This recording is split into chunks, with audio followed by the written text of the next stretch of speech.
city you burn, I'm gonna build one high.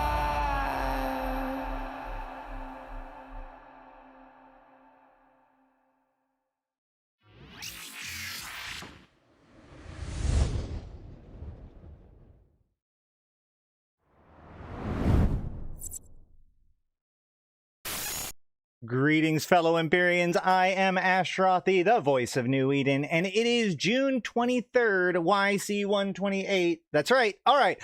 Welcome to the Eve Universe Show. Welcome, welcome, welcome, guys. It is, okay, so we are well into the Cradle of War expansion. We are starting to see what military campaigns really look like. My thing is not as good as I'd like it to be. Oh, no. Whatever. We'll work it out. It'll be smaller than normal. Shoot. Hold on. No, it won't. I was trying to do it on this window instead of this window, but it doesn't. We're just going to work with what we got. Okay, so we are well into the Cradle of War expansion at this point. We've seen the military campaigns have started to roll out. We've been covering that quite a bit. But there is another thing happening next month, which is the Avalon Vanguard playtest. And so, you know, a lot of this stuff is going to have a lot of new attention on the Vanguard clones, the whole clone story, etc., etc. And on top of that, we have this whole conspiracy that really we started to pick at a few months ago, or like during the Warzone stuff with the attacks on Jeddah, the taking of Syndicate, and you know, all that stuff. Really brought home, or like brought up, a whole bunch of stuff from the past. And so we've done a few episodes picking through the tinfoil all of this, and I've been saying that I wanted to do like a meaningful dig into like the origins of this conspiracy, or the heart of this conspiracy. A man known as Men's Reppola, the current CEO of Ishukone, and one of the main characters from the book Templar 1. So I want to unravel kind of how we got from Templar 1 to here, but I'm not going to try to do it in one long stream. In fact, I should probably talk about this later when we actually do the whole thing, but like today, the major goal is part 1, in which we will cover the story of Men's Reppola through Templar 1. But before we get into that, we do have patch notes and other stuff and other news to talk about, so let's jump into that first. First of all, how's it going, guys? We do have a giveaway going on right now. ! Plunder for your chance to win. My thought is that when we're done with this story of Men's Reppola, I was going to do a custom Ishukone Watch Scorpion skin. We'll talk about why afterwards. And so I'm going to make this custom skin and then give it to somebody. So I guess it doesn't technically have to be Ishukone Watch. We'll see. But either way, ! Plunder for your chance to win. And then we will do that when we're done with the full presentation. So you do have to be here when the giveaway is done.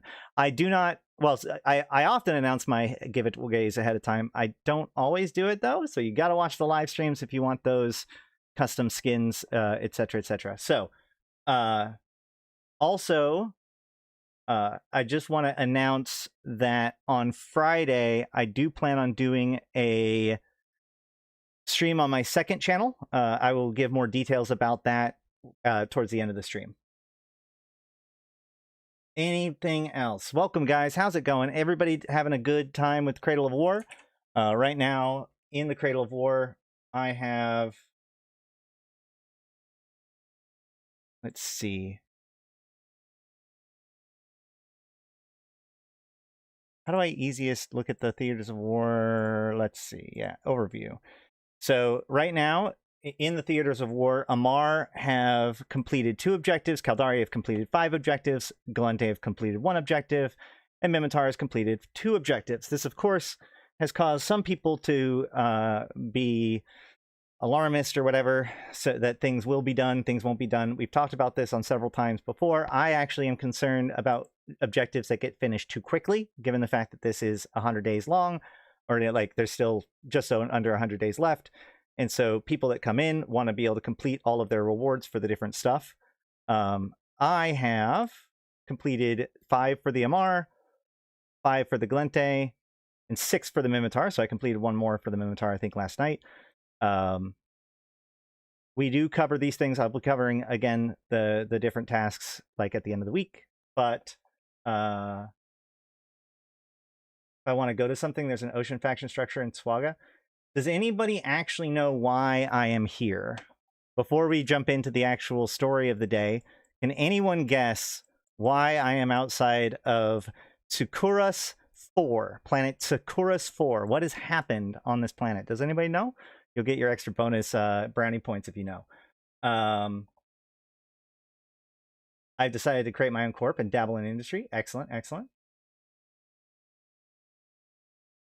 Okay, so, but before we get in, let's jump into the patch notes for the day, because we can see that there has been additional changes made.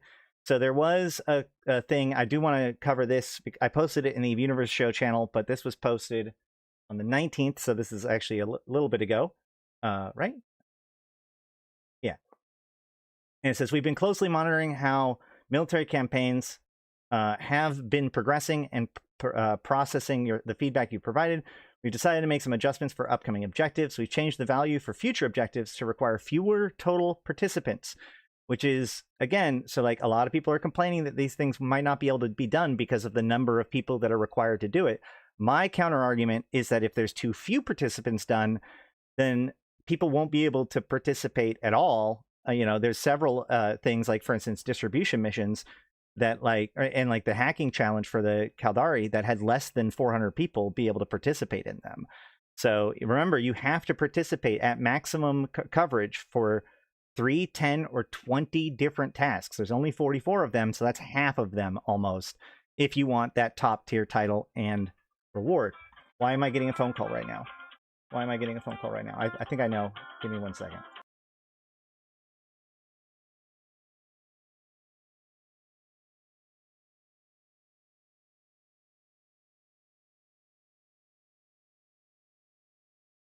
Okay, so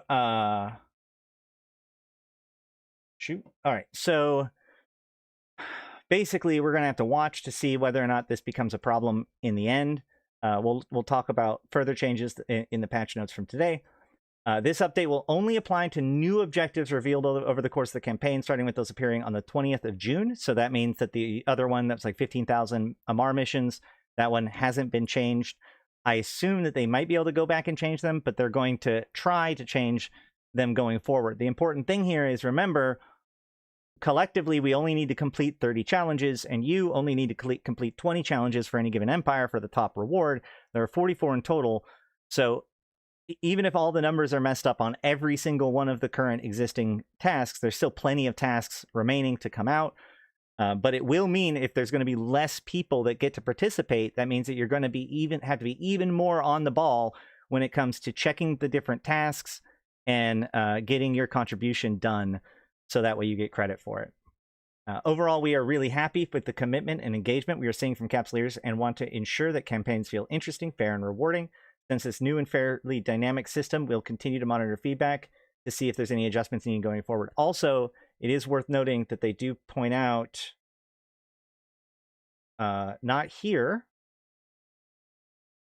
but they do point out up here in today's patch notes, slightly increase the amount of Imperial and Republic intelligence exfil sites available for Amar and Minmatar bulwark systems to account for them having slightly fewer bulwark systems. They now have the same amount of sites as Caldari and Gallente available. That's fine, whatever, cool. That's just basically the hacking sites. So now there are fewer bulwarks, but those bulwarks will have more of those sites, or will have those sites more often. Same as like the mining sites, because there's less. There's 3 mining sites total, but those are selecting from fewer bulwark sites. All right, so then also we are continuing to closely monitor how the military campaigns have been progressing and have decided to make further adjustments for upcoming objectives. In general, the amount of an individual can personally contribute to an objective community progress is being increased, and the rewards are being increased as well. So this is cool. So this does 2 things. We're going to have to see long-term where this goes. Hold on. Let's open up the theater of war. It shouldn't be just 1 mission. That's what they're talking about, right? That's what they just said for future ones, which is nice. We all agree it should be more than just 1 mission. So we have a remote repair task and a complete agent mission in 3 days, 16 hours for the Amar. It'll be interesting to see if that one ends up needing more than 1 mission completed. Likewise for the Caldari, we have coming up soonest is mining, and then capture and defend faction warfare complexes, fine, and then destroy NPCs and manufacture on the same day in 4 days. That's it for Caldari. Gallente have a complete agent mission in 2 days, 4 hours. So that's going to be the next one that we see that comes after this change that we know of. And then in a day or two after that, we get another agent mission for the Gallente. For Mimitar, we get destroy non-capsuleers in 2.5 days, and then 2 complete agent missions in the same day, 12 hours away from each other. So we're going to see those as well. The Caldari, well, yeah, no, I mean, as you can see, like there's multiple copies of each of the things, because there might be one for destroying non-capsuleers in high sec, one for destroying them in low sec, one for, we don't, and this is what I keep saying, we don't know what all 44 tasks are. The current complete Gallente flexes is good on rewards. Yeah, this one came out, I think, beforehand. Or more recently. Hold on, can we do this? Capture, defend, plexes. So here we got 12, and we get 4.2 million, 12,000 loyalty points. So every contribution we get 4.2 million. Every 2 contribution points we get 1,200 LP. Whereas now with the new one, wow, holy shit! Wait, what? Oh, okay. Hold on. I get it. So you get a grand total. Sorry. Okay, so this is complete 18 plexes.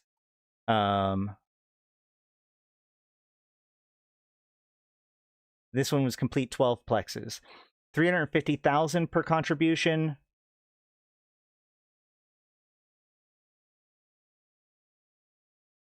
Sorry, 350,000 versus 4.8 million. Wait, hold on. Is that true? Hold on.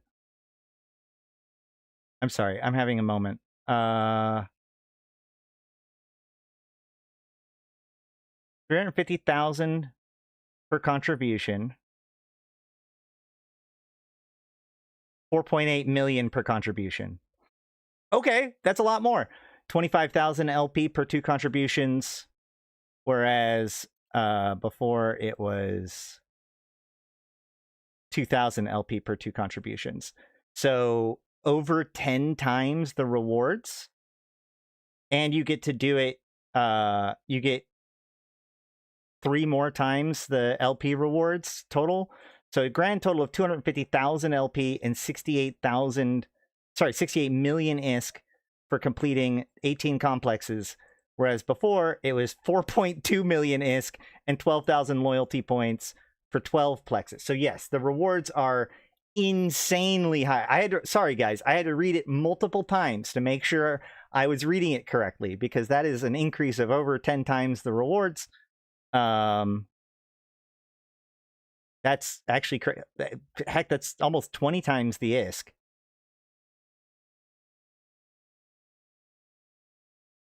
So yeah, pretty good.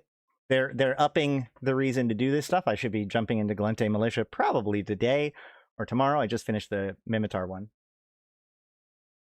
Corresponding bump and stand. Unfortunately, I won't be able to test that until maybe Malak will be able to tell me what the standings increase is for these.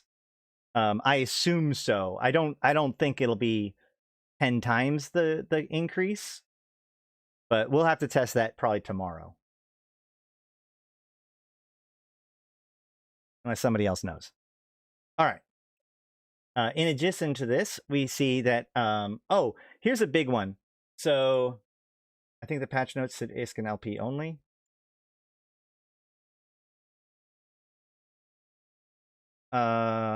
No, it just says the rewards are being increased as well. So they don't actually say anything about whether or not it'll be the standings are included.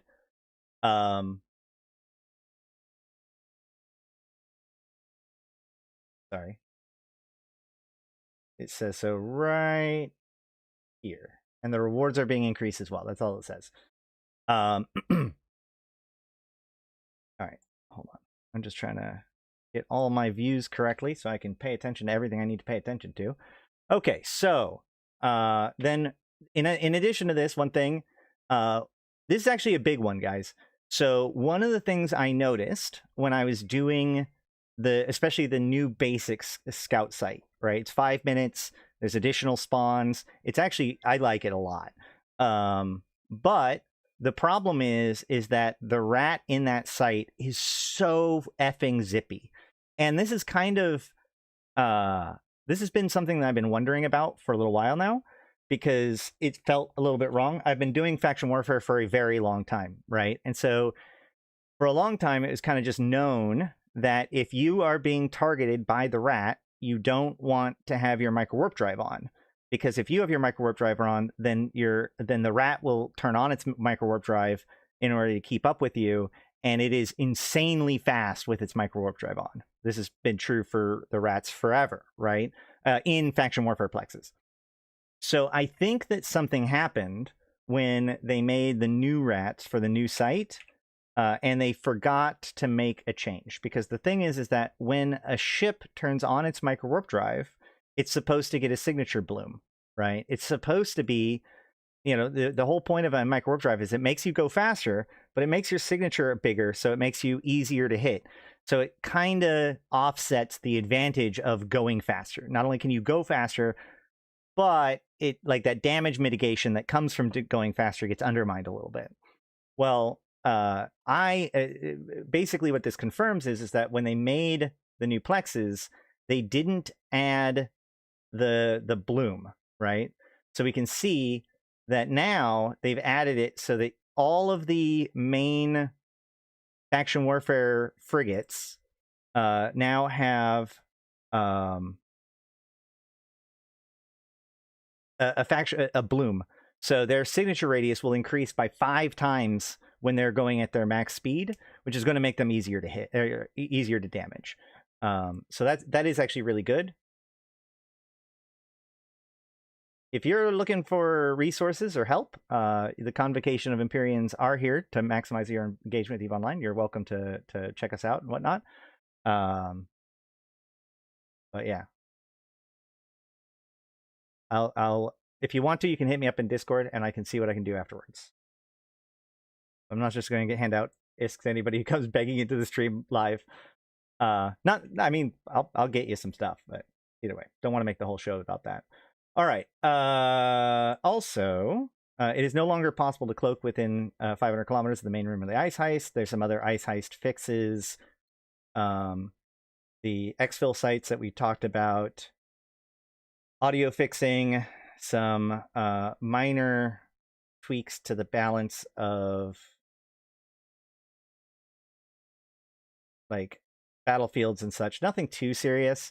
So yesterday I was talking in Rookie Help and telling people that the Vision of Greatness Epic Arc was good now, and people were talking about how now people are reporting spawns from very far away. In fact, somebody actually talked about that on my video that I put out the other day or two ago about the Epic Arc. Somebody's talking about them spawning, like the rats spawning way, way, way far away. That has now been fixed. I didn't see it when I did my playthrough. Apparently there's a window of time there where that was happening, but it's gone now. So yay, you can do the Vision of Greatness. It's still a really good Epic Arc. I recommend people do it. And then these are just like visual bugs for the most part. Yeah. So that's it for the patch notes for today. It's relatively quiet. The other big news for the day, though, for those of you who've been paying attention to sales and stuff, we've been having a very, very good Plex sale.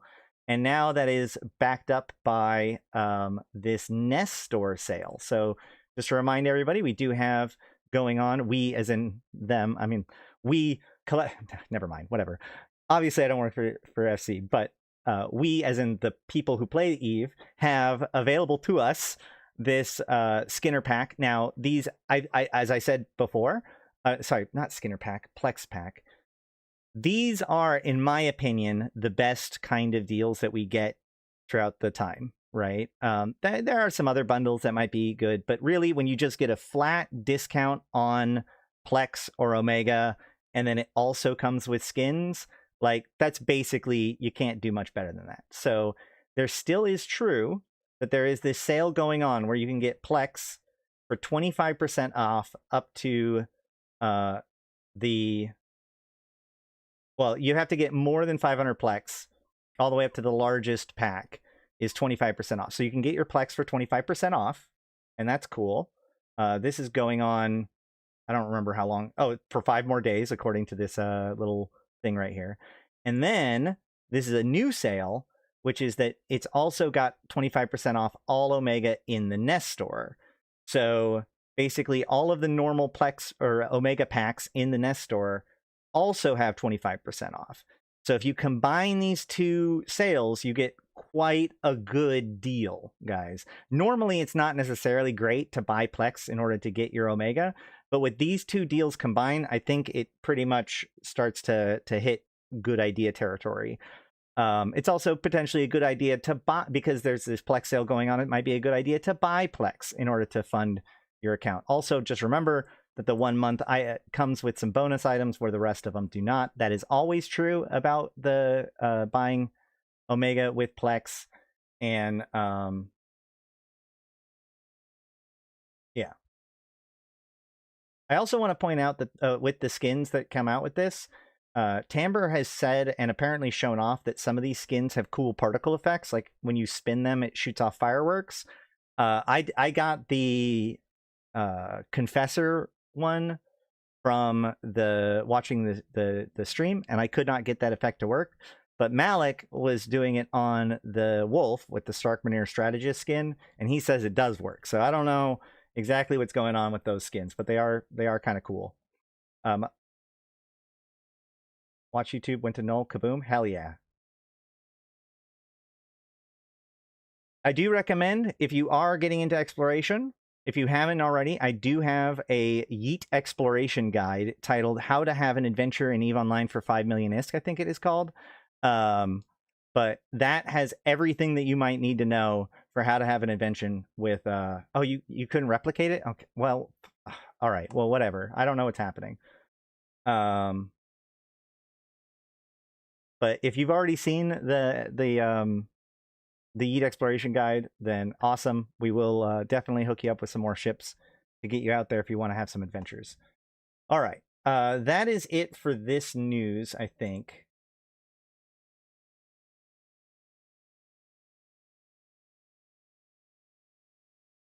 I just want to make sure I've got everything out of the way before we jump into the main event.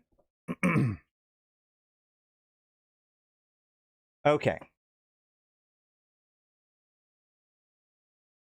I have the Hecate skin if you want it. I mean, I like them all. Which one?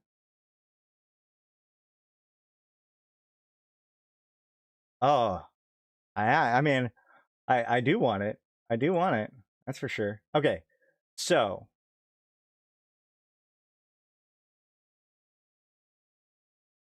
let's talk about a man.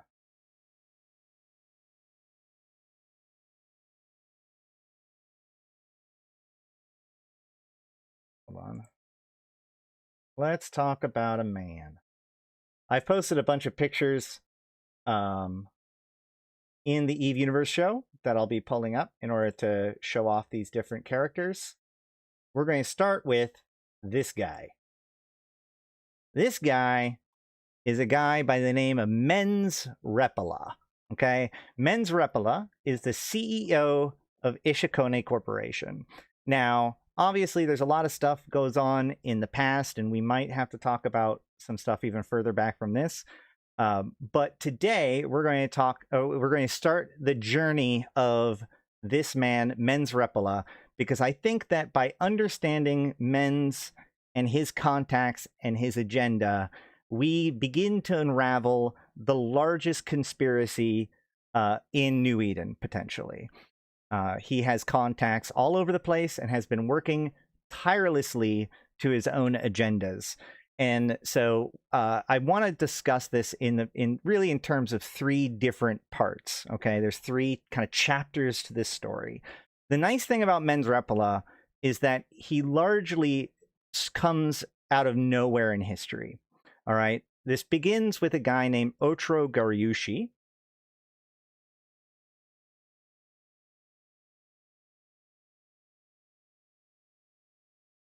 This guy. Otro Garyushi is dead. He actually died during the Malkalin disaster. Actually, now that I've mentioned that, I should just start with this. Let me just start with this. Hold on. Online. We're going to start with the Empyrean Age trailer, as we so often do nowadays. Oh my God. Shh. Luckily, you can't hear that. Why are we doing this? Stop adding. Stop giving me AI ads.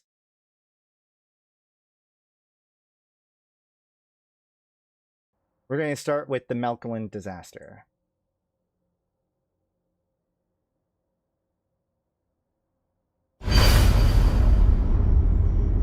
Oh boy, sorry that was so loud. Sorry that was so loud. The cycle of life and death was supposed to end with us. We were to be the start of a new age. A destiny of light. An Empyrean age.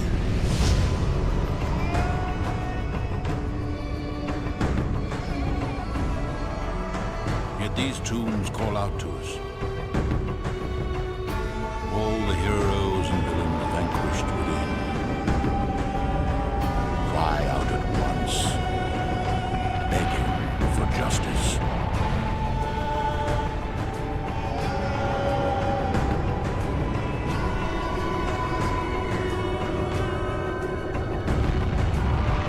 We will fight for what we believe in.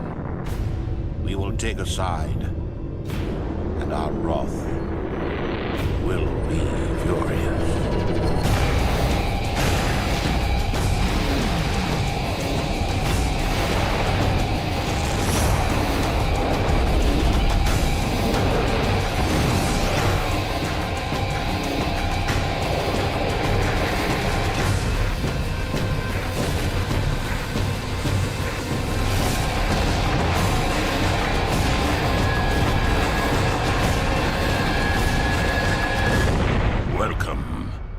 Empyrean Age.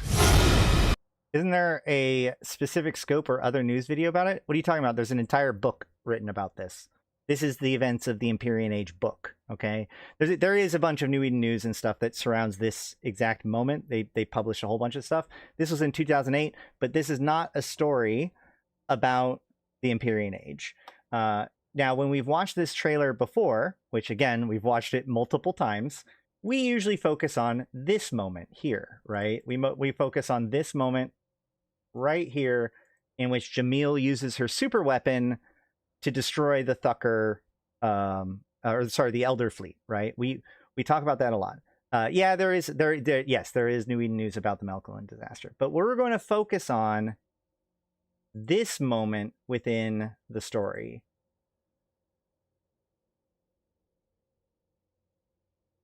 Right here. So in this, let's talk a little bit about what happened here, okay? So there is a drug, or rather there is a toxin, there's a virus, there's a mutagenic nasty thing that the Amar use to infect their slaves. One of the ways that they control their slaves is by infecting them with this thing called Vitok. Okay, Vitok is this nasty, nasty stuff. It's mutagenic. It's difficult to pin down, and it basically makes the Minmatar addicted to it. And so, yeah, I know there's a tease with just the Nix crashing, but this is good enough for now. I don't want to spend too much time. Yeah, it's a drug. But then there is an antidote that was being developed known as Inserum. And while this antidote was being kind of developed in cooperation of various different forces in play, the main person who had the antidote was the Ishukone Corporation, and specifically Otrogoryushi. Now, there's a character in the Empyrean Age known as the Broker. The Broker is this very spooky guy. In fact, actually, let me just look up real quick. Universe.evon. I spent all this time preparing stuff, and then as soon as I start talking, I realize all kinds of stuff that I should have prepared as well. So we have the Broker. This guy, bunch of names. Any of these could be the real name of a man who uses them. His best known alias is known as the Broker. Mentions the Broker to any governmental agent within the world of New Eden, and you'll be sure to get a response. The only thing more numerous than the numbers of aliases he's known by is the number of speculations on his background. There are precious few concrete facts about this elusive spy, negotiator, informant, arms dealer, and manipulator of men and state.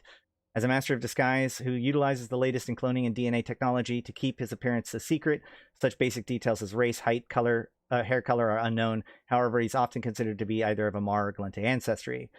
So there's all these different... There's this character called the Broker, and he meddles with things. And so in the story of Empyrean Age, he basically, on behalf of the Amar, tries to purchase the Inserum antidote to get it squashed, basically, to make it so it can't come to market. And in the end, Otrogoryushi, the head of the Ishukone Corporation, refuses to play ball with the Broker. And so, by the way, huge spoilers for both books in this discussion, just so we know.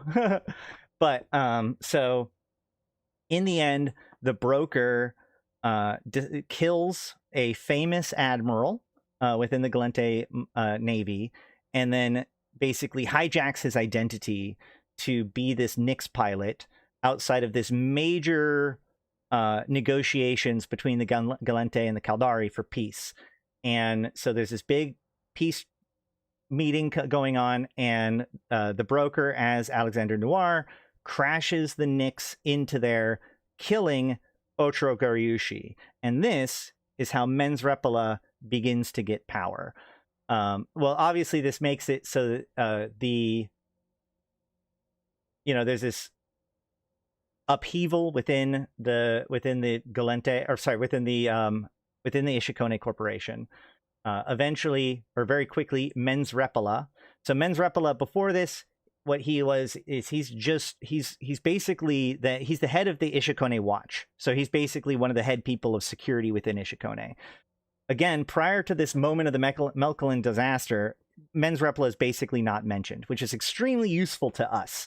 I've went back to before Empyrean Age and its time, and the book of the Empyrean Age and all that stuff, looking for any clues of Mens Reppola or Ishukone Watch specifically doing anything to kind of show his operations beforehand.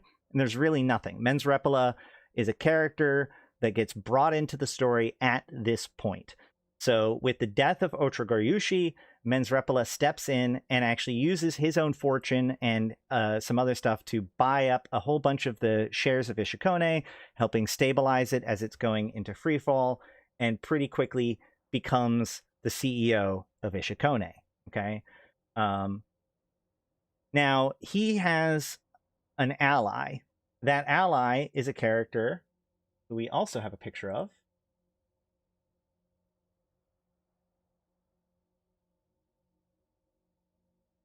This is Mila. Mila is she is the sister, the secret sister of Otrogoryushi. And so she was very, very principal to the rise of power of Otrogoryushi. Don't worry about it right now. We're not even going to worry about the contacts between Otro and the Garistas and all that sort of stuff. We don't even need to worry about it right now.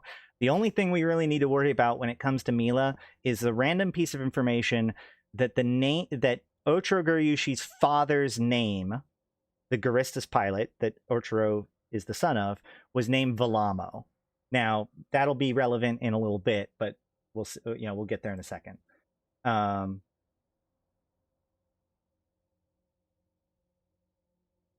So then, is there any other characters I want to introduce before we get into it? No. All right. So today we're going to go over the events of Templar 1. Okay, Templar 1 was basically the third piece of story that Tony Gonzalez wrote. right? We have Theodicy, which is I've done a full reading of Theodicy. You can find that on my YouTube channel. That is the story of basically the events leading up to the Battle of Akatioth between the Amar and the Jovians, which is the trigger point for the Mimitar rebellions. And so it introduces ideas like the Elders and whatnot. And then we, of course, have Empyrean Age, which we've been talking about a little bit here, which was a critical piece to the introduction of faction warfare and kind of where we're at right now.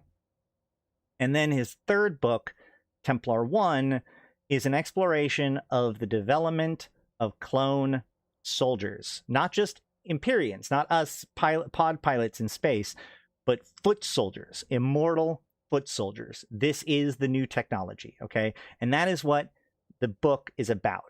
But the book has multiple threads, okay? There's multiple different stories going on, as most books do. And so today we're going to slice through the Empyrean Age and go over the parts of the story that involve Mens Reppola specifically, because he has his own story. I would argue that you could make a movie off of just basically, if you wanted to make a movie of Templar 1, you should probably make Mens Reppola into like the main character, even though there are a couple of other arguments for other characters. But we're going to treat this book as if Mens Reppola is the main character. So without further ado, so we're going to go through it scene by scene, what's going on, and kind of what we can learn about Mens and what he's up to and how all of this stuff comes together. Now, the big thing about Empyrean Age, though, or not Empyrean Age, Templar 1, the thing that I found that the reason why I'm less prepared today than I should have been, the reason why I keep like spinning my wheels on this is coming back to a question of when does Templar 1 take place? And this is, I thought that this was going to be a simple question, but it is not. It is not a simple question at all. I've pegged it to some specific moments in time, thanks to the story. Should we cover the story first, or should we cover what point? Let's talk about what point in time this is, right? Which is, so in the book, the Templar 1, President Rodin is president. And actually, you know what? We're going to talk about the when it takes place later. Let's just talk about the events for now. So we begin our story in chapter 3 of the book. Chapter 3, you can see at the beginning of the chapters at the very top here, it has the Ishukone logo. This is a common thing throughout this book. It shows you the message, or basically it shows you the topic, the person, the group that is the focus of this chapter. I just want to read the beginning here because it really is a great introduction to Mens Reppola as a character. By the way, the man does nothing for the Guri allegations. Just look at him. I mean, trust me, especially in part 2 and 3, we're going to go full tinfoil conspiracy when it comes to how much influence Mens really has. But in order to get there, we have to establish what power he has. Okay, so here we go. A fleet of Ishukone warships emerged from Warp just outside of their headquarters station. Turning in unison aligned with their hangar bay, the untrained eye may have suspected that these menacing vehicles just returned from the Glente Federation border. In truth, they are escorting their CEO on a routine business, who never traveled anywhere without bringing intimidating firepower with him. He flew at the point of the pack, inside of a pod of a Raven-class battleship, immortal and powerful, but by no means impervious to harm. Ishukone Chief Executive Officer Mens Reppola, one of the most influential figures in all of civilization, has withstood the pressures of being responsible for 300 million people fairly well. He was building a formidable legacy, having successfully guided Ishukone through one of the most tumultuous periods of Caldari state history. 2 years ago, the assassination of his predecessor and closest friend, Otrogoryushi, has left the megacorporation on the brink of financial default, and with it, the very high probability that many of Ishukone labor commitments would shift to purely military obligations under the dictatorship of State Executor Tybus Heth. So here we go. Now I get to watch as my entire theory unravels live. Hold on. Also, why is this is too white? It's glaring me out. So 2 years have passed since that event. That actually, now I do need to jump into this because so there is Oh, man.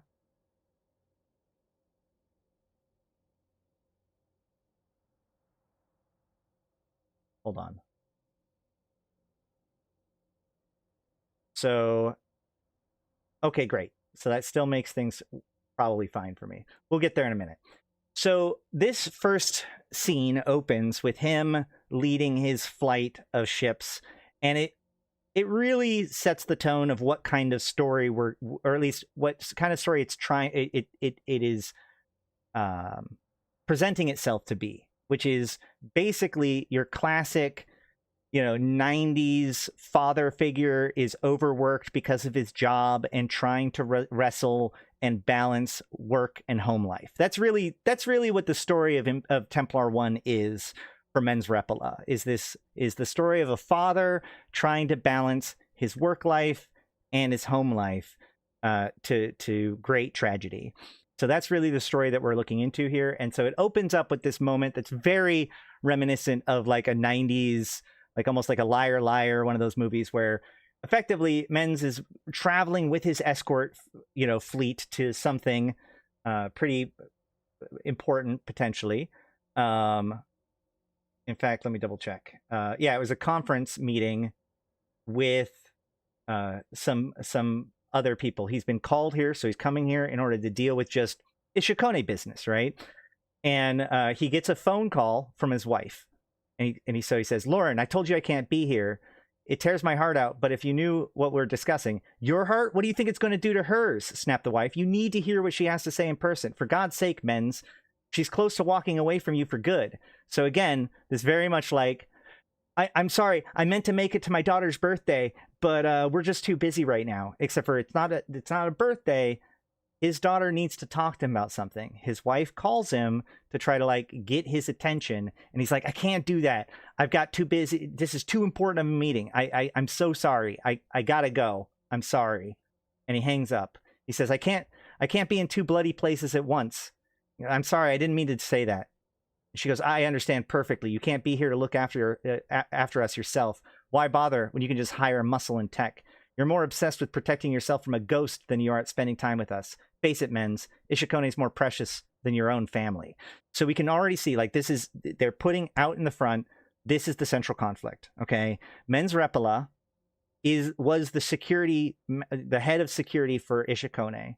He's now taken over Ishukone because of the death of Otrogoryushi.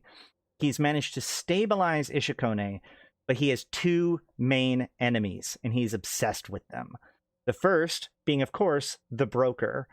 Now, nobody really has heard from the broker up until for a little while now. That's not necessarily a good thing for Men's, and we're going to talk a little bit about the fate of the broker later. But it is true that like he's chasing after this ghost, the broker, this mysterious person that people know about, but nobody really knows about. You know what I mean? But his other enemy is Tybus Heth. Tybus Heth thanks to the help of the broker, has taken over the Caldari state and sculpted it in his image, right? The state was originally designed to be a collection of mega corporations that combined together through the chief executive panel in order to rule the state. But Tybus Heth steps in, basically accuses the other systems of being weak, gains absolute power, and forms the Provost Directorate. So he basically unifies the Caldari state under his control, and he is now the undisputed commander of the Caldari state. He then demonstrates this by invading into Luminaire, securing Caldari Prime back for the Caldari people, and placing the Titan Shigemoru in orbit above Caldari Prime in order to show the power of the state and secure Caldari Prime for the Caldari people. And so he's done that, and it's shown his power, but like he is continuing to reshape the Caldari state and its policies and its laws and its procedures in order to maximize his power and punish his enemy. He is transforming it into a full-on fascist regime, okay? Or at least pretty much he has by this point, right? And so but we see actually just prior to that conversation We see men's work tirelessly. Leadership for months. The mega corporation lost hundreds of thousands of lives. Workers were activated for military service and sent to die anonymously in an ongoing war with the Gallente Federation. For Menz, who was running the security arm of Ishukone at the time, this was a senseless disaster he knew Otro would never have allowed.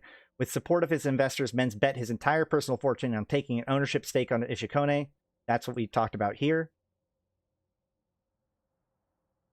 The strong arm tactic impressed the board of directors, which, like Menz, was growing weary of direction in the direction in which Heth was leading the Caldari state.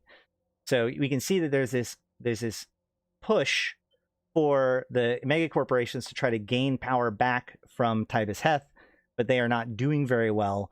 And overall, Tibus Menz Reppola becomes one of the main people who is part of this whole effort as the CEO of Ishukone. Let me see if I can fix this real quick.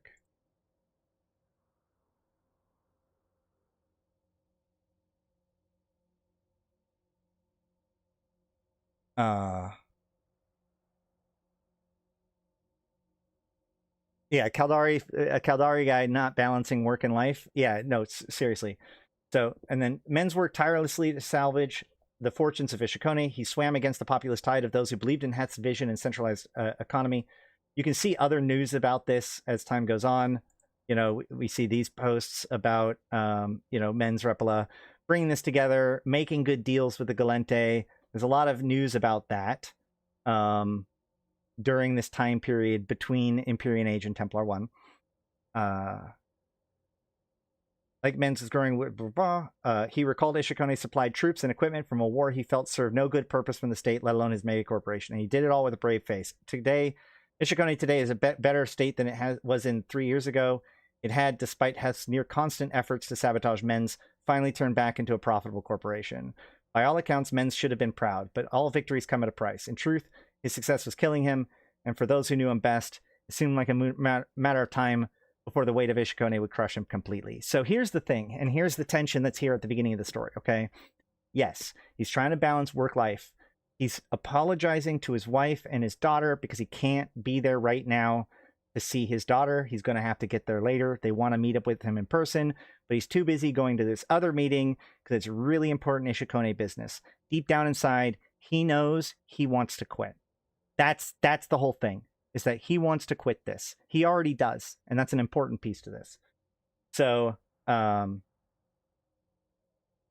going back to the conversation between him and his wife, you can see, like, it's such a classic, like I said, it's the classic father trying to balance work life, right? Like, he's talking to her, and you can even see that, like, he has difficulty flying while also arguing with his wife, right? He says he throttled back the warship just outside of the station's bay door, halting the entire flotilla in its wake. Oh shoot, where is it? Yeah. A lapse in concentration made it the 99,000-ton vessel that his command veered to port. Menz quickly corrected the Raven-class battlecruiser course, but not before his cruiser escort turned high and wide to avoid collision.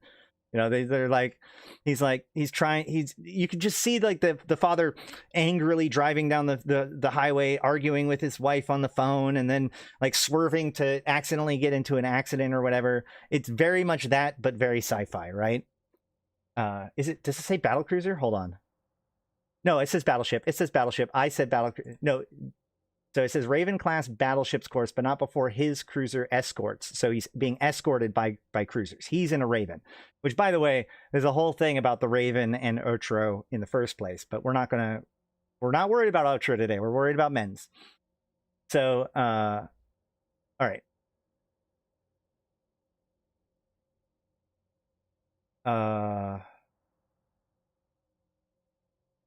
He throttled back his warship just outside of the station bay doors, halting the entire flotilla. A staggering amount of money has been spent developing an elite counterintelligence unit for Ishukone. The team's primary purpose was preventing Heth's provists, the political enforcers of his government party, the Caldari Providence Directorate, from infiltrating the organization.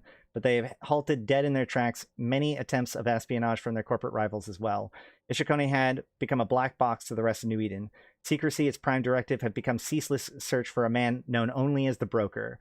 By far, there was no graver threat to the megacorporation's security. The Broker was responsible for the murder of Otrogar Yushi and made threats to Otro's sister, Mila, as well. Menz Reppola was the only man who knew where Mila was, and that made him a target. The broker tireless vendetta against Ishukone was because Otro had the audacity to defy him. The Amar Empire used a mutating virus called Vitok to control its legions of Mimitar slaves, and Otro Garyushi gained possession of an antidote called Inserum. The drug was priceless. The Empire would pay any price to squash it from existence. The broker offered a king's ransom in exchange for the formula, but Otro refused to sell it, and the decision cost him his life. But even that was not enough for the broker, who vowed to strike down everything that was dear to him as well. There has been no trace of the broker for years. If there were any other man, this would have been enough forensic evidence to convince any police agency that he was indeed dead. But that is exactly what the broker wanted his hunters to believe. He could be anyone, and thanks to cloning technology, several people at once. Yeah, the broker is absolutely willing to break the one body, one mind law. That is demonstrated in Empyrean Age. Worst of all, he had the patience of immortality. When the time was right, even if from decades from now, he was bound to strike. So Menz is trying to protect Mila. He's trying to protect his people, etc., from this threat of the broker, while still leading this effort to undermine and take down Tibus Heth. There's a lot on this dude's plate. But remember, he's the head of security for Ishukone. His defining feature is his paranoia. We read, since Otro's death, Menz has placed a barrier around his family, literally surrounding them with so much physical and technical firepower that even a state-sponsored military effort would have trouble penetrating it. And even then, it might not be enough. The strain of being surrounded at all times by weapons and prying eyes was reaching critical mass. It was a maddening paradox, because the more evident the security measures, the less secure everyone felt. Yet it was all that Menz could do to protect his family, and it was more than anyone else could provide. But it was still a life of fear, for which Lauren Reppola meant it was hardly a life at all. And he says, so she says that, because this is, remember, she just accused him of putting Ishukone. Ishukone's more important to him than his own family. And he says, that's not true, and you know it. And she says, prove it. Your daughter needs assurance that her father is going to be there when she needs him most. This is one of those times. You can't hire someone else for this. And so he says, please, and then show us you're not a selfish bastard. And then it hangs up. And now he has to go to his meeting, right? Okay, great. So he's balancing this stuff. He's balancing it poorly. He needs to talk to his wife. You know, he's paranoid. He's trying to protect his family, but that very protection is ostracizing him from them. And so he walks into this meeting and he gets a report from his counterintelligence chief, Anton Markov. Pursuant to the passage of trust by the CPD, Heth has deployed provosts to each of the megacorporations to perform detailed audits of financial and military assets. Despite our refusal to participate, provosts appeared at our station of Kurama, demanding access to classified data cores. When the techs refused, the provost threatened them. The security was called in. In the resulting scuffle, one of our guards was killed. In our own facility? Yes, sir. So provost moves in to do their investigation. There's a scuffle. There's a fatality between the Ishukone security and the provost directorate's team. The trust stood for transparency, for unity, and strength, a controversial bit of legislation passed by Heth requiring more disclosure from megacorporations about their activities. On the surface, this act was beneficial to investors and equitable for state-controlled institutions such as the Caldari Navy, which relied on corporate fundings. Most people believed it was just the continuation of Heth's unsubtle efforts to consolidate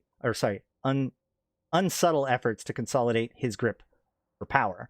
So what is he going to do now? Matter of time before the weight of Ishukone would crush him completely. So we get back to another argument. Sorry, hold on. He goes, of course they did. So what threatened...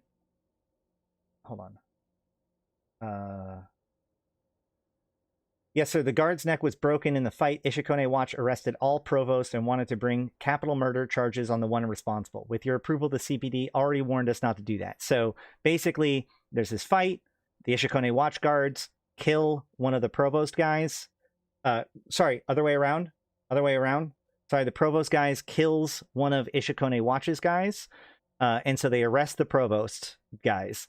And so the CPD, Heth's guys, warn them to not do anything about it. And now they're going to Menz and say, what do you want to do about it? And Menz's response says, of course they did. So what what they threatened us with now. Sir, hold on a second. Because,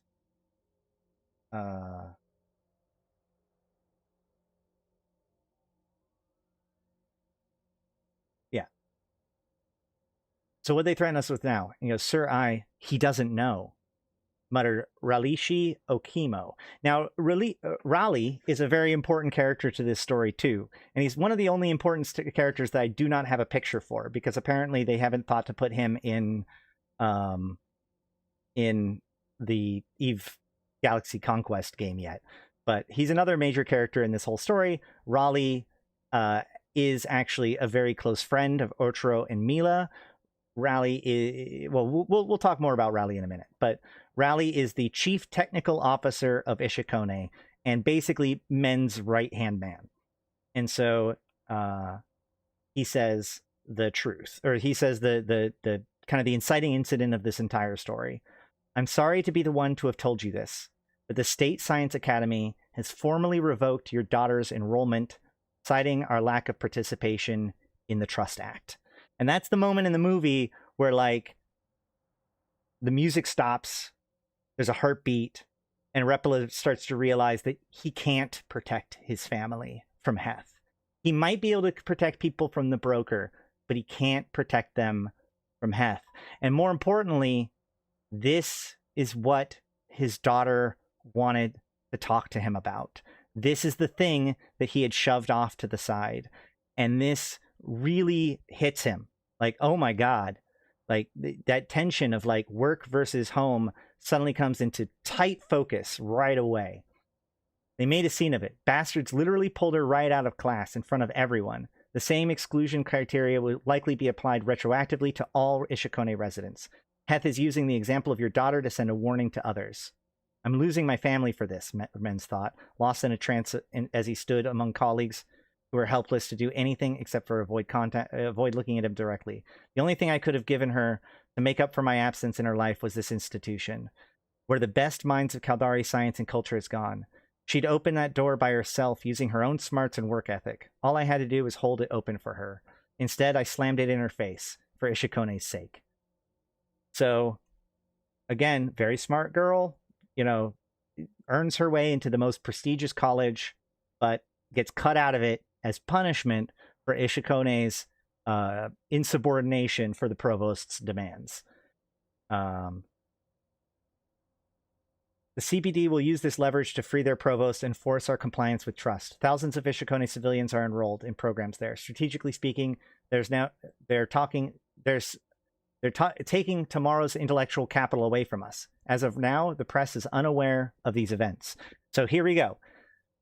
We have these guys arrested, but the leverage that they have over us is control over access to the academies, which is access to higher level learning, and will be critical to Ishukone. This could be devastating to Ishukone long term. The two have been Men's. There's no wrong answer here, and so, in the words of his own wife, haunted him. Show us you're not a selfish bastard. He makes the choice, put Ishukone over himself, which means putting Ishukone over his family. And he says to charge them, all of them. They'll face a judge here in Ishukone Court. Unless they've been bribed, our magistrates will convict them, post heavy security around the holdings location, including extra warships, send a very clear message that we're not taking this any longer. And the press? When the story breaks, tell them a version of the truth, but leave my daughter's name out of this. Meeting adjourned. Keep me informed of CPD's reaction. So then they put up a electronic counter, basically jam all of the recording systems, and he tells Raleigh that he needs a fast, stealthy, and undetectable ship. And so there's this whole process about him now escaping.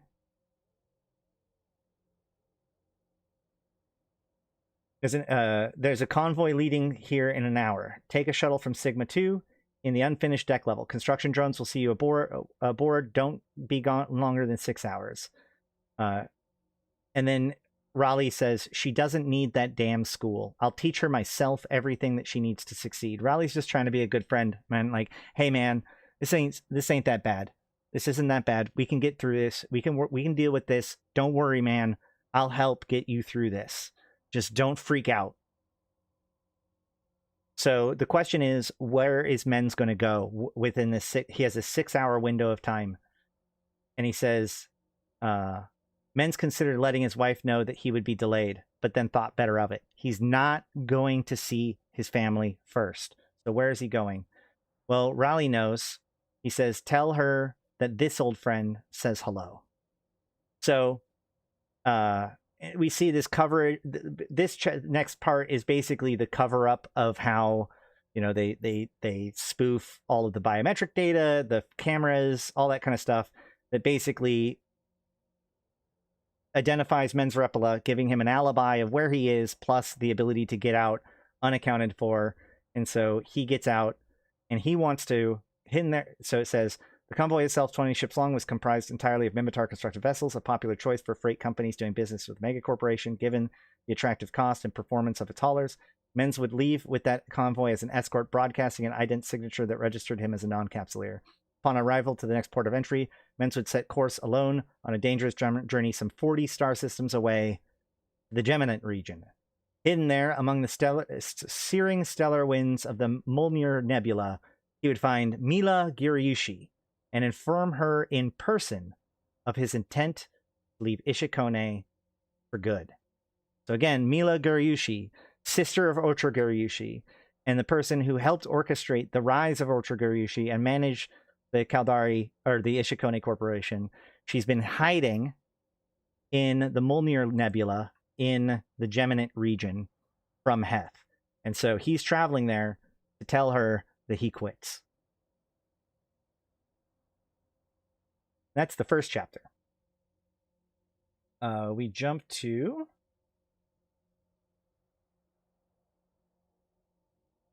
The one on my phone had the chapters broken out. It was a lot easier to... Oh, is it just the next chapter? No.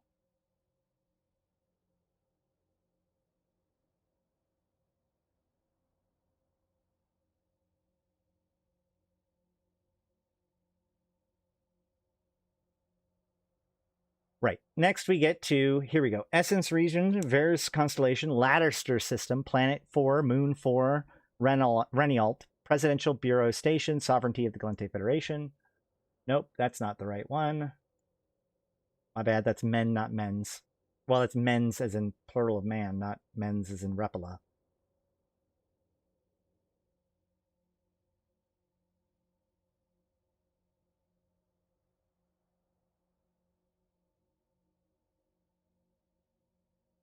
No, men and men's are two. Why? The search was so much better. Here we go. So we jump to chapter 9, Geminant Region, F-TAC ZNNG Constellation, System UBX-TAC-CC, the Mulmir Nebula, Inserum Production Factory. And we get introduced to Mila. What's up, Simon? So Mila's hands move with the precise control of a surgeon, delicately placing a microserver the size of a grain of sand into position. So she's basically performing robotic surgery, right? And it says, a brilliant performance, the drone patient commended. You have the skills of a machine, albeit a slow one. She accepted the smug directness of her AI companion as a compliment. It had been 3 years and counting since her last physical interaction with a human being. A large insect-like drone with triangular-shaped head and large dark eyes on its side emerged from the shadow and offered the thorax plate cover for its patient. Smaller drones climbing up the walls and ceilings look up with curiosity that seems eerily genuine. But we can see here, you can finish up, blah, blah, blah. Though they each differed in appearance and function, they all responded to the same name, Velamo, who was programmed to protect her at all times.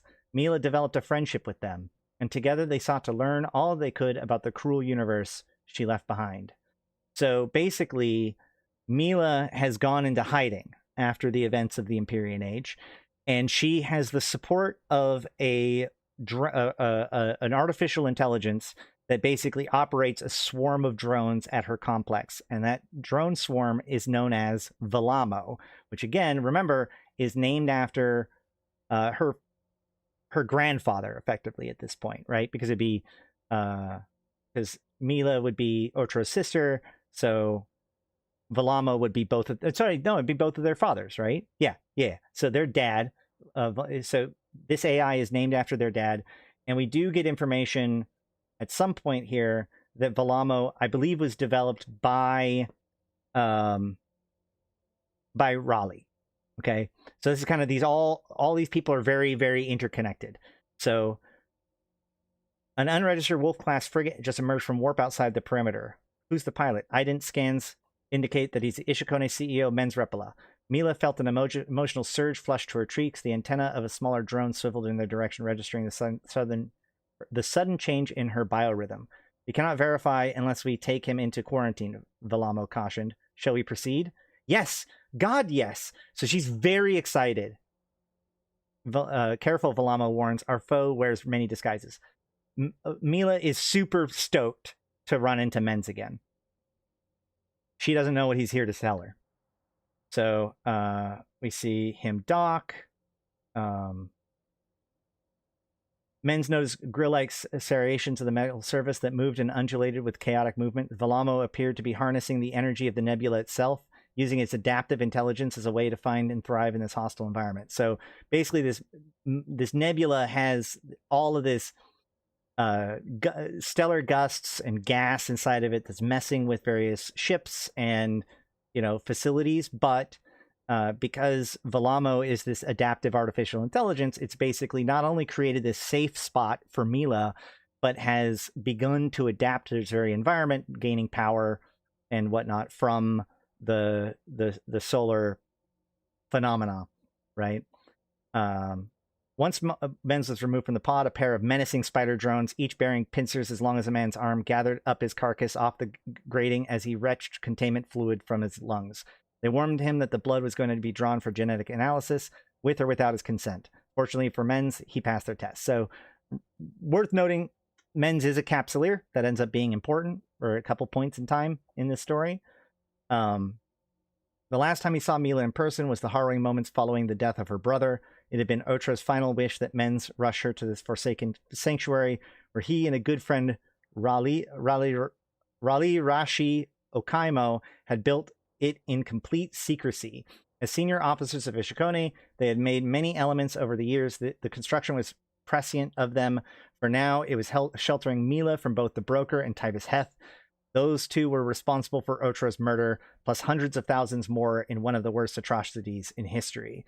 Where exactly Otra has acquired the technology to build it all remained a mystery. Eerily similar to rogue drones, these machines could assess, learn, and adapt to all conditions necessary to serve their primary purpose. From this hidden lair, Mila was able to follow the events of the past 3 years from afar and to search for ways to track down her brother's killer. Despite her isolation and absence from the spotlight, there was little that Mila didn't know about the Caldari affairs, especially about the megacorporations. She never stopped grieving for Otra, but her plan had given way to a cold, ruthless determination to set things right in Ishukone. This was a rare instance, personal revenge and the greater good aligning. Vengeance was not just for her, but for the entire Caldari state. Mila stared?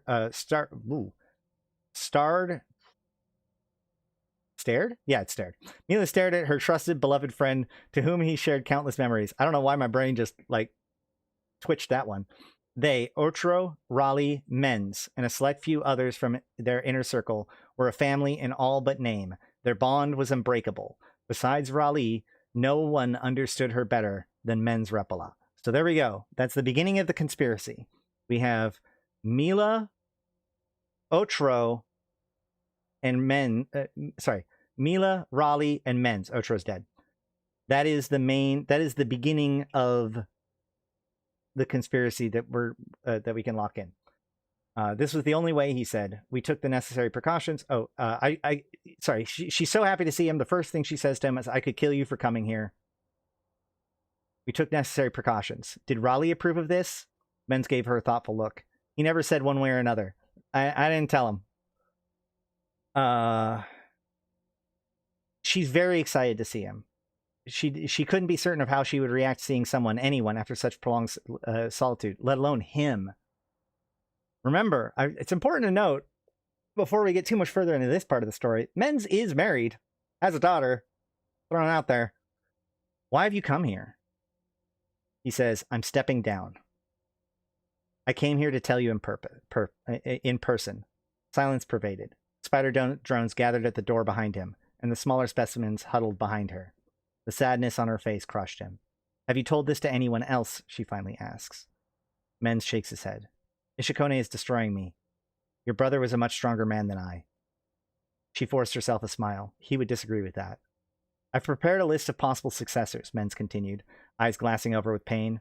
Raleigh will assume executive command until you present your recommendation to the board. I'm sorry. Mila told herself to focus. I know Heth threatened your family, she started. He's a coward. He recognized that you're a danger to him. Look at me, Mens said, regaining his composure. Do I look dangerous to you? I mean, a little bit. You've always been hard on yourself, she says. I won't bother telling you how much Ishukone needs you, or how much respect you've earned among your peers and the people that you've led. So you tell me, what can I do to convince you to stay with us? So Mila is very much like, no. We can't lose you. We have to stick together. And so he just responds, I need your help. I can't do this by myself. Help me run Ishukone. And she simply says that she cannot do that. You know I cannot do that. Not yet. We can't run from the broker forever, Mens said. Remember the exchange with his wife? At some point, we have to take a stand. Forever is exactly what he has that you and I don't, Mila answers. Until we know for certain what becomes of him, this is the way things have to be. Heth has unchallenged support, he says. It's just a matter of time before the cards fell. It was true. Clever politics has turned the other megacorporations against Ishukone, isolating them from the spoils of war and the resultant economic windfall. Mens fought bitterly to keep Ishukone out of conflict that his predecessor would never have endorsed. What he never counted on was Caldari state faring so well in the fight. Entire systems had been taken from the Federation. Their armed forces were among the most feared in New Eden. The Caldari flag still flew over the ancestral homeworld of their origins. Even those who had opposed the war from the beginning could no longer argue that it was costly. In fact, the Caldari state had profited handsomely from it. It's worth noting that Empyrean Age released Faction Warfare, and at the very beginning, Caldari did very, very good in faction warfare. Now, obviously, Inferno turned things around, and so, the Gallente had about half a decade to a decade of, conquest and power. But at the time of this book, as well as the current days, the Caldari have been doing very, very well in faction warfare, and therefore have been gaining a ton of territory and has been very popular for that. So Tybus Heth remembered exactly who had and hadn't offered their support back when the outcome was less certain. Ishukone was now the unpatriotic, undeserving, uninspired example of restrained Caldari politics that the state could do without. A 180-degree turnaround from years earlier when it was Ishukone setting the example for everybody else. Otra Gariushi died trying to prevent a war he believed would be in the state's undoing. Instead, it had become a shining example of how unrealized the state's potential really was. Otra was attempting to stop things escalating into war. His death was part of the events that led to the Emergency War Powers Act and the war becoming explosive using the Capsuleers as proxy, which went really well with the Caldari. So technically speaking, as of the time of this story, it looks like Otro's attempt to prevent the war was a mistake for the Caldari. The war has gone very well for them. Mila, we're that close to losing everything. You're better at this game than I am. The CEOs would listen to you. I can't return until I know how to destroy him. Until I know how to learn how to destroy him, this is where I hold the line, the secret base. I've given Ishukone everything, he says. They're going after my family now. I can't do a goddamn thing about it without your help. The rapid unison of metallic clips, two spider drones advanced within a meter of where he was sitting before the echo of his shout subsided. But he was unfazed. This was a passion he could no longer repress. I'm sorry for raising my voice, he said. I shouldn't have come here. There is another way, Mila said quietly. A moment of clarity stuck in her mind, sought solutions to the impossible. It's so risky, I'd almost rather not share what it is. What risk is greater than doing nothing? Mens, she said softly. These are the highest stakes in the game. If you go down this path and fall, no one can help you. Oh shit, what's her plan? We've taken big risks before, and I'm almost out of things to lose. Mila took a deep breath before saying a name. Oriitsu. Hatakan Oriitsu, the ex-Caligota CEO? She's practically Heth's pet. That's only what the cluster thinks of her. I know this woman. Otra and I consider her one of the most dangerous persons in New Eden. Heth was right to go after her first, but he should have killed her instead. He thinks that he can keep her on a leash while exploiting her intellect. Nothing that woman does is an accident. Trust me. If the media says she's willingly orchestrating deals on Heth's behalf, you can be certain that they benefit her personal agenda in ways no one else but her can know. And what agenda is that? The same as mine. To remove Heth from power.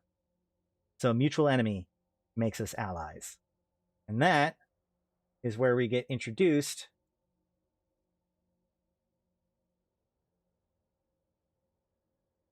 to Hakazotsu. Now, Hakazotsu is a spooky, spooky girl. And if that introduction, if that discussion about her wasn't clear, there is a chronicle. We're not going to do the full reading of this chronicle, but there is a chronicle called Wild Earth that took place before these events. It's the events that lead up to this, which basically is a negotiation between Hatakan and Tybus Heth, where basically Heth continues to try to get stuff out of her, get cooperation out of her, and using his various influences of bribery and coercion and imprisonment in a way. And she has this wonderful garden that she maintains, and a lot of her stuff involves like allegories between her garden and there's an allegory between her tending her garden, like the actual garden, and tending the Caldari state as a garden, right, in this story. So that's Hakazotsu. So that's the plan. Mila sends him to go find Hakazotsu, a very deceitful ally, but she knows something that can protect Ishukone from Heth. Who knows what she'll ask for in return? That's the risk. What is it? Heth's spies learned of an Amar, have found a way to use Empyrean technology for infantry applications. They think that they're close to testing the first human prototypes of immortal soldiers. So this is the secret. This is the thing that Hatakan has that could help him overthrow Heth, which is that the Amar have been secretly working on immortal clone soldiers, and Hatakan knows about it, knows something about it, which allows now Men's Reppola to learn something about it before anybody else does. That's the plan, okay? I thought so too, but if you knew how many agents died to bring Heth that information, you might reconsider. They also know that Heth knows, right? The Amar have acquired a decisive edge in modern warfare, and Oriitsu knows where to find it. The same technology that keeps you impervious to harm in space can now do the same on the surface battlefield. Heth would be developing it himself if he knew. He found out by accident, Mila interrupted. He was more interested in the super weapon Empress Jamil used to vaporize the Minmatars on Mechios. Instead, his agent stumbled upon this. But Fool doesn't think that he needs it. He believes too much in the Caldari military instead. You're saying Heth had a chance to get this technology and passed? More likely it is that he thought it wasn't worth the cost of trying to steal it. Men's, this is how you protect Ishukone from the mega corporations and the provost. Whoever owns this technology will dictate the terms of all negotiations forever. You're certain he knows how to get it. These drones are capable creatures, she said. Velamo has been watching her for a long time. Raleigh designed him well. See? Raleigh designed Velamo. If you trust him, then you should trust the information that his creation is providing. But not knowing what Hatakan Oriitsu would ask for in return was something else entirely. There was no way to know if the information she offered was actionable. That was the greatest risk by far. Hatakan is not someone to cross. You must honor the terms of any agreement that you reach. Exiled or not, she is one of the most powerful CEOs in the Caldari state. Don't underestimate what she is capable of. I won't. Then I'll arrange for you to contact her. Don't try it yourself. Heth will know immediately. Understood. Thank you. when they and then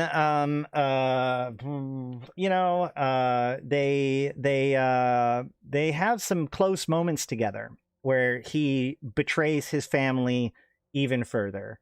They kiss, and then they do more.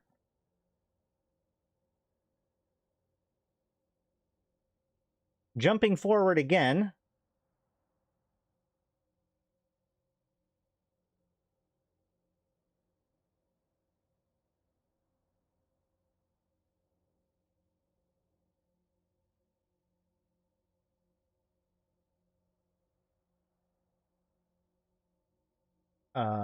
To do this search function is unfortunate for the for this version. I wish it worked as good as my phone did.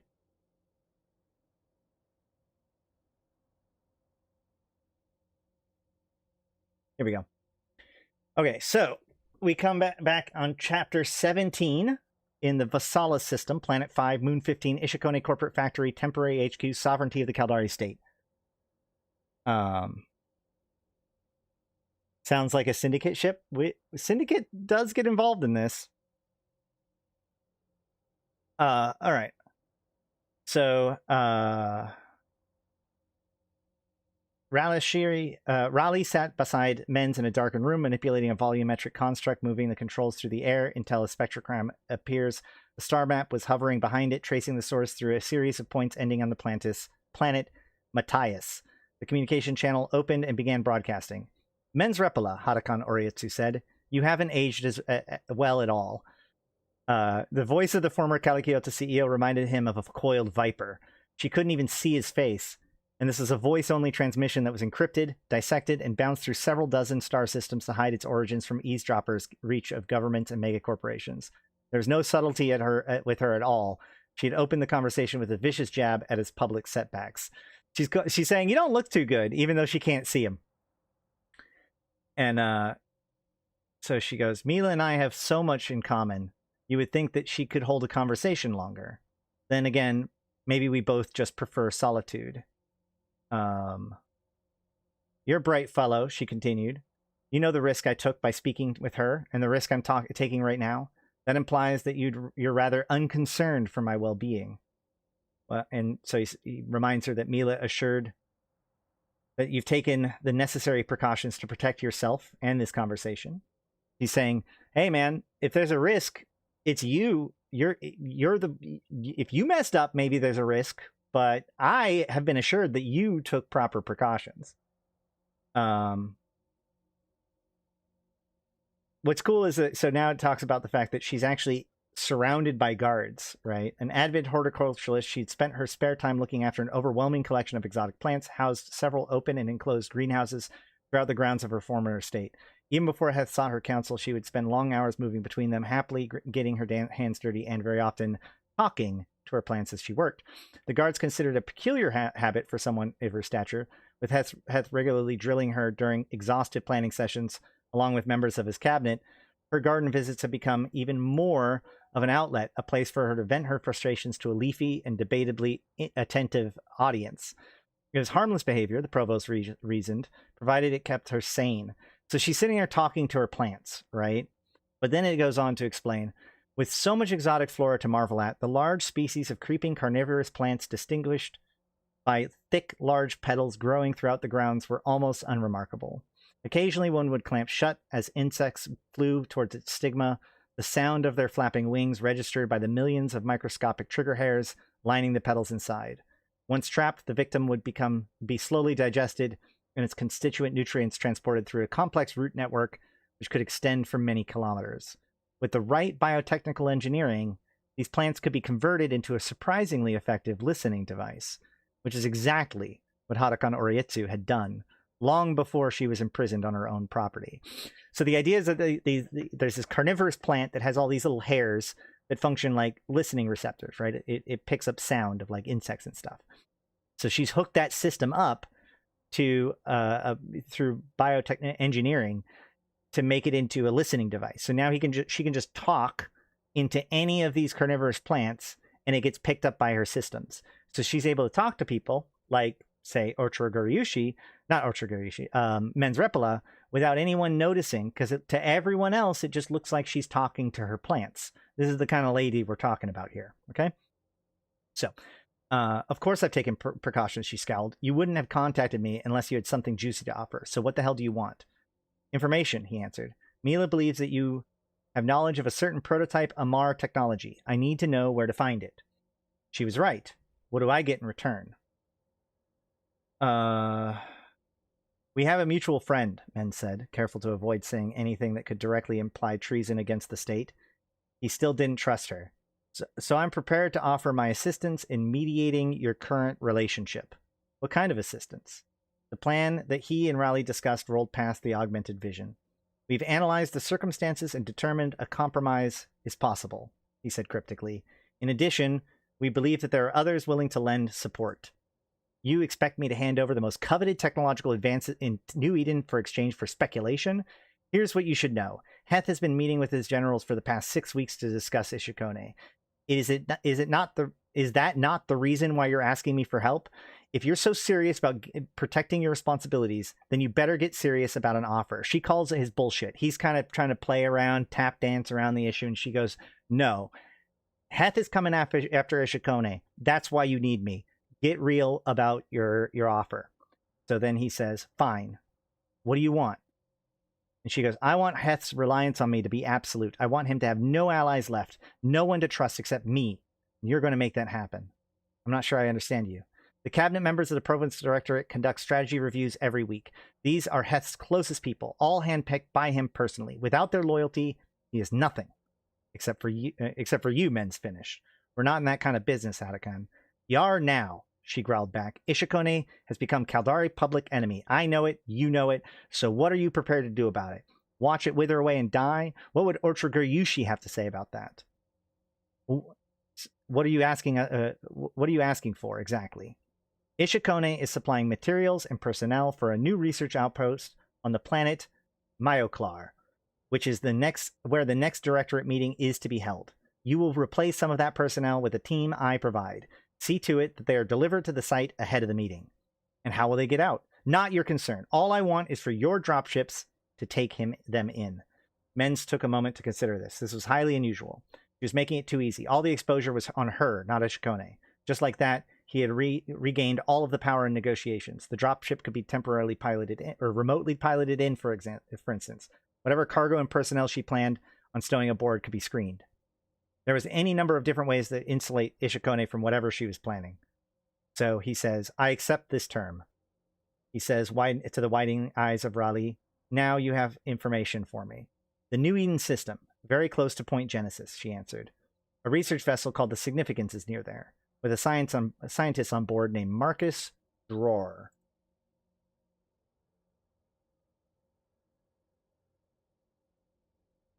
This guy.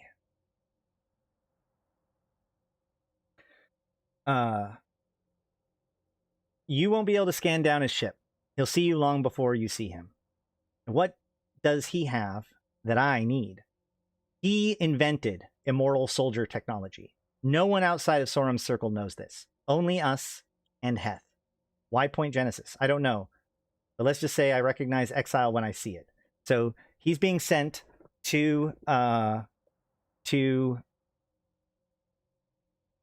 New Eden system to go meet up with Marcus, who is the guy who invented Cologne soldier technology in Empyrean Age, or at least, well, he's been part of this whole thing since Empyrean Age. But he, later on in the story, spoilers, he's the guy, for those of you who know this story a little bit, he's the guy who meets up with that the Jovian talks to and tells him the secret of the other and all that stuff. So that's Marcus. We're going to get to them. Then we have a deal. Yes, we do. Don't screw this up, Menz. That wouldn't look good for you at all. And speak up next time, Raleigh. It's not your style to keep your mouth shut. What did I just get us into? He asked. Raleigh says, nothing that we wouldn't have to deal with sooner or later. Despite my opinion of the woman, Hatakan is right. We don't have many options here. No, we don't. That's become a regular theme in my life. Your visit with Mila. So then Raleigh says, your visit with Mila. I hope you haven't done anything to add to your burdens. Menz avoided eye contact. He was ashamed of himself for what as it was. We all miss her, Raleigh says, getting up. I'll start thinking about Hadakon's offer and how we can find Marcus Yor. Thank you, Men says. Don't thank me yet. Not until we see how this all plays out. That's a very ominous thing to say. So, okay. So Raleigh and him meet with Hadakon, and they have this plan. So now they need to go to the New Eden system to find Marcus, but then also they're taking this shuttle to the planet of Myokar.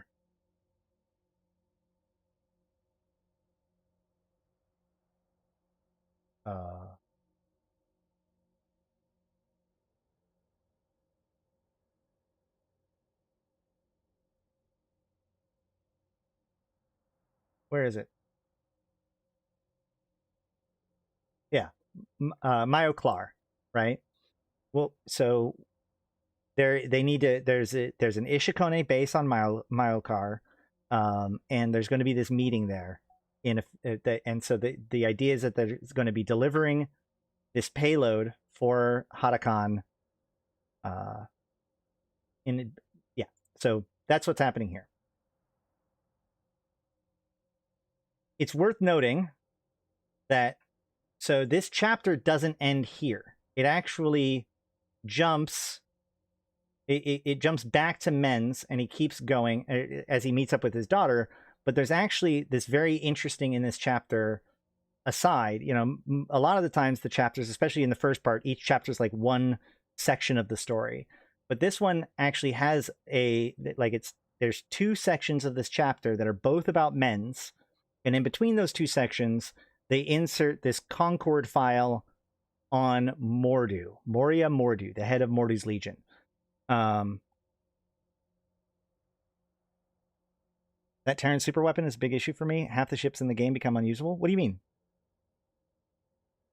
Yeah, he did. Yeah, Marcus also made the Terran superweapon usable. Thankfully, the Terran superweapon is now destroyed, but we're not there yet. Or, well, yes, by this point, the Terran superweapon is destroyed. I don't know if they know that, though. Either way. So this Mordu's Legion post talks about how remote neural scanning of Moria Mordu during agent encounter detected trace evidence of degenerative encephalopathy. Although a deeper scan is necessary to confirm the founder's outward personality is consistent with patients suffering from the onset of psychosis. This revelation, combined with a history characterized by remorseless bloodshed and mercenary trade, supports DED consensus that Mordu's Legion is currently among the most dangerous and influential factions in New Eden. The interest of upholding the mandate, Thanatos has granted permission to interfere with any Legion activity that could potentially destabilize the nations under Concord's jurisdiction. To that end, the agent also reported several actionable intelligence items. There's the whole thing about Corvin Lears. We're not worried about Corvin Lears for this story. But the second note, Thanatos has also learned that Mordu has been in contact with Hadakon Oryitsu, deposed Kalakiota CEO. Since then, he has been preparing a mixed squad of soldiers, assassins, and technicians in mock raids on a fake research outpost consistent with Ishukone contractor design, suggesting that a raid somewhere in the Caldari state is imminent. Thanatos has been ordered to learn the target of the raid, determine the extent of Hadakon's involvement with Mordu Legion, and find any connection to Ishukone, and assess the dangers to Tibus Heth and the Caldari Providence Directorate. They're fucked. They're fucked, guys. Concord's on to them. Concord knows that Hadakon is working with Mordu's Legion. Mordu's Legion has been practicing raiding Ishukone science facilities, and now Men's Reppola is supposed to be depositing some payload of people and equipment to an Ishukone laboratory for the sake of Hadakon in order to stop Tibus Heth and his power and like basically kill everybody in his council, right? So that's what's happening. We jump back to Men's as he finally gets home to talk to his daughter.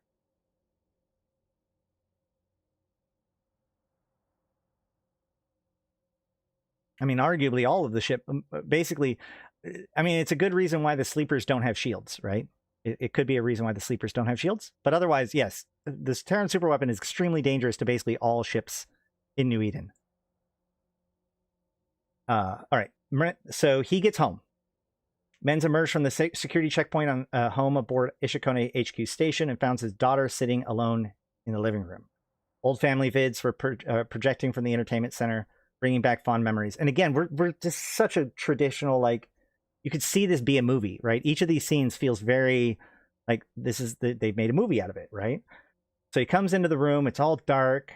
The only lighting really in the room is these projectors that are showing memories of them as a family.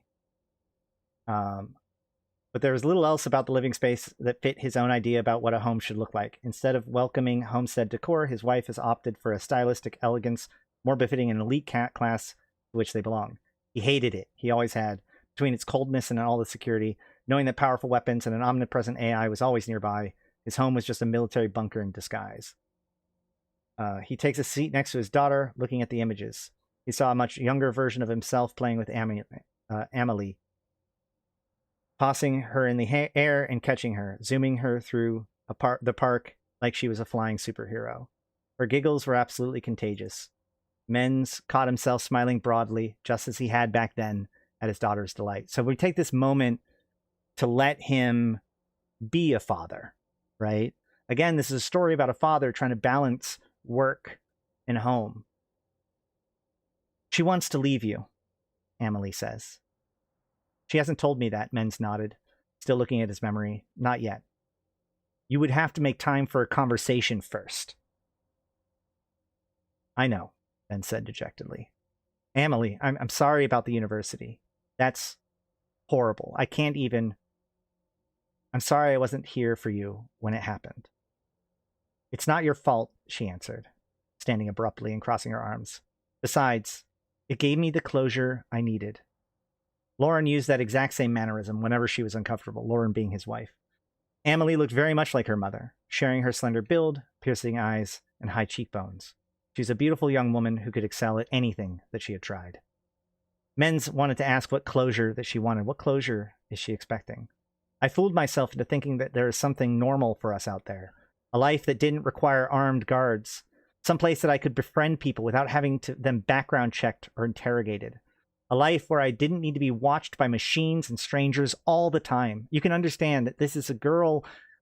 She's the daughter of the CEO, now CEO, that only is now CEO because of the death, the murder of the previous CEO. Surrounded by security, she can live no normal life. To her, being kicked out of the academy is just the last piece in a long, ongoing struggle to even have a place in the world, to have anybody to relate to, given her position. So this finally allows her to break that tether and give up the dream of being a normal person at a normal academy.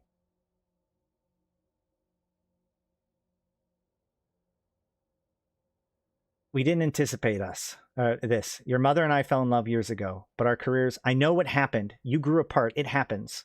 Whether or not it was inevitable, I can't say, but these crazy circumstances certainly didn't help. Millions, and so now he's defeated, right? He's at the mercy of his daughter. So his daughter then now gives him a little bit of support, trying to give him some direction. Millions of people depend on you. How can anyone grasp what that means? You're a mega corporation CEO. I can't relate to anyone because of that. When I was in the academy, I would hear conversations about vid stars, dating gossip, fashion, all stuff I should be interested in, right? Like a normal person would. But then I'd come home to discuss about national security and mega politics. It got so tiring trying to relate, I just gave up. Most of them are so self-centered, so insulated from things that really matter. I can't understand them. So Menz is very focused on what he has cost Amelie. And Amelie is trying to explain to him that that life was never for her. He hasn't gotten it yet. He says, Amelie, I'm so sorry. How many times have I said it now? I blame myself for this mess, but I have the means to shelter you from it completely.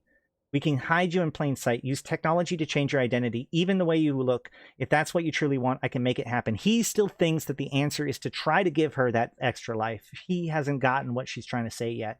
And then she says, but what about the broker? And if not him, what about Tybus Heth?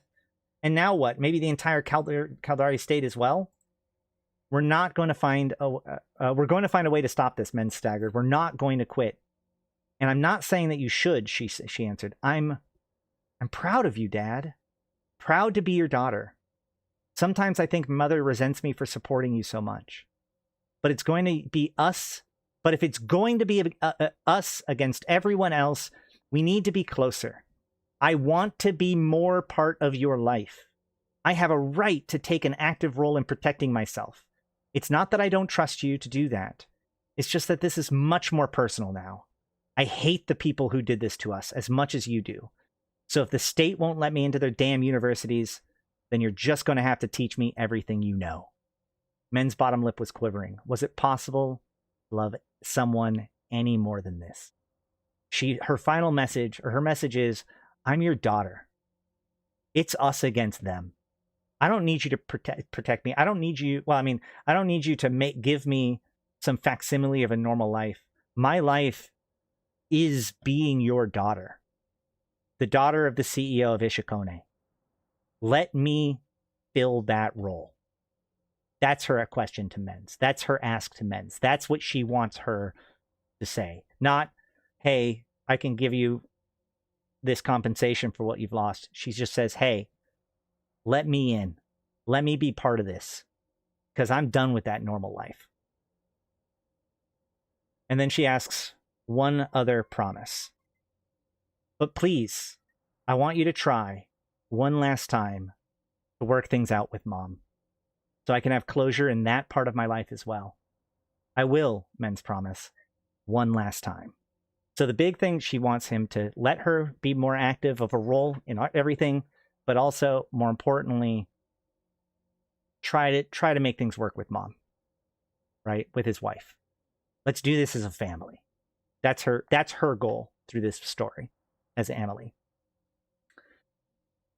So then he receives a message as he is talking, as he's getting this information from her, as he's hearing this from his daughter, learning about his daughter probably for the first time ever, the true nature of his daughter. He receives a message from Mila Garyushi. Hadakan provided the details of your conversation. She supplied logistical infrastructure for the op, which I have forwarded to Rally. I cannot overemphasize how critical it is for you to honor your side of the agreement. If there is anyone more determined to rid the cluster of Tybus Heth than us, it's her. She will stop at nothing to achieve this. Don't underestimate her. I also warned you that Velamo suspects that she's working directly with pirate organizations without consent or awareness from Heth or the CPD. It is no secret that Ishukone has cordial relations with Mordu's Legion, but you know how damaging it would be if it was suggested that the Garistus or Serpentis cartel was directly involved in Ishukone's affair. Cover your trail thoroughly, Men's. I would be remiss if I didn't admit to thinking a great deal about your visit. I am very sorry that it happened, but I have no regrets either. I am ashamed of myself, in spite of my sincerest wish that it would happen again. As yours always, Mila Garyushi. So again, the plan is in order. Things have been put into play. Logistical supplies have been locked in. There's questions about working together with different pirate groups. They specifically mention Mordu, which we know that Hadakan is in connection with.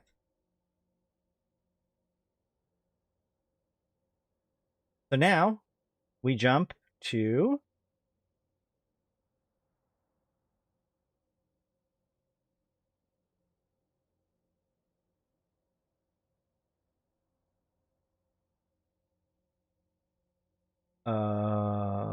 am I just going to get a bunch of Men's? Yep.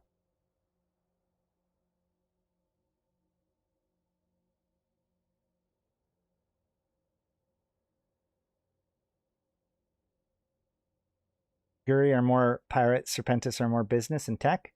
A lot of the Serpentis tech is actually by angels. Guri are a lot of tech. Because, like, remember, the Gurissus were instrumental in the Kreelar project. They were also critical in the installation of Otrogoryushi and the exposure of Ishukone, Ishukone's original corruption back in the day. They also, of course, had their own cloning tech with the Valkyrie project, because Fatal was had his clone corrupted during the escape from the Career project. So no, I mean, Guristas are very technologically based as well. It's just they like to steal their tech. Serpentis are more about smuggling than anything.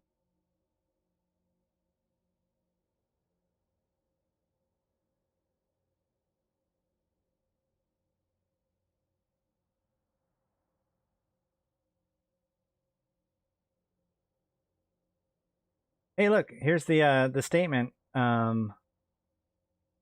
Yes, Mac answered politely, studying her with his good eye. General Kintrip was hovering nearby. You are the life giver? She couldn't help but look up surprised. I'm sorry. He was smiling behind what is scarring aloud, gleaming at her. I bring life supplies to you, Mac says, wavering towards the rows of... I'm sure that they appreciate it, Gable says. Thank you. We're not going to go too deep into Gable too much at the moment. But yeah, the Guristas epic arc is about stealing capital ship blueprints. Yep. And also, I mean, like, the Guristas also were spying on the Caldari during the events of the hike in Torigo, you know, and all that stuff. But either way, hold on. So we do want to just touch on this character here, Gable. She is this medic, deeply religious. I think she's a Caldari that is converted over to the Amar. She was in Empyrean Age. She's also in Templar 1, and she's this medic. And the reason why she's important is because she gets kind of granted this title during this moment of Life Giver. Someday I free you, he whispered. I bring another life giver to these men. So Gable is likely the Life Giver, which is a character that we see that is associated with the Guristas and the Angels, according to the lore that we now have from Vanguard. But she is critical to the Vanguard story. And this other person that she's related to right here, Mac, she even said, she asks, "You're with Mordu's Legion," and he confirms. So this is basically a contact between Gable and Mordu's Legion personnel.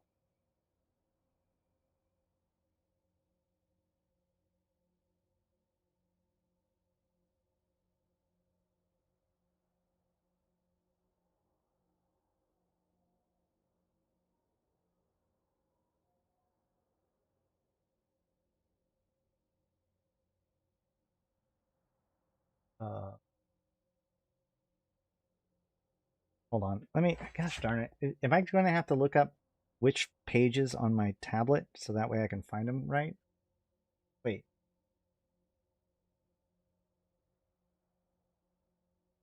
Stream's working, right? Yep. Okay, good. No. Hold on. This thing tells me when chapters change.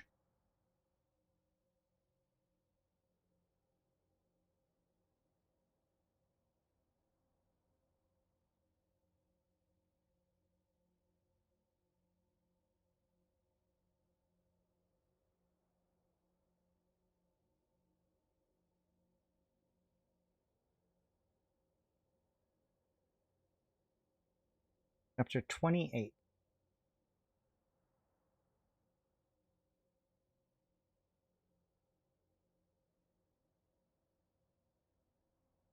Yeah, here we go.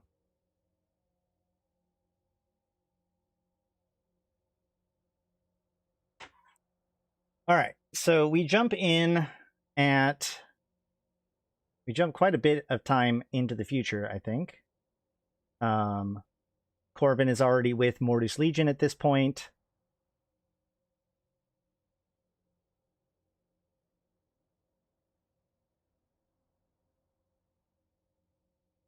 So yeah, chapter 28. Yeah, so we're getting pretty close to like the exciting parts of the book at this point. But as far as Menz is concerned, he's on his way to Genesis. Okay, so we join him as he enters into the Niarja system, which at this point still exists as part of the main New Eden cluster. Entombed in the vicious grave of the Starship capsule, Men's Reppola took note of the starship's surroundings, panning the camera drones for maximum optimal coverage. There's all these different ships. He's like, oh, Amar love gold. It seems fitting that they controlled the system of humanity's origin and the Eve Gate itself. Men's tensed up as a pair of Imperial Navy frigates approached. Cruising along the length of his ship, no doubt they passively scanning his cargo, which, despite Raleigh's assurances to the contrary, Menz was convinced would lead them to interdiction.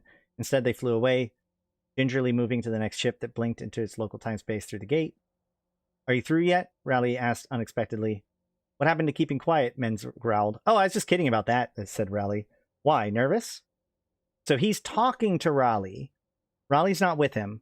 He's communicating with Raleigh, but he's piloting this ship.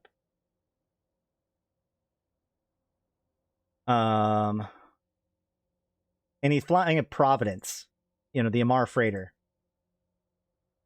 So he's going super slow. Your comms aren't routing through the gates, Raleigh said. We're on a secure fluid router. And Amar Customs, your ident tags read as belonging to Holder Laris Fayed, a reclusive historian and avid collector of antique war vehicles. So again, all this, like, they're using fake identities. They're disguising themselves as just an Amarian freighter pilot. The technology that Raleigh could throw together on a moment's notice could impress even the craftiest starship engineers. As always, Menz didn't actually know the details of exactly how he was going to locate a single ship in the area the size of a cubic light year. He just knew that Raleigh would figure out the best solution, and that would have to be enough. That gives you good reason to be in the New Eden system.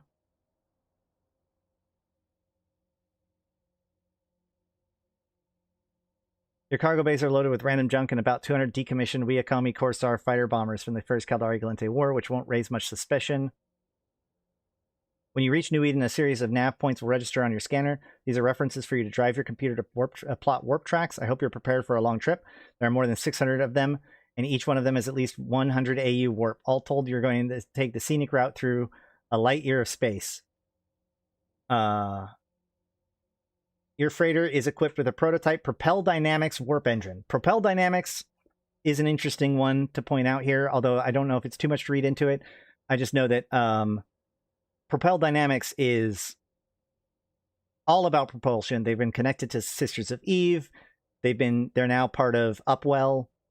They're a critical piece to all of this. We could have a whole segment just on them. In fact, I probably have, but either way, we've got weird Propel Dynamic warp engine, which will go 25 AU per second, which every freighter pilot would be like, oh my God, please. But yeah, 25 AUs. How the heck did you? Don't thank me, because technically you're a test pilot. Propel Dynamics needs to stress metrics, and you're going to beat the hell out of the drive for them. Unfortunately, there's no warranty if it happens to go Nova on your flight. Let's see. Once you're a light year closer to Point Genesis, those junk Corsairs will spring to life. They're state-of-the-art Apex 11 warp container frontier drones in disguise, all with entangled comms, enough of them to work a border zone sector. They'll break into their preset search patterns, working towards Point Genesis and broadcasting your contact data to the significance. How long will it take? Anywhere from a few minutes to never. If that ship doesn't want to be found, we won't find it. They'll see us coming from far away. The captain probably dropped sensor buoys long ago. We're not sneaking up on it. Is our side of the bargain secured? Men said. You mean our role in the assassination of a head of state? Yeah, that. A very good Ishukone pilot with good Ishukone equipment is standing by. The cargo is due in just a few hours. He doesn't know anything. Menz wondered if he knew who it was, then decided it was probably better if he didn't. What did all this cost us, Raleigh? A lot. Those Apex birds alone cost $500 million each. It's going to take some creative accounting to explain this to the board of directors. Seriously? Do you think that this is worth it?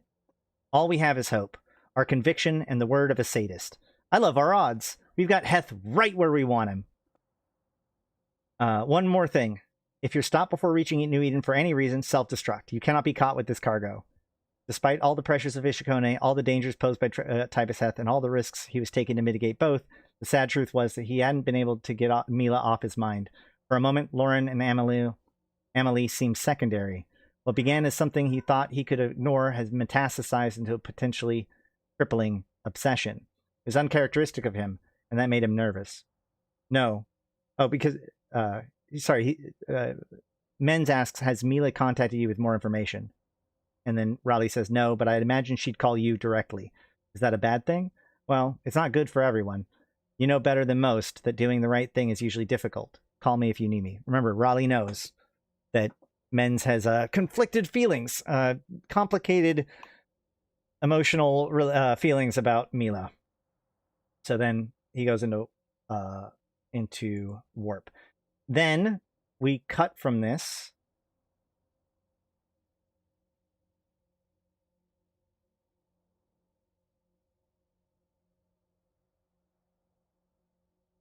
to, in the next chapter, we jump to Lauren.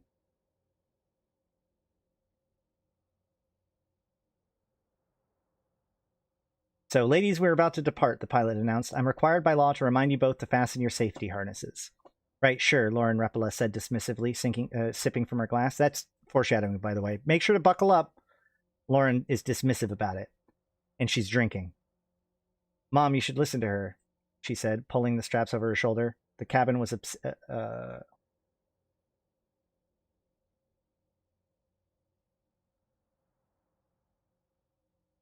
hold on. I feel like I missed a part. Hold on.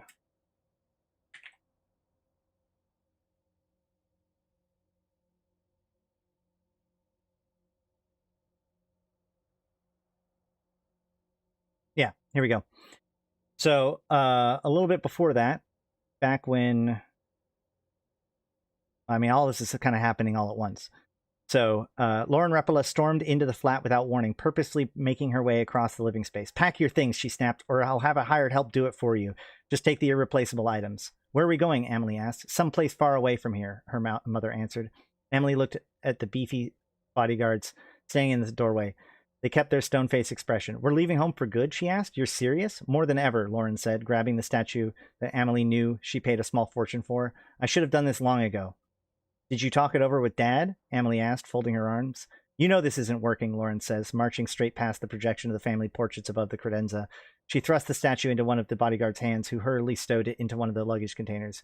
Please don't fight me over this. Just gather your things and let's get moving. You made all the arrangements? Emily demanded. The watch knows the itinerary, or is this selfishly irresponsible as I think it is? Yes and yes, which is why we need to hurry, Lauren said, snatching the ancient figurine from the pedestal. Responsibility works in both ways in marriage, and I lost my patience waiting for your father to reciprocate. So where are we going? We are eventually going to the Federation, Lauren said. We have friends there who will take us in. We can't do that, Emily said. Not without a presidential pardon. It's done already, her mother said. More than happy to accommodate us. You can't do this, Emily protested. Watch me, Lauren said. Dad promised to try one more time to work things out with you, Emily protested. You owe him at least that much. With a startling crash, Emily slammed the priceless figure into the floor. It broke into dozens of pieces, scattering it across the floor like flechettes of a grenade. I don't owe him anything, Lauren shouted. I am so sick of being told what I owe. What about what's owed to me? Why doesn't anyone ever ask that? Your father is a great man, Lauren said. He really is, but not for us. Right now, I need to do what's best for us. Not Ishukone, us.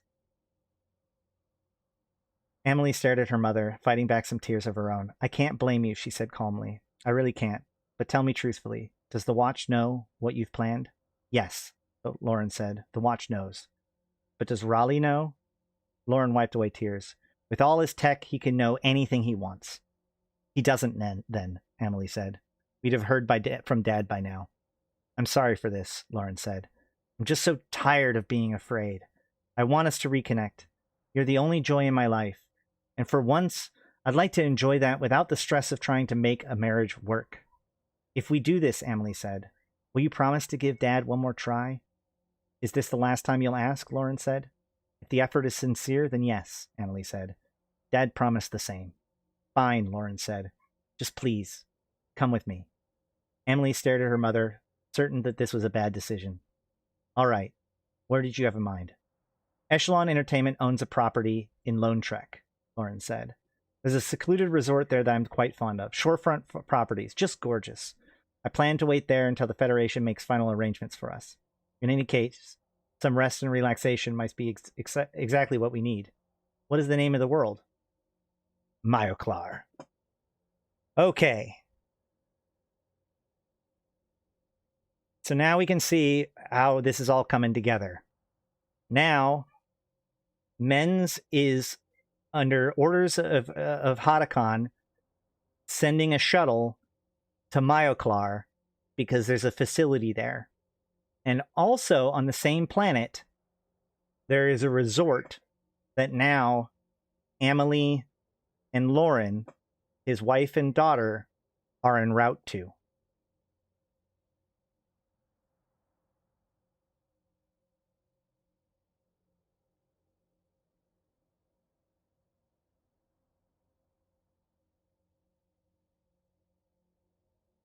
Okay. So now they're on their way to actually hold on.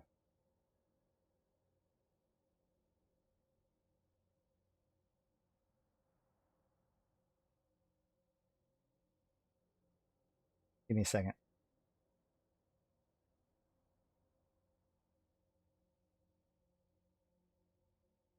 Okay, yeah. So my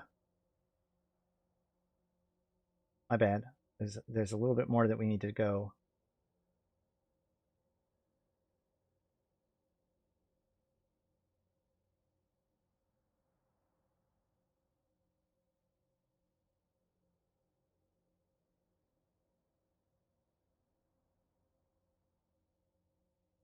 Wait, what? Hold on.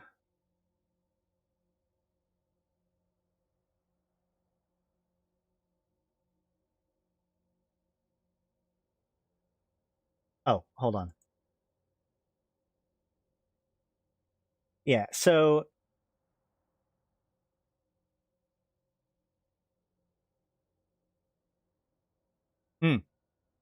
right. Okay, yeah. We're good. We're good.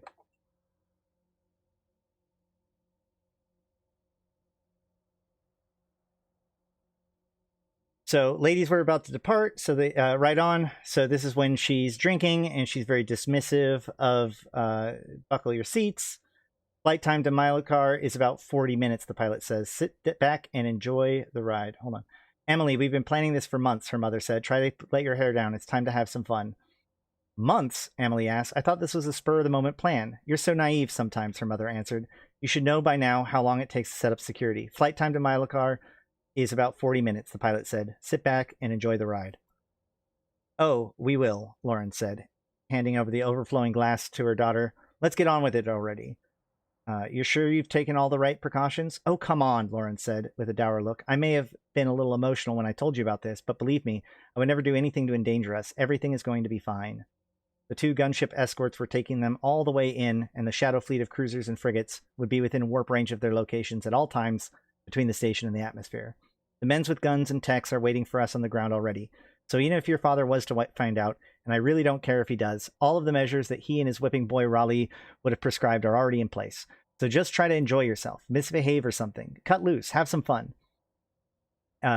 Ship lurched into the docking clamps released, and Lauren spilled wine all over herself. Emily began to smile, then stopped herself. Turning her gaze towards the viewport, she resumed her worrying about the station's as the station's interior rushed by.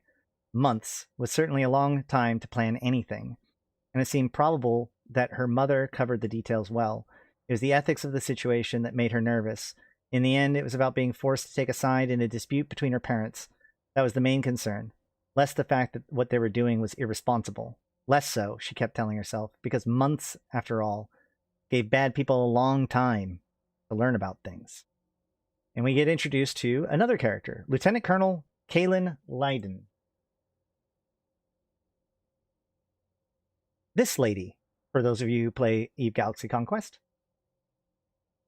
She had been a pilot for Ishukone Watch Protective Services Division for 5 years. From the beginning of her career there, she had been assigned to Mrs. Reppola's personal security detail. During the time, she had developed a special respect for the family, empathizing with their ordeals and unbelievable stress they faced. She cared deeply for their well-being, although there were occasions when she thought that the security precautions were overly harsh. She had always understood the reasons for it, which is why she could only shake her head at the debacle unfolding in her cabin, watching Lauren wipe the drink off her chin and laugh about it. On one hand, it was refreshing to see the woman enjoy herself for a change, but on the other, the hugely expensive security forces of Ishukone Watch were being used to aggravate a domestic dispute. This was outright irresponsible abuse of power, and that she could tell that the young Amelie thought so too as well. It didn't matter that the detail itinerary itself was professional, that they were bringing enough firepower with them to raise an infantry company. The fact was, Men's Reppola didn't know about the excursion, and Lauren Reppola had threatened a lot of people on the watch if they didn't play along. The worst part was that technically she had the authority to do this. It was part of the watch security protocols for emergencies. If Men's was ever in imminent danger of being captured by enemies of the Ishukone, Lauren was to leave with Amelie under protective services custody and not tell him where they were going. That way, information vital to their survival was isolated and couldn't be coerced. Needless to say, this hardly qualified as an emergency. Whatever, she told herself. Lauren and Amelia Reppola were now her responsibility. Ishukone watch starships had delivered them from here to the Echelon Entertainment Station, and it was her job to take them the rest of the way to the resort. Harbor Control, this is Vanguard 1. Vanguard? She declared on the military comms channel. It was time for the convoy to move, requesting permission to undock. Granted. Safe travels out there. Okay. So then, Otacon is super happy. Is for sure before Snuff appeared? Yeah, no, that's true. Otacon could barely control her excitement. Today is the day, today is the day, today is the day that I kill him. Sung to the tune of a children's rhyme, the verse repeated in her head. Heth is going to die, Heth is going to die. Mordu, my love, will stab his heart. Oh, Heth is going to die. So yep, that's the plan right out there. She's working, she's got Men's to deliver Mordu guys in order to try to kill Heth. That's the plan. In fact, this whole thing of like, I want Heth, she even lied to Men's, right? Because she told Men's that she wants Heth to be reliant on her, when in reality, this whole plot was to kill Heth. The weekly meeting was moments away. The guard, which by the way, Heth has a disease called the slow disease. Well, at least it's, I can't remember the actual name of the disease. It gets mentioned in a couple places, but like he can't be cloned. That's one of the whole things about this. So if he dies, he's dead.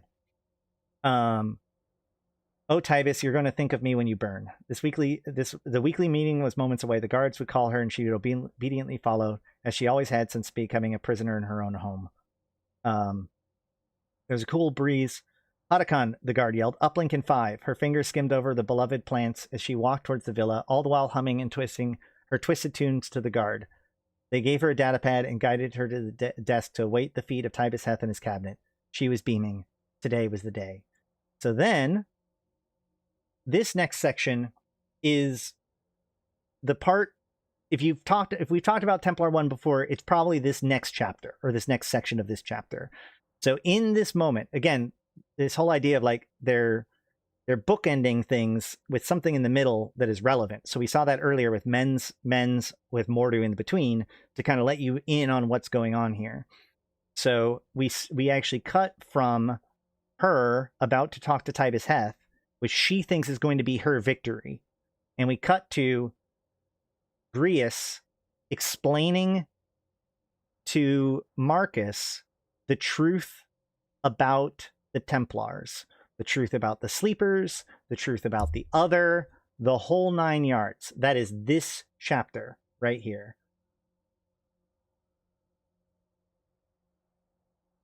He's explaining the entire story of the ancient Jove, etc., etc. That is what's happening right now, and explaining the story of the Other and everything involving that. And then we cut right back to Otacon and Heth. So this was that is, so it's this climactic moment, and they pause to reveal this giant fucking lore dump. And then they're like, okay, great. Now we can just jump back to Otacon and to Heth. I'm sure everything is fine. Good morning, Otacon, Tybus says. Today is the day, she thinks. Where is everyone? She says. They'll be along, Tybus said. Because remember, she's expecting him to be at that meeting. She expects him to be in Myokar right now. She expects him to be down there with her Mordu guys coming in right as we speak, so that way she can witness Heth being executed by Mordu's men. That was her plan. And the thing comes on, and he's alone. Something might be wrong. Where is everyone? They'll be along. Nice work on these tax revenue forecasts. The estimates turned out to be spot on. He's very normal, right? How are you doing today? He asked. You seem a little distant. I don't know, she answered. I suppose the weather has me down a bit. That's not like you, he said. Maybe a fresh challenge will brighten your mood. I doubt it, she said, but a fresh sea breeze and a gorgeous tropical view would cheer me up. Like the sort you're privy to right now, right? Because she thinks he's at the resort. I'm not privy to sea breezes at the moment, Tybus said, folding his hands. There's been a change of plans regarding our summit venture. An icy lead ball formed in Hadakon's stomach. Really? She asked. You mean you're not at Echelon Villa? No, Tybus said, holding his glare. I'm afraid I'm not. And suddenly, this story becomes fucking Game of Thrones. Uh-oh, what's going to happen? But today is supposed to be the day.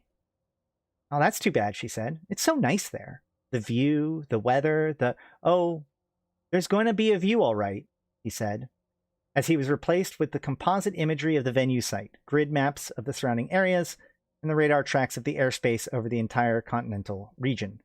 One red blip was about to enter the grid. I don't have much of an agenda today, Tybus said. So just sit back and enjoy the show. What exactly am I looking at here? She said. Where we're supposed to be right now, Beth said. It seems that knowledge found a wider audience than usual this week. I'm in the process of learning how that happened. For reasons that might not be obvious to you, you weren't informed. I'm sure you understand.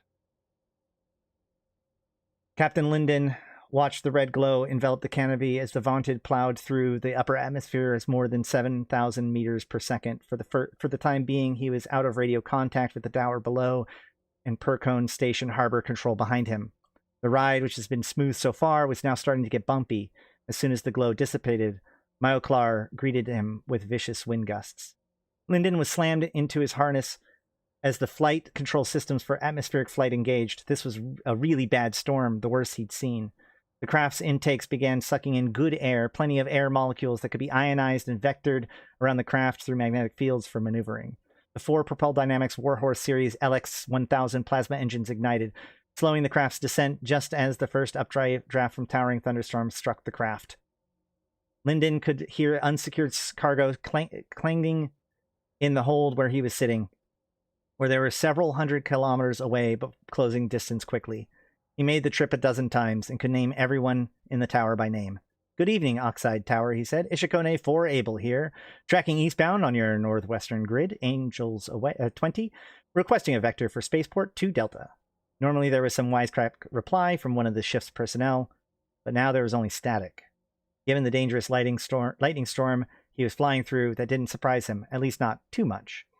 Ishukone 4 Able, an unfamiliar voice said. State your destination and cargo. Trevor said out loud. 4 Able inbound to your 2 Delta spaceport. My hold is filled with civilians and colony support equipment. What kind of equipment, 4 Able? The voice said. Another updraft current shook the craft violently. Red stall lights flashed briefly, and the flight controls struggled to maintain airflow around the craft. Tower, where are the usual guys? Captain Linden demanded. We're in bad weather here and need a vector to your spaceport ASAP. Do not approach 2 Delta, the voice said. You are cleared for 6 Bravo. Set your course for that grid and do not deviate. This, Trevor knew, was trouble. One way to check, and it was hardly foolproof, was to verify each other's identity. Tower, authenticate to Ishukone passcode challenge Romeo 9 Oxide, he says. 4 Able passcode answer is Victor 1 Mike, the tower replied. Come left 1 degree and proceed to your vector to 6 Bravo. The authentication passed. But Captain Linden knew that this tower. The guys would have laughed at him for going through the process in the first place. In addition, 6 Bravo had just opened and was reserved for liquefied gas transports. The tower was about 5 kilometers away from the Delta ports, completely isolated from the colony, never used, and didn't have any offloading equipment for Vaunted-class dropship. There was more alarms going off in his head than on his instrument panel. To bring the point home, lightning struck near the canopy, blinding him. He blinked away the greenish blobs in his vision. The craft was fine, but the magnetic nozzles were struggling to keep up. Auxiliary compressors embedded in the airframe had already engaged to support them. The craft was heavy and didn't handle well in the best of circumstances. Whatever he was going to do needed to be done quickly. Tower, that port isn't equipped to offload my gear, he says, buying himself some time to look over the map of the area. Request permission to land at. Denied, 4 Able, they interrupted. Cleared for 6 Bravo. Do not deviate. The craft descended below the cloud ceiling, and Trevor lowered his thermal visor. There were 1,200 meters, and he could see both landing sites. Every spaceport was open, and there were vehicles he'd never seen before at 6 Bravo. Captain Linden looked at his fuel gauge and took a deep breath. "Roger that, Tower," he said, checking his emergency alarm for passengers. He hoped they heeded the warning to get in their straps. Coming in nice and smooth on 6 Bravo. And with that, Captain Linden pointed his craft away from the colony and pushed the throttle as hard as it would go. He was pressed into his seat as several million kilograms of thrust rocketed him away from the landing site. He keyed the Ishukone Watch emergency channel on his comms. "Mayday, Mayday, this is Ishukone Heavy Transport 4 Able, inbound from Percone Station. We have been denied entry at Port Markar Colony. Myoclar Colony. Can you assist? Over." The response was immediate. 4 Able, the watch reads you. We confirm that Ishukone personnel are not responsive. What is your location? 10 kilometers west of the installation. We're burning to put distance between us and looking to see a safe place to put down at least 200 clicks. Captain Linden's cold metal pressed against his neck. I felt cold metal. "Don't move," a voice said. A hand reached forward to switch off the squawk box. "Why didn't you land?" the voice demanded. Trevor knew better than to remind the intruder that forced entry into the cockpit of a dropship was a crime punishable by death in the Caldari state. "The tower didn't authenticate my passcode challenge," Trevor said. "That's bullshit," the voice said, pressing his gun deeper into his neck. "Turn the ship around." "Fine," Captain Linden said, easing the control stick over. "But I think you're making..." Alarm klaxons filled the cockpit. A missile had been fired at them. Acting on reflex alone, Captain Linden wrenched the controls over and activated countermeasures. Several ECM canisters ejected from the Vaunted, but the lumbering craft barely changed directions. "What the fuck?" the voice shouted. Linden threw the radio switch back on. "Watch! Mayday, Mayday! Someone shot at us!" he yelled. "Please send help! We have civilians on board!" "Solid copy, 4 Able. Help is en route to your sector," the watch replied. "Is there someone in the cockpit with you?" The missile slammed into the countermeasures and exploded. The shock dissipated harmlessly behind them. Trevor tried to raise Ishukone Watch again, but they couldn't. "We're being jammed," he said, reaching for the bay door's controls. "I have to jettison cargo." "Don't," the voice warned. Furious, Trevor turned around and saw one of the beefier-looking civilians.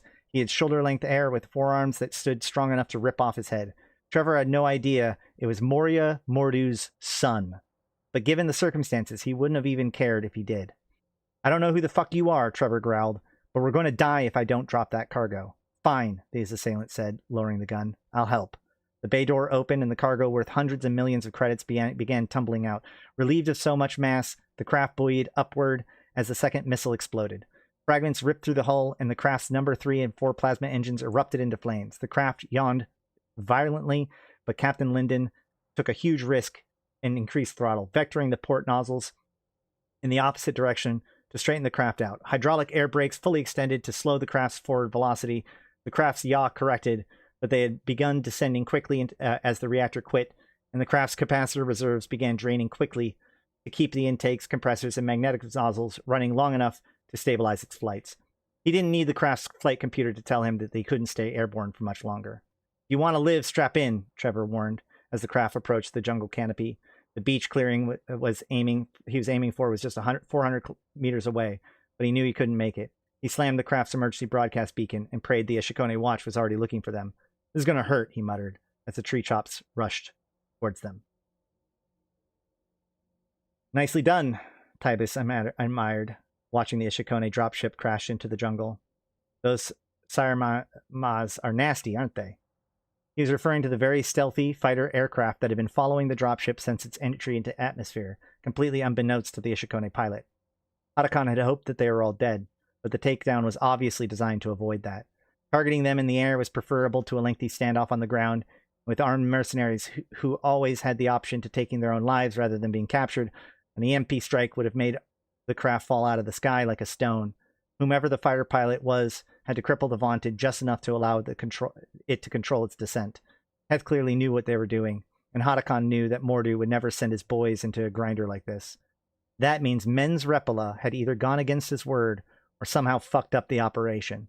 It didn't matter which. Of all the people who could have pulled this off, Reppola was the only person she knew for certain despised Heth enough to try. Without Men's Reppola, she was never going to escape imprisonment. This was her last chance. The flaming wreck on the ground proved it was gone. She snapped into survival mode, relishing the chance to strike back. "Of course, we're going to recover the cargo he dropped," Heth continued. "Maybe a few survivors as well." "What corporations owned and or operated that gunship?" she asked. "You mean you don't know?" Heth asked. Time is wasting, she said. Who? Ishukone is the owner and operator, he asked. My information is that a team of assassins were on board. She decided to play in Heth's paranoia. There's a dropship in the vicinity that she knew was very dear to men's Reppola. How good is your information? She asked. Is the source reliable? As reliable as they come. But is it thorough? Whatever you're getting at had better impress me, Heth warned. Show me a map of Echelon Villa, she said, and zoom out to 100 kilometers. All right, Heth said, as the imagery transformed. The villa is there, in the caldera. The Ishukone company is 80 kilometers away, separated by steep terrain and jungle. If you think that there were assassins on board that dropship that you just shot down, they would have had to walk there, hauling lots of kit with them. Which I'm sure we'll find in the cargo dump, Heth said. Right. But what about this site here, she says, pointing to the resort. It's 100 kilometers in the other direction, a trendy getaway spot owned by Echelon, with a spaceport equipped to handle heavy dropships ferrying the rich and famous, or a squad of well-trained mercs could make that hike in 12 more hours than it would take to reach it from the colony. Heth remained quiet, holding his stare. There must be a radar track of ships in the area, she continued. If there are Ishukone dropships en route to the sector, then there remains the possibility of a contingency plan for whoever sent those assassins. There are several Ishukone-registered dropships en route to Myoclar, Heth said. One is tracking directly towards the resort right now. Well, Atacon said. How thoroughly did you say your sources were? Heth's expression turned to anger. I mean, really, she continued. Given what we've just seen, and what we're likely to find in the jungle, what are the odds this second dropship is just carrying tourists? She knows what is happening. It even says right here that there was a dropship in the vicinity that she knew was very dear to men's Reppola. She's decided that men's Reppola fucked up this opportunity, and so she's going to punish him. And she leads Heth to identifying and targeting the shuttle that is en route to Echelon Entertainment. Raleigh, Ishukone Watch Commander Boris Akala said, we've got a situation. He had been plunged into his private research neuronet, using it to focus on the optimizing search patterns for the Apex drones, looking for the significance. One of our dropships were just shot down over Myoclar, Captain Akala said. The pilot issued a mayday before his signal was jammed. Armed search and rescue efforts are en route to look for survivors. Raleigh realized immediately. Send in company-sized mechanized units and salvage team, with fleet support in orbit. Sir, the Caldara Navy has ships in the area now as well. Send them. Yes, sir. Be advised, the confrontation with Heth's forces is likely. The state is warning all dropships not to approach the planet. Any who refuse will be shot down. I see two of ours heading there, he said. The one that was shot down, and a second, a resupply ferry en route to Echelon Resort? That raised an eyebrow. It was being escorted by 2 watch gunships. Why would a supply ferry heading there need armed escorts, he asked himself. And then he saw the flight log had been electronically forged, and that the location finder for Menz's wife and daughter had been switched off. A sickening wave washed over him. Commander, Raleigh said, where exactly are Lauren and Amelia Reppola? Ladies, we're about to deorbit, Lieutenant Kaylin Linden announced. For your protection, please fasten your safety harness. Amelia Reppola has never taken her off, and Lauren Reppola was very drunk now. Lieutenant Linden switched off the video feed. It was too difficult to watch. They had been on ground. They'd be on ground in a few minutes, and she felt like she needed a shower. There were so many things wrong with the scenario that she felt filthy. The cockpit was filled by the greenish-blue gem of Myoclar. The approach was lined up. They'd be hitting the atmosphere in just a few seconds. Vanguard 1, this is Hawkeye, the radio erupted. Abort your descent. Repeat, abort your descent. A Caldari Navy frigate warped in from 10 kilometers out. All dropships have been warned to stay above Myoclar, the radio screamed. Abort, abort, abort. Before she could comprehend what was happening, antimatter slugs vaporized the gunships on either side of her. She was confused. No hostile ships were registering on her scanner, just Caldari Navy frigates, which didn't have any reason to fire on her. Her last thoughts were of her brother Trevor, and of Amelia Reppola, Brave girl that she was, who had the smarts to strap herself in properly. The comms traffic in the Tsukura's system had gone off the charts. It was like watching the seismograph of the trembler in real time, a flurry of tremors leading up to the big shock that changed the landscape forever. Velamo was attempting to penetrate the encryption, but had no luck. It continued feverishly trying to do so. Mila had thought to reach out to Raleigh to see if he knew what was happening, then thought better of it. He would be too busy. Same with Menz. She had an awful feeling that something terrible had just happened. So, but before Menz can even find out about what has happened to his wife and his daughter, he's busy focusing on the significance. I'll be damned, Menz thought. Hadakan was right. One of the Apex probes had found something, or rather, something had found it. The message was a celestial grid coordinates. One dead reckoning warp plot, and he'd be within 100 clicks of the significance. There was nothing else in the message. He thought that Raleigh would have contacted him by now to celebrate or to offer some advice. No doubt he was seeing this data as well, but he didn't. And Menz still wasn't entirely sure what he expected when he warped there, or what he had paid to find it. Oh, all right. So then,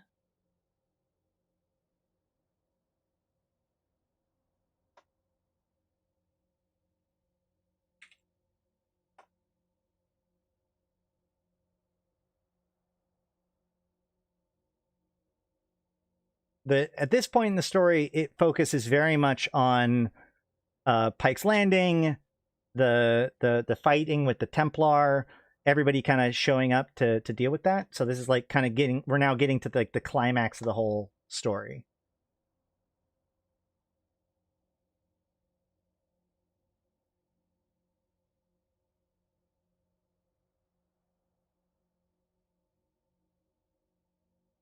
Oh my gosh. It's all right, 344.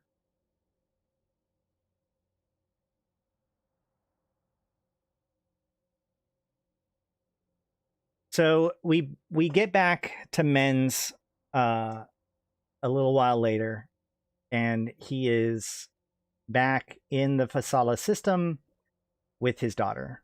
Menz sat directly across from his daughter's ICU bed, focusing only on her. There was other people in the room with them, but they seemed distant and utterly irrelevant. This is like, again, it's a movie. This is like Act 2, Act 3, right? This is the moment of greatest tragedy. Everything's fallen apart. Everything's on fire. And all that's left is the broken and destroyed body of his daughter. Random snippets of conversations penetrated the haze, but Menz couldn't bring himself to absorb it all at once. Watch personnel are securing the crash site. The machines keeping her alive were too numerous to let him get any closer. Physical contact was out of the question. Teams had made heavy contact with Templist Dragonar mercenaries. Fragments of the disintegrating gunship had punctured her life pod, causing an explosive decompression from the air pressure inside. Emily had vented directly into space for almost 90 seconds before an Ishukone watch cruiser could recover the pod. We had taken and inflicted casualties. Doctors had informed him that the force of the injection had broken most of the bones in her body. This was not due to mechanical failure on the gunship's part, but the fact that the antimatter rounds were still slamming into the craft as she ejected. The force at play during the event was catastrophic. Provosts aren't on the surface, nor any Caldari Navy troops. She was unconscious before the pod was vented. This, the doctor believed, probably saved her life. Had she attempted to hold her breath, the natural panic reaction of sudden vacuum exposure, her lungs and thorax would have been overexpanded due to excessively high interpulmonic pressure, ripping her lung tissue and capillaries apart. Bad weather at the crash site is helping by slowing their advance. Of all the things that she might have died from, the air embolism would have been the cruelest fate. There had been no way to find the blockage in time. No question that these are Heth's people. Her body was completely catatonic when they found her. Deep puncture wounds were apparent in the left side, and the breach was where the breach was. Ishukone watched physicians had to stabilize her inside of the damaged life pod directly in the cargo bay before she could be moved to intensive care. She died twice along the way. Both times they were able to restart her heart. We recovered a tactical nuclear weapon from the wreckage. So that's what they had. They had a nuke. Lauren's life pod had ejected in time and was recovered. She was not inside. Mordu is frantically trying to reach you. Her body was never found, neither that of her dropship pilot, nor those of the 2 gunship escorts. Please say something. Amelie's left arm and leg had to be amputated. Doctors gave her 1 in 6 chance to live. They say her will to live was remarkable. I am so sorry. Men snapped out of the haze as the irrelevant people left the room. Someone began sobbing nearby. It was Raleigh. They were my responsibility, he said. Men's tried to answer, but a coarse wheeze came out of his throat instead. I let them slip right through, Raleigh said. There is no excuse. It's not your fault, Men's managed. It is my fault, Raleigh protested. I should have seen this. Don't, Men's growled. Save the grief for later. Right now you need to figure out how to make this worth it. Understand? Otacon was right, Men said. That bitch about the significance, about everything. She was fucking right. The technology is real, Men said, rubbing his eyes. He was glowing in the fresh skin of a new clone, but his eyes were bloodshot and sullen. Oh yeah, he pods himself back, by the way. I skipped that part. Amar has immortal soldiers. They're building an army of them. Upon hearing the fate of his family, Men's returned up to Caldari space instantly, as only an immortal can, by self-destructing his ship. The body that left for New Eden system many hours ago was turned to ash. He awakened in an Ishukone crew. Marcus Jor, look him up in the archives, Men said. One of Amar's brightest scientists. He was aboard the Significance. Told me the prototypes had already been deployed. I know where to find them, Men said, wiping tears away from his forearm. We're going to take one. You're going to reverse engineer it, and then we're going to burn the whole state down. Raleigh's jaws was wide open. But how? Even with the intact live specimen. I don't care how, Men said. You'll find a way. Will I? Raleigh says. This isn't my... Marcus told me that they're on Pike's Landing. Men's interrupted. Amamake system. We're going after him. Men's, considering what you're asking, Raleigh pleaded. I'm not asking, Men said. We're doing it. That planet was just taken by the Amar Empire. How do you think they did it? Men's growled. 3 years of war and a handful of immortal soldiers knock it down in minutes. You'd be attacking a Caldari ally in the Imperium War. Ishukone doesn't have allies, Men says. It's not our goddamn war, remember? Think about what you're saying, Raleigh pleaded. You can't deal with both Heth and the Amarians. We're immortal, Men said. What do we care? What about everyone who isn't? Raleigh nearly shouted. You're not yourself.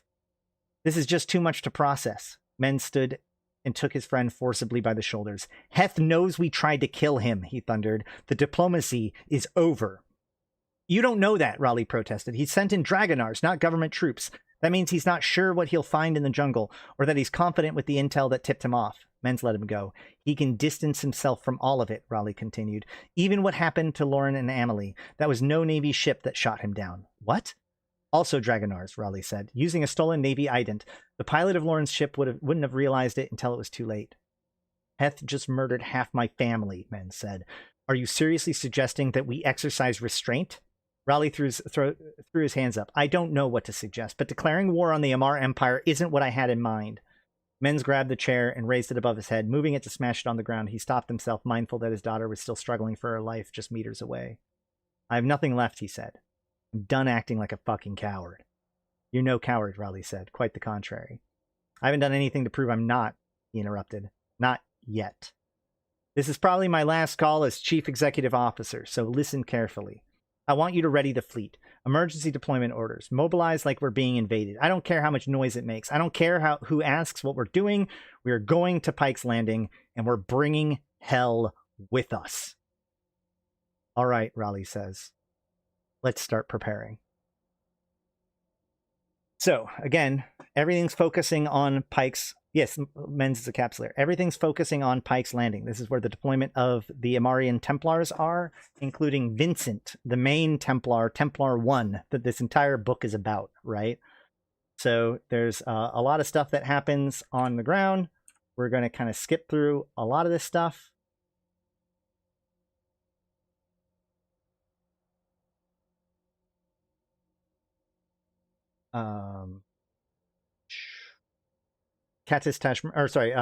Jamil reveals the presence of the clones to the rest of the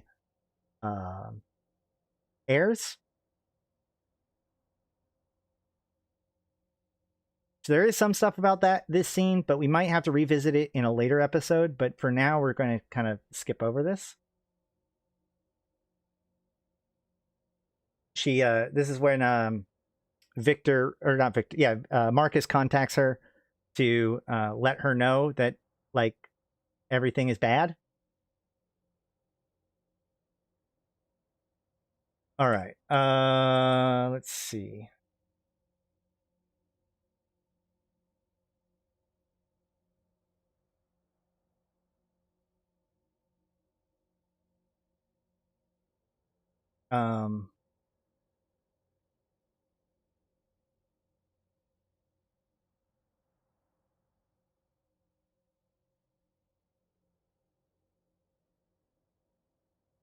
Let's see.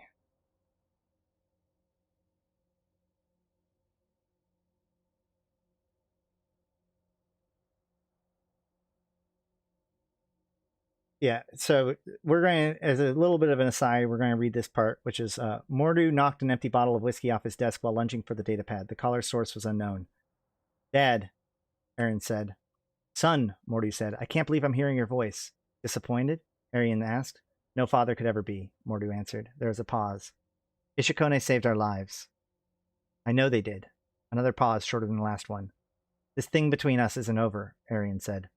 But there's a lot happening here. The Watch, Ishukone, they're mobilizing fast. Like they're getting ready to... The connection abruptly dropped.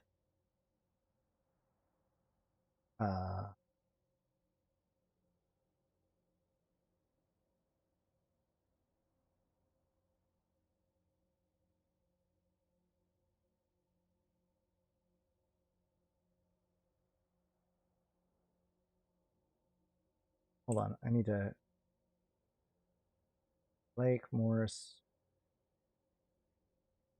Okay,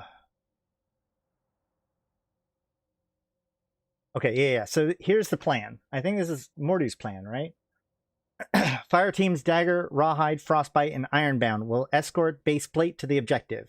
Your mission is simple. Make sure Baseplate and the HVI survive.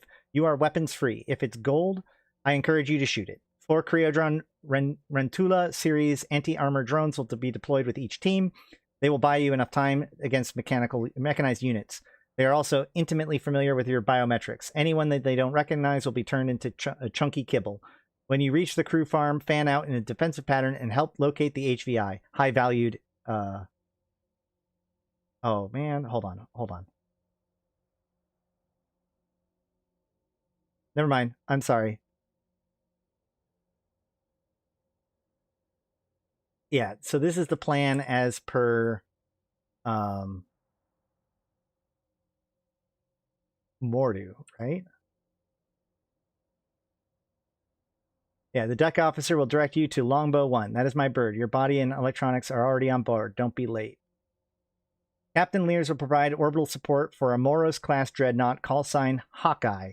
There is minimal magnetic shielding protecting the colony. However, there is a fully operational cloudburst point defense system. Guided missile systems cannot penetrate the airspace above them. Hawkeye will neutralize the cloudburst platforms and blast a path through the western fortifications directly to the crew's truck farm. This should clear the sky for our birds and mud for our grunts. The mission's clock starts as soon as the first gunship touches down. Hawkeye and the Morse will jointly provide overwatch for exactly 10 minutes. Remember, your fire mission is plasma bombardment. Danger close is 900 meters. If you need anything tighter, 6 gunships will be orbiting the colony perimeter. Call sign Longbow. They are your close air support. Be smart about how you use them. This is a bad place to get shot down.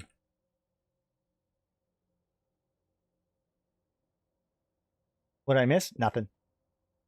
The Morris is a wing of Catalyst-class destroyers will follow Hawkeye into the gauntlet. The group will provide a defensive screen during the bombing run and a subsequent overwatch coverage. Core Freedom is protected by Stackfire anti-ship missiles. Captain Lears has strict target prioritization orders and cannot disable these batteries until the gunship reaches the surface at the earliest. The rest of the fleet will set up 200 kilometers above this group. I'll personally be leading the task force as current Imperial Navy firepower.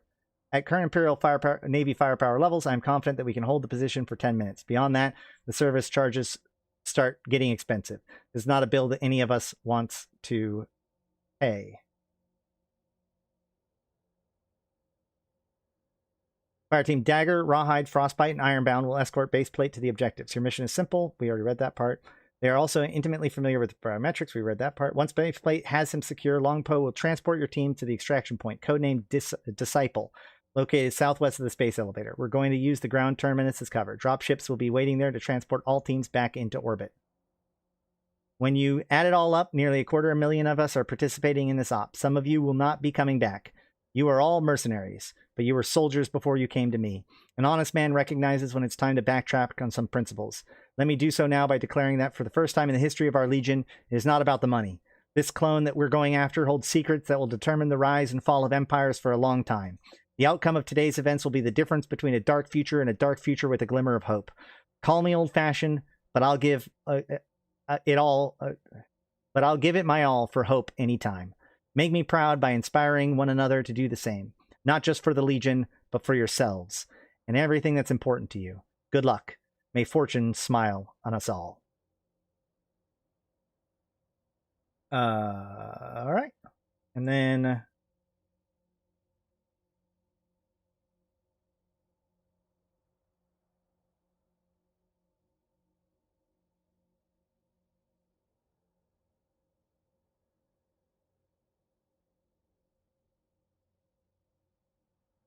Hadakan Oritsu had taken her revenge, but strangely, this time, it failed to satisfy. She believed that Men's Reppola needed to be punished. The remains of his loved ones were probably scattered all over Myoclar by now. He deserved it because he had dangled freedom before her eyes and then snatched it away. That cruelty deserved to be matched in kind. Or did it? She wondered. In her mind, Men's and his lapdog rally were far too competent for this to have been a clumsy botch. More likely, it was a calculated risk. They wagered that they could take her offer free of risk, but even if this assumption was wrong, the penalty for dishonoring their agreement, regardless of reason, should have been no less severe. Maybe it didn't have to be, she thought. Her doubt was growing because of the tactical aftermath of her actions were now almost impossible to navigate. With no options remaining, she considered the possibility that her reaction had been too impulsive, but the uncharacteristic of her. She searched her soul for the cause, wondering if her rage was fueled by her heading and sensor information all appeared in the... Wait. Didn't go. Fueled by her failed relationship with Mordu. So she... Okay. So apparently Hadakan has a failed relationship with Mordu. Okay. His son has most likely died, and for nothing. Though it appeared that some passengers had survived and that Heth's Dragonars were completely underprepared for the ferocity of Ishukone's response. So she thinks that she got Mordu's son killed. But Mordu's son survived and gave credit to Ishukone for saving his life. So not exactly what she's calculating. Nonetheless, chances were he was dead. And that was good enough reason to hurt Men's back, wasn't it? A bridge was burned and a powerful potential ally was lost. She tried to count how many friends she had left and found herself struggling to remember if she even had any to begin with. Money could always buy more, except now there wasn't much of that either. So this is what regret feels. The Provost guards were standing much closer to her than usual. Heth remained on screen, trafficking the aftermaths of events, belittling the incompetence of hired guns while keeping the Navy's inquiries at arm's length. He was in his military element again, playing the general he thought himself to be but never actually was. Megacorporations' armed forces were anxiously trying to get information, but Heth was keeping quiet except to say that the serious attempt on his life had been thwarted, and that under no circumstances were they to let the press find out. The events set in motion at Myoclar were now spiraling out of control, and no one could make sense of the chaos, no one except for Hadakan. Judging from Ishukone's reaction, it was clear that Men's had found exactly what she said he would. Fleet Admiral Morda Engen, the highest-ranking military officer of the Caldari state beneath Tibus Heth, was now conferenced in. Oh, Morda! I didn't grab her picture. I didn't realize that she was going to be mentioned. She's also in Eve Galaxy Conquest. Ishukone has achieved maximum wartime readiness, she said. They've invoked national security protocols with 25% of their population converted to active reservist status. Have they answered your queries? Heth asked. No response, the Admiral said, from anyone. All right, then, Heth said, balling his hands into fists. I think that we might have a fight coming. So they think that he's getting ready to fight Heth when he's really getting ready to go invade Pike's Landing. I'm not so sure, the Admiral said. We're analyzing their mobilization. They're planning to attack against this. If they were planning attacks against the state, their logistical patterns make no sense. The ship's movements were tracked to suggest that they're actually preparing to leave Caldari space through the southern regions. The south? Heth asked. Yes, towards Amar space. But that doesn't make any goddamn sense. No, it doesn't, the Admiral said, narrowing her eyes at him. But knowing exactly what happened at Myoclar might provide some insight into their motives. You'll know when you need to.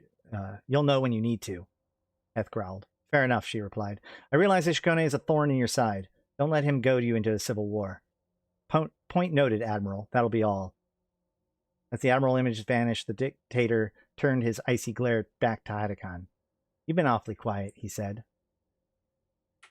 That's the end of that area.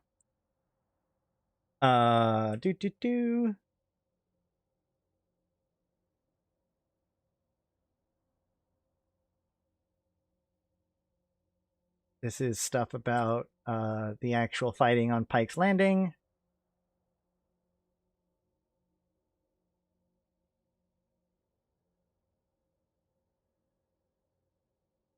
Without the Federation being their big baddie, the state wouldn't have fallen into civil war already. Yeah, probably.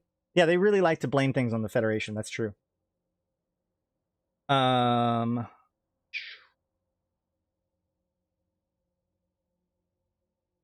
this is about Mordu. They're going in with their attack.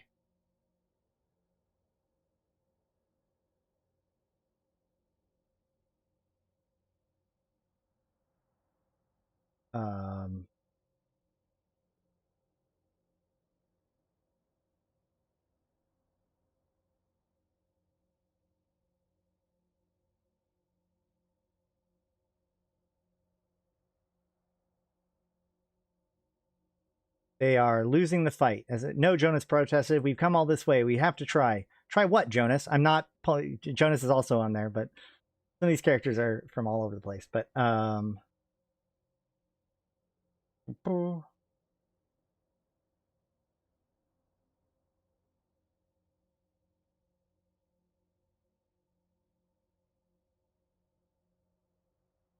Mordu could only do so much to thwart the merciless Imperial counterattack. The battlefield was a massive cube in space that began 145 kilometers over the surface of Pike's Landing.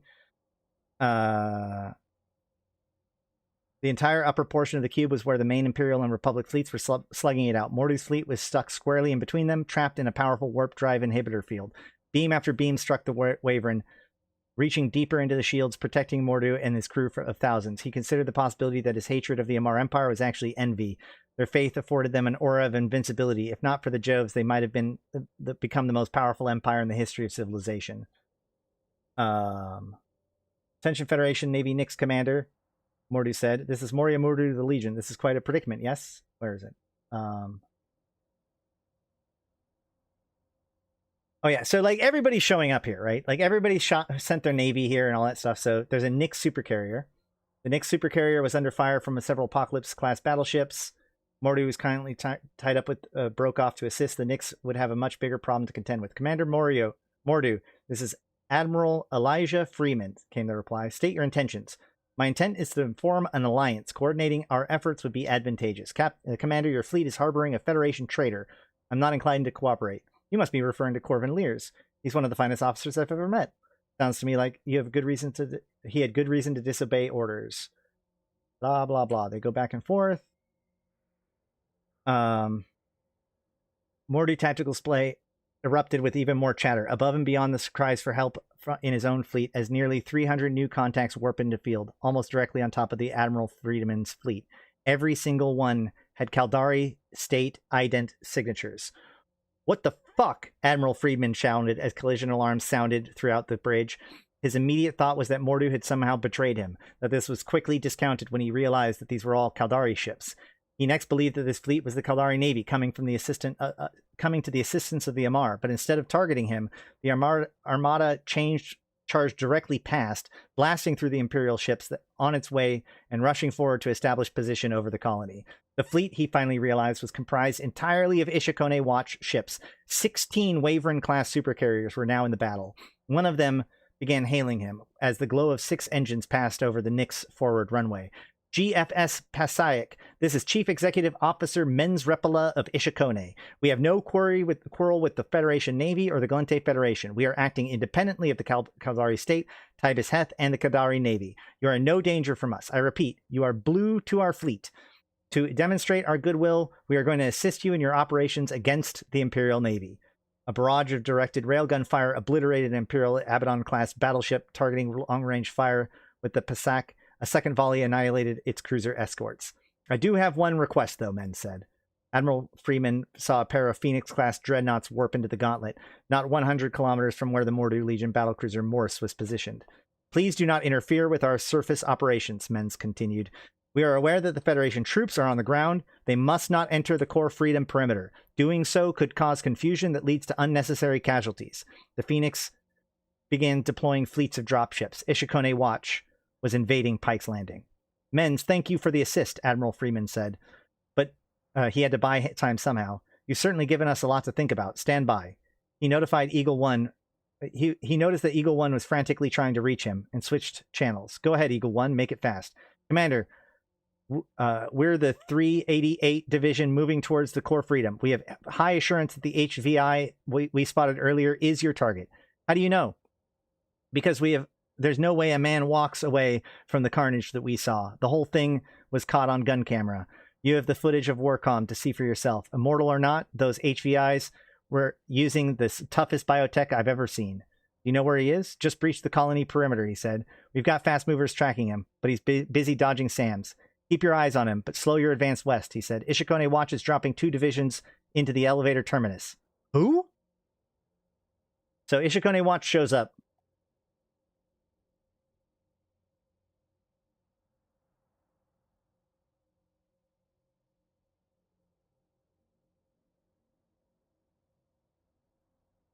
Jackus concluded his press briefing and left the podium, exiting through the hallway leading to the Federation Hall of the Ready Room. Grand Admiral Ranshell was awaiting from him inside, along with Director Longname and Black, all of them having followed his communications with Admiral Freeman. They all erupted at once. Why the hell didn't you send down the entire division? Admiral Ranshell roared. Could you be any less discreet about this? Oh, why the hell did you send down the entire division? You let both suspects in the disappearance of my men go free, Director Black said. And you're assuming too much from entirely circumstantial evidence, Director Avinur moaned. You're committing us to war on a personal whim and broken our most delicate foreign policy that we have. Jackus glared at all of them for a moment and then cleared his throat. All of you leave the room, now. What is this, some kind of joke? Admiral, either get into the ship that protects this nation's borders or send me your resignation, Rodin snapped. While you're deciding, get out of my ready room. Same for all of you. Out. So he kicks everybody out, including Black. And then he messages Admiral Freeman. Please ask Moria and Men's Reppola if they'll join me for a conference. Tell them it's personal. Jackus waited, mindful that everyone in the office was staring at his cabinet member arguing outside the ready room. All right, Mr. President. We have Commander Reppola and Mordu listening. Thank you, Jackus said. Gentlemen, we have a history of shared interests. The Federation is here because we recognize our threat to national security. So time has come to come clean for our reasons for coming to Pike's Landing. Just among us, no one else. We contribute to each other's goals, he continued. So I'll speak first. We have reason to believe that the Amarv deployed Immortal soldier technology on Pike's Landing. We lost contact with the team sent in to investigate. We sent more troops to recover them. During this operation, we made contact with the prototype and are actively tracking his movement as we speak.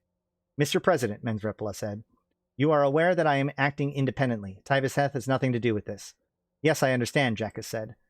I have detailed schematics of the tech, Menz said. We haven't had time to analyze it yet, but the source is reliable. We're here because we need the prototype to help reverse engineer it. Doing so in the shortest time frame possible is the utmost urgency to Ishukone. We have no intention of profiting from it. Understood, Jackus said. Now, why is the Legion here? We made contact with the prototype, Morty said. One of our mercs knows the man personally. We're attempting to recover him now, with the intent of developing the technology ourselves. So we're all here for the same thing, Jackus said. But to what end? Deterrence or aggression? Amara had done enough to leave its mark on history, Morty said. I won't let them paint our future in gold. Heth will destroy Ishukone, men said. I need this technology to defend it from him. And I can help you both, Jekka said. If the government objects, then I'll bring assets of Rodin shipyards to bear on this matter. So how do we help each other right now? Menz asked. Simple, Rodin said. You have the blueprints, I know where the prototype is, and Mordu has the best chance of capturing him alive. If we get him, Mordu asked, what happens then? We start the research, Menz said. I own a facility in Nullsec. It's secure. Including me, there are 3 people alive who know where it is. I can make arrangements to have your personnel brought there to participate in research, on the condition that its location remains secret. I agree to those terms, Rodin said. So we have a joint venture now. How do you know that everyone will honor their word? Mordu asked. We don't, Rodin said. But we have no reason to distrust each other now. Fair point, Mordu said. I'm in. Done, Menz said. Where's the prototype? Admiral Freeman is now authorized to disseminate that information, Rodin said, glaring at his incompetent cabinet through the glass. I'll leave the tactical collaboration work to you. Work together, gentlemen. You need to be on your best right now. Good luck. So, the conspiracy is Rodin, Mila, Arakan, Mordu, Ishukone. Am I missing anybody? Maybe? I think that's it so far. All right.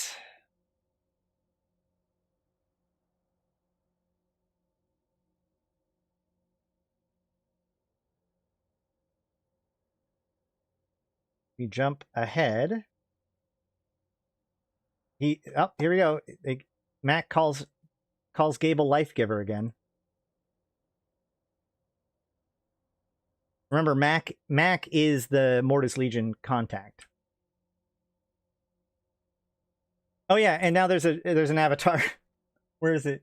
I don't remember where that pops in, but now a Titan gets brought in, and is shooting the people fighting in space. So the Admiral Freeman watched helplessly as another judgment beam lashed out from the Avatar and destroyed one of his dreadnoughts from 250 kilometers away. A lot of people died today, and he wasn't sure why. Commander Reppola, I just lost half of my towing capacity and have a mechanized division stranded on the surface. That Titan is murdering everything in low orbit. We'll get them back, Men said. But it would go faster if you focus on personnel and abandon the equipment. Whatever it takes.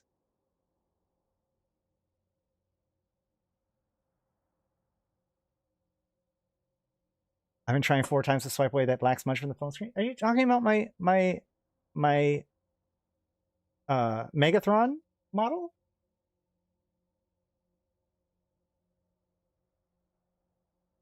Uh-oh.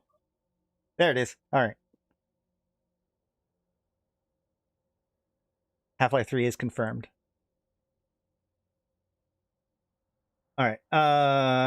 Gentlemen, we have him, Mordu interrupted. My team has made contact and the HVI is cooperating. We can start pulling back, but they need extraction. The LZ is hot.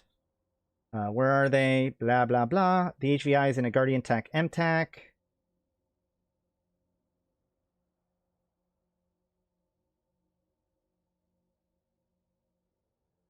We're not leaving until our team is off the surface, Mordu said. Your call, Men said, but you need to trust us.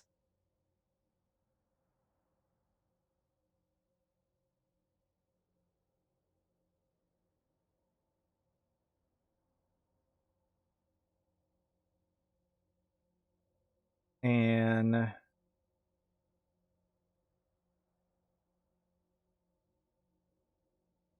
they're left in a pretty dire spot.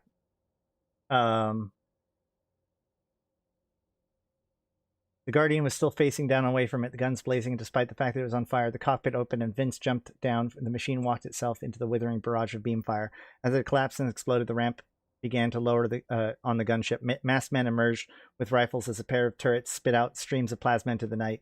Mac had made it. He set Gable down inside. Jonas smiled, thankful that his crew was safe, and let his head fall into the dirt. But he was yanked upright. He was being carried through hell towards the open ramp.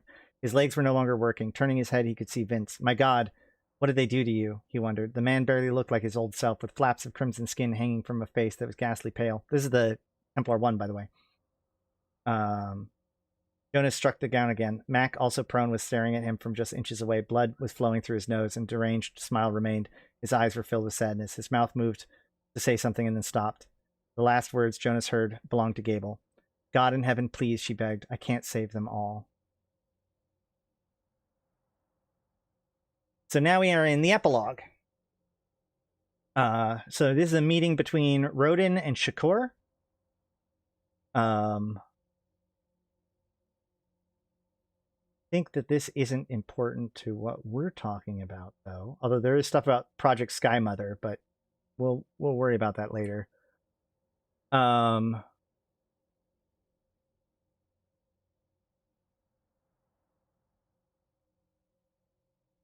So here we have the last we see of Hadakon. The Forge region, the Poignan system, Planet 4, Moon 26, Internal Security Assembly Station, Sovereignty of the Caldari State. So it's Khanid technology, eh? Taiba said. Does it work? You're not concerned about her well-being? Then yes, the scientist said. His wrists were exposed, prominently displaying the tattoo of a Templar Dragonars. The Amar use it to reclaim their inmates, but in the right hands it can be used to walk into any part of her mind and extract information, usually at the expense of leaving the victim ruined. Hadakon, dressed in nothing but undergarments, sat with her arms bound behind her, her head listed from one to one side, with eyes unfocused and a blank expression on her face. She hadn't uttered a single word in days. Heth glared at her for a few moments. So you're a masochist now, he said. You know I'm going to find out everything anyway, right? Her eyes remained blank as drops of urine began falling from the chair. Fine, the dictator said. The hard way it is. He looked at the scientist. She's all yours, he said. Keep me posted. Of course, the scientist said, kneeling in front of her. Hello, Hadakon, he said. My name is Dr. Zahn, and I'm going to be your new mind warden. He ran his fingers through her hair, grabbing a handful. I'm rather looking forward to it, he said with a smile. Aren't you? So Hadakon, at the end of this story, is in a very bad place. She is now fully Hess prisoner and is in the hands of a Templar Dragonars dude who's using Khanid technology to mess with her brain. That is not a great place to be. It is worth noting that Hadakon, years later, when Heth is deposed, when Heth is gotten rid of, she actually regains control of the Calichiota Corporation. In fact, if we go into game right now, I'm pretty sure.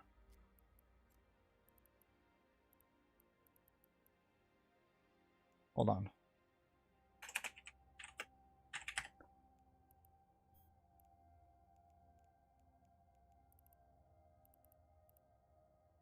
Where is KK? There it is. Yep. As of right now,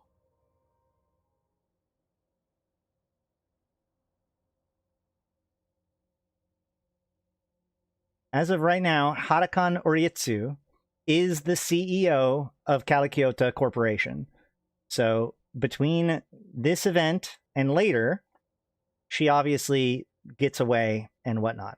We're going to follow that in part. What happens to her and everybody else is going to be a big part of what's going to happen in part 2 of this story.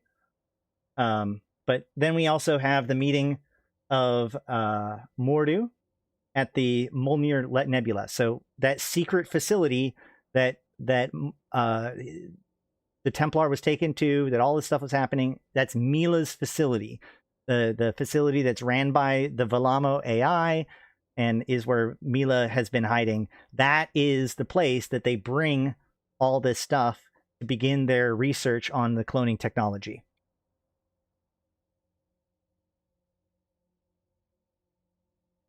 I'm impressed by what you've built here, Mordu said, if not somewhat unsettled. Lurking in the shadows, drones were following him everywhere he went, always within striking distance. And those were just the ones that you could see. First the broker, now Heth, Men said. I trust machines more than people now. You don't really mean that, Mordu asked, do you? Men's flashed a brief smile. You can come here whenever you like, he continued, leading Mordu down a hallway. The pickup location is random, never the same twice, and you must always come alone. Mordu followed the doors open in front of the Ishukone CEO. There were windows that showed the space outside, but all he could see was swirling dust. A word of caution, though, Menz added, stopping before the final door and turning to face him. If the drone suspects that it's being followed, one of two things can happen. It'll either stop wherever it is in space and eject you from the ship, or lead you to whoever is following you and whoever is following into something unpleasant.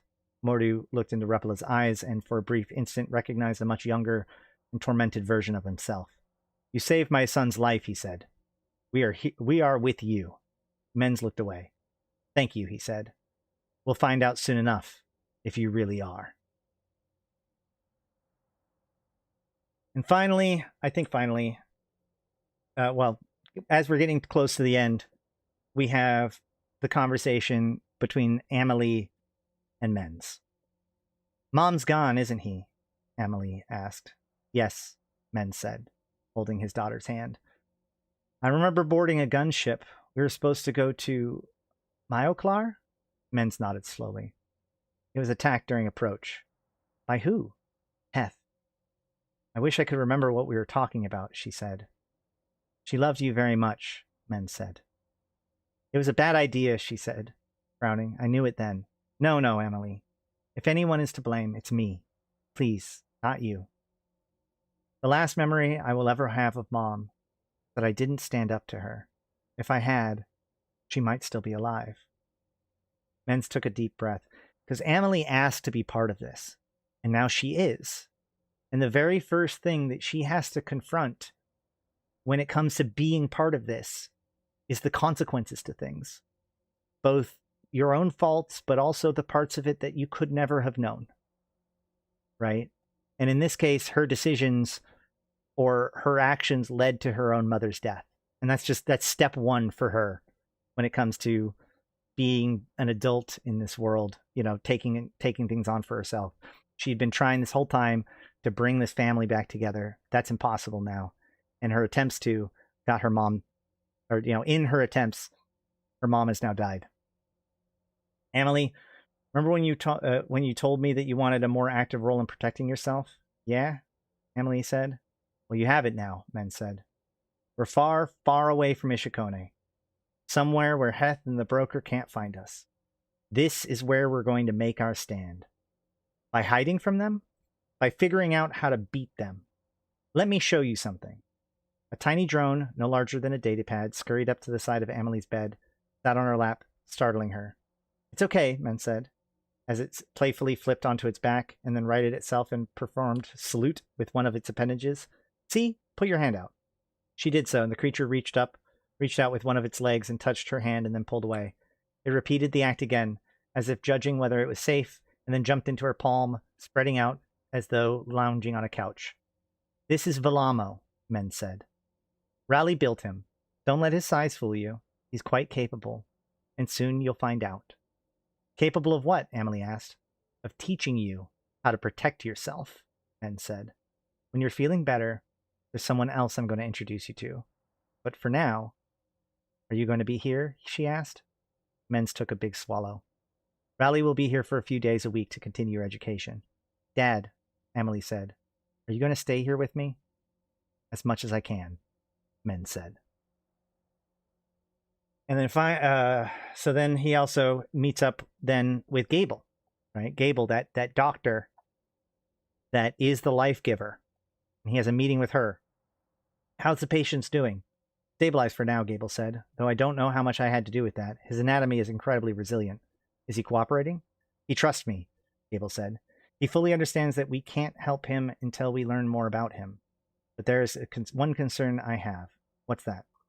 His entire hippocampus and thalamus has been replaced by a cybernetic implant I've never seen before.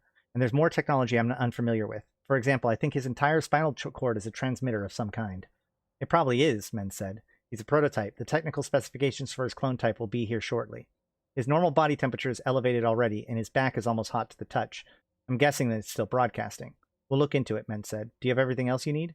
Yes, this facility is state-of-the-art, she said. But the drones are very intimidating.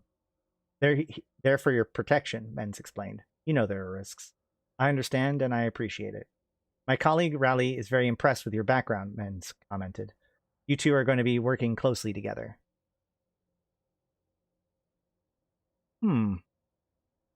Oh, what's his background? His contributions to Ishukone are too numerous to count, but first and foremost, he is an engineer, Menz said. The best there is. He can build anything, including the cybernetic technology that you might need to save Vince's life. That will come in handy, Gable said, folding her arms. Reverse engineering him sounds like quite the business opportunity. You're welcome to express your opinions, Doctor, Menz said, but this work is important. Vince isn't the only one whose life is in danger.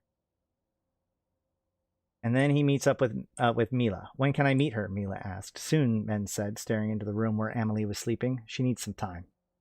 Villamo has taken a liking to her, Mila said, noting the drone sprawled out at the foot of her bed. That shouldn't be possible, Men said. I always thought he was built that way, Mila said.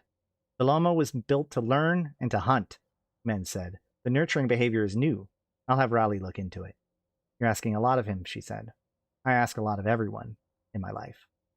Taking one last look at his daughter, he turned and walked straight past Mila. Mens, she cried out. I'm sorry about Lord. Don't you ever say her name to me again, he growled. And that is the story of Mens Reppola in Templar 1. The story of a man who had to make a decision, a balance between his family and his career, or his corporation that he runs. A decision that cost him his wife, but got him closer to his daughter.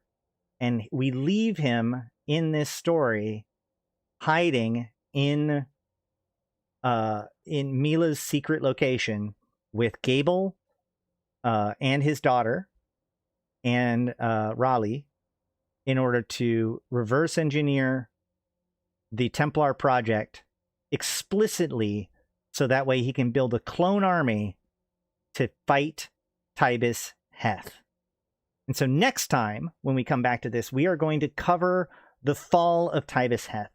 And now that we've seen very intimately what motivates and what tools and resources Mens Reppola has at his disposal, when we explore the downfall of Tibus Heth, I think that we will see his fingerprints everywhere and begin to finally put together this conspiracy that has been going on since at least this moment and goes all the way to today with Upwell, with Mordu, with Ishukone, with Lidai, etc., etc. So next time we will be going into the fall of Tibus Heth. But for now, we are left here at this very mysterious moment. But I'm left with one question. When does this happen? And I don't 100% know, but I have a very interesting theory that might give us an extra piece of information. Here's your tinfoil of the day. Here's my, wait a minute, hold on. Like, this is iceberg, low-level iceberg level stuff, now that we've been through all of this, okay? Well, Rodin, there's a few facts that we can use. I've tried to, there's no reference of Pike's Landing. If you search for Amamake in the New Eden News, there's all kinds of things that come up with Amamake, but nothing that seems to reference this. This system here, as you can see behind me, this is, by the way, the planet of Myokar. That, for those of you who, at the beginning of the stream, I mentioned, if anybody knows why I'm at this planet that I'm at right now is the planet of Myokar. This is where that attempted assassination happened. It's where Amelie and Lauren was hit, etc., etc. This is that planet, right? That's cool. So there is the whole thing. So there's 2 or 3 years past Templar 1, or Empyrean Age, right? There's a few things. One, Mentis Black is not a senator in this video, or in this conversation. In fact, if we go to Black, there's a conversation here where he calls it the director of the Black Eagles and former senator, but it's spoken as if this is relatively recent, and it's also spoken as if it's relatively recent where Rodin is now president. Okay, we also see this other information about Ishukone, and they say it's two to 3 years from the events of the Empyrean Age. So we're going to go the New Eden News, and we're going to see that in YC110,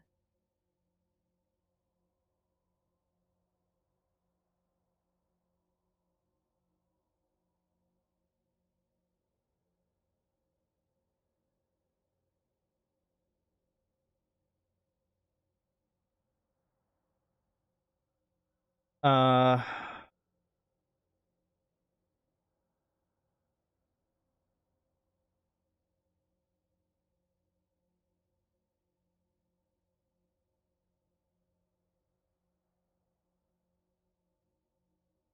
where is it? Nope, here it is, right? Marian warships.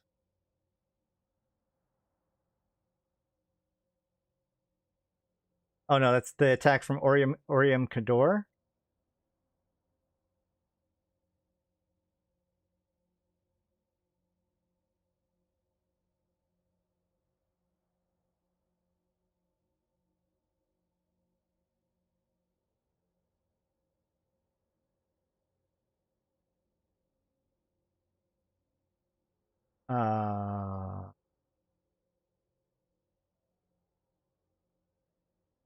Uh-oh. Hold on.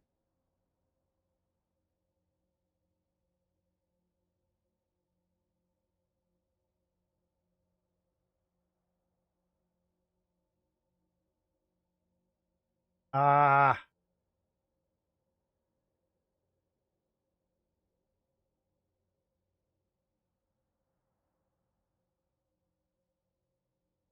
Jamil begins reign here.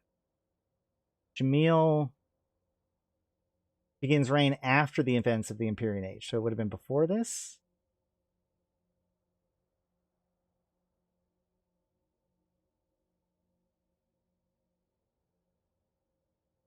Sorry, I had a better idea. I had an idea of where I was going with this, but then I read that couple of things, or the couple of years. So I want to make sure that we know the dates of this.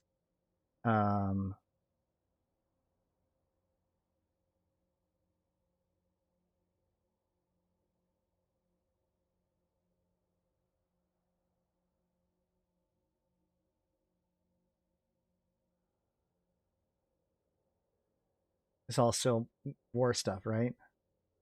Caldari Navy Strike Force locks down Luminaire. Oh, hold on. This looks like it's close.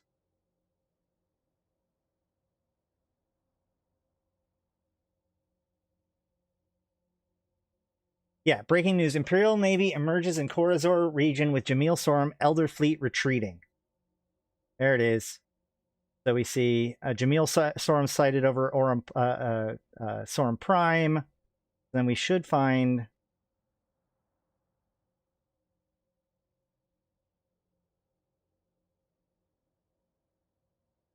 There we go. Mimitar Thucker Task Force or Mimitar Elders. Mass murders reported in Mimitar Republic governing facilities. Mimitar invasion leaves trail of destruction. Yeah, so here it is. YC110, 0610. So 2 years would be YC112, so 0610. And then we see that Mentis Black resigned on YC112 414. So 2 years after that would be YC112, which it's worth noting that Templar 1... Hold on. Was published January 3rd, 2012. So that'd be YC114. So it's talking about events that are previous to that, for sure. So we have Mentis Black and his resignation here. And that would be in YC114.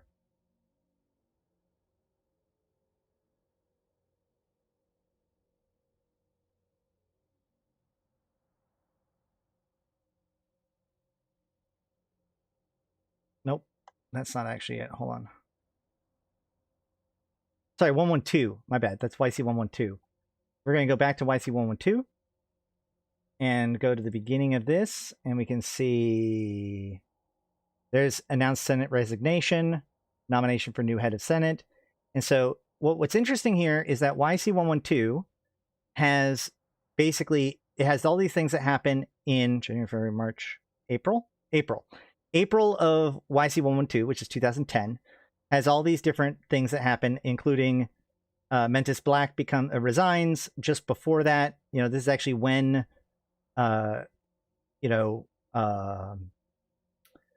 Ishukone, or what, a lot of these pieces are coming together including, where is it? Rodin. So Rodin is elected at the beginning of YC112. And then 3 months later, Senator Black is now kicked out of the Senate. So the events of Templar 1 has to occur after YC112. Okay? Now, if we go to the War Clone story, it says...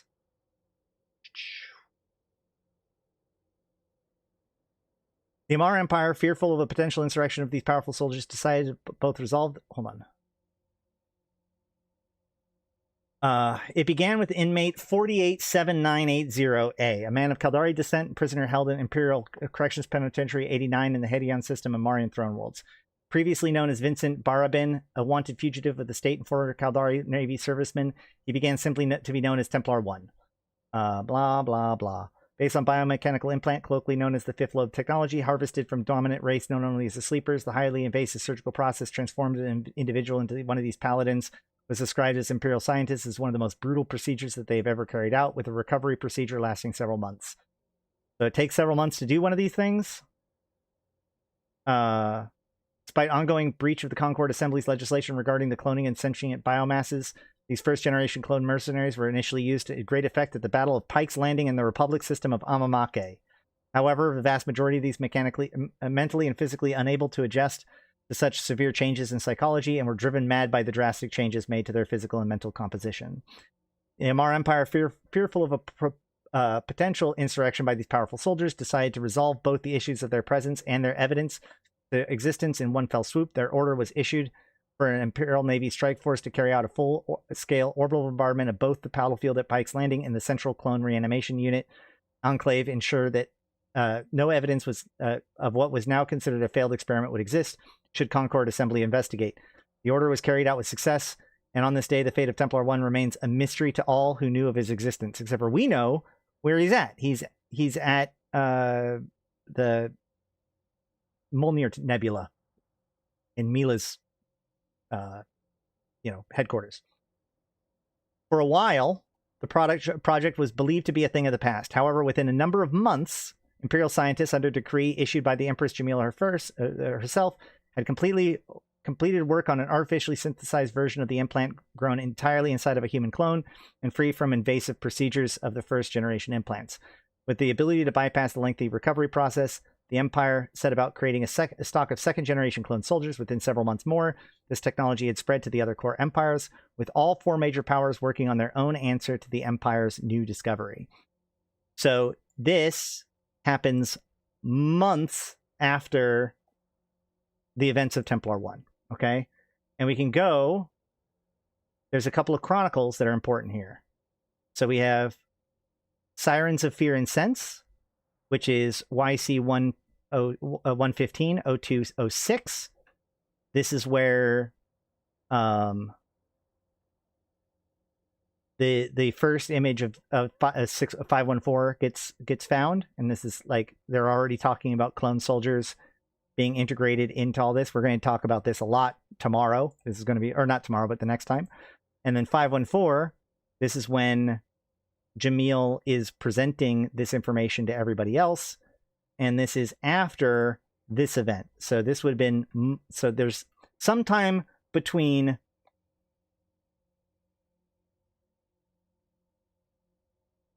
YC112 and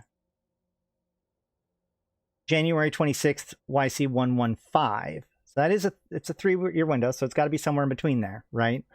But we also see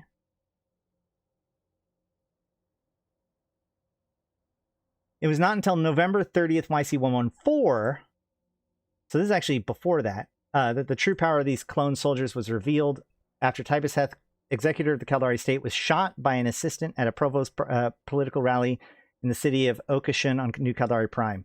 It was rumored that this single individual, later revealed to be a clone soldier, dispatched over a dozen of Heth's most highly... Okay, so that's cool.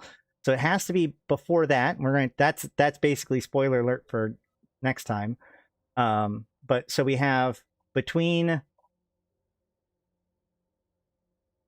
the middle of YC112 and the beginning of YC114. So it's basically, it has to happen in YC113, right? Or the second half of YC112 and somewhere in YC113. What's very fascinating about this to me is that YC113 begins with a Sansha's incursion. This is actually the beginning of Sansha's incursions.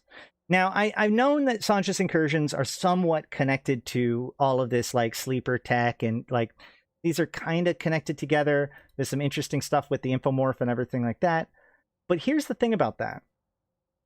If we assume that this resignation means that this is shortly before the events of Templar 1, then that means that Templar 1 happens during the second half of YC112. So the entirety of the events of Templar 1 would occur during this shadow period in the lore where we don't have any chronicles at all or any news stories at all. See, because like I said, we can go to YC112. We see, not 112. Yeah. Oh, never mind. There is stuff in YC112. Oh yeah, sorry. Sansha attack starts in the late 112. So the thing about the story, though, is that if you go into the actual Templar 1 and we search for Sansha, right, we find nothing. And so that implies to me that this story is happening before the Sansha's incursions. Because you would think, with everything going on here, someone would have at least mentioned that Sansha was up to something. So I think that there's good evidence to show that this event occurs between men's becoming, basically April and where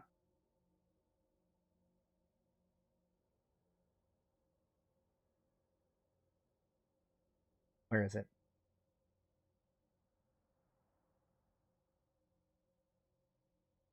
Yeah. So 419 is that.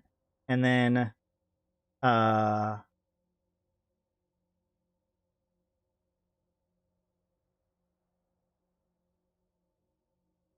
been wanting to find out, like, there is some, like, if you go, this is the whole thing that I was talking about. If you go read that conversation with Jamil, with the rest of the elders, or heirs, there is some references to Artishipper doing some stuff, which tells me that it's happening around this time period, that 5-5, which is really critical.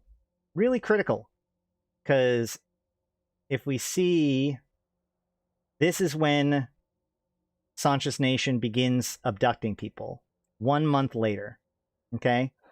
So if this event, if Templar 1 takes place in April to May, YC112, this means something very, very interesting.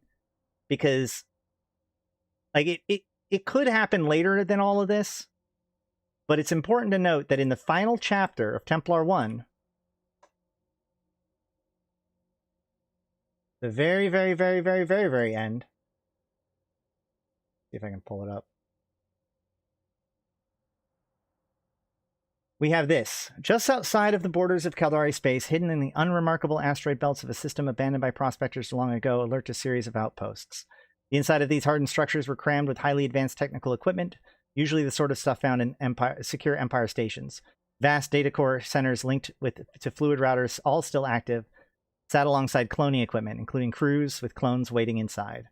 Curiously, lockers filled with neatly arranged garments of all manners of styles were also present, despite the fact that none of the more customary creature comforts associated with Common Research Center. In each of these outposts, everything was covered in dust.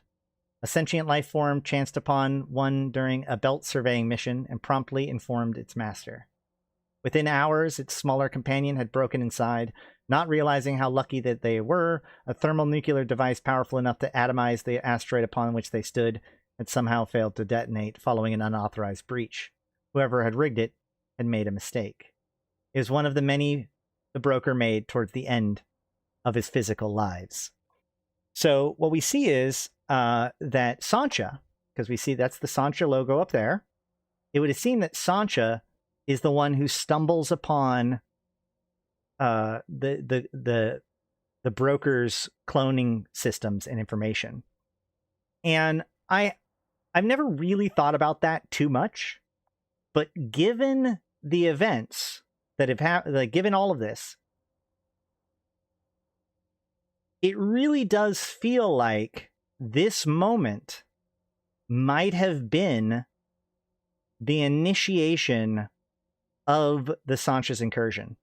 That whatever Sancha got out of this was part of the impetus that makes him begin the actual invasions. And you know, there's even a discussion with Master Kuvaki. So here's my tinfoil for you today. Ready? We don't know if Master Kuvaki really is the original Master Kuvaki. Like, the current person claiming to be Master Kuvaki claims to be Master Kuvaki, but as far as we know, Sancha died. So who is this guy? So the question is the broker, was the broker's infomorph contained in this facility? And did the identity of the broker get assumed by the Sancha? And so is the new version of Master Kuvaki actually the broker? And that's why the new version of Master Kuvaki knows so much. Or if you really, really, really want to trip down the tinfoil, this one makes even less sense. What if the broker was Sancha in the first place? Like, Sancha survived, or, you know, Sancha's back. It could very well be that the broker was always Sancha. But then that doesn't really make sense, because this seems like this happening upon it was a mistake and an accident. So, but it is worth noting, it is very interesting that basically either right as Sancha is beginning his invasions or right before it, he happens to find the treasure trove of information and data that is the broker's caches. So that is it for today's story. We have a lot more to cover, obviously, when it comes to what Ishukone, Men's, Amelie, and all of them have been up to. That's one of those questions that have been bugging my head for this whole time. Today, we were able to, this is the foundation of the story. This was like Templar 1. This was the establishment of Men's Reppola. And obviously, he, at this point, is now in charge of Ishukone. Heth is still in charge. You know, things are not great. Hadakan is captured, but he and his daughter are safe in hiding. And where that goes from here, we'll see next time. But that's it for today's episode. If you're watching live, stay tuned. If you're watching the edited version, please make sure to like, comment, subscribe. Actually, do that either way. But I will say that I have been Ashrathi. I've been playing this game since 2010, talking about it since 2012, and I'm here to put even into context for you, my fellow Imperians. Thank you guys so much for coming. We are about to do a Skinner giveaway. We do those only for the live shows, so you got to catch them live if you want to do that. But again, if you're watching this edited, I really, really appreciate it. And I do want to give a special shout out and a thank you to my top tier supporters: 745 MPSI, Arydanika the Queen, Bad Boy Smooth, Ebo Leet, Erladis, Elange, Flash Gordon, Grims, May, Malak Starfire, Malin, Mercuton, Mayak, Morcar, Michael, Neelam, LM1, Sheesh, Susuro, Thrans, and Rid. Thank you so much.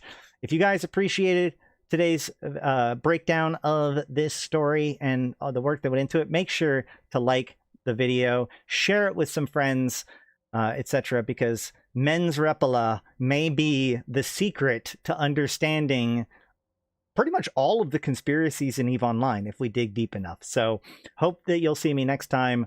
But until then, I've been Ashrathi, the voice of New Eden, and I'll see you in space.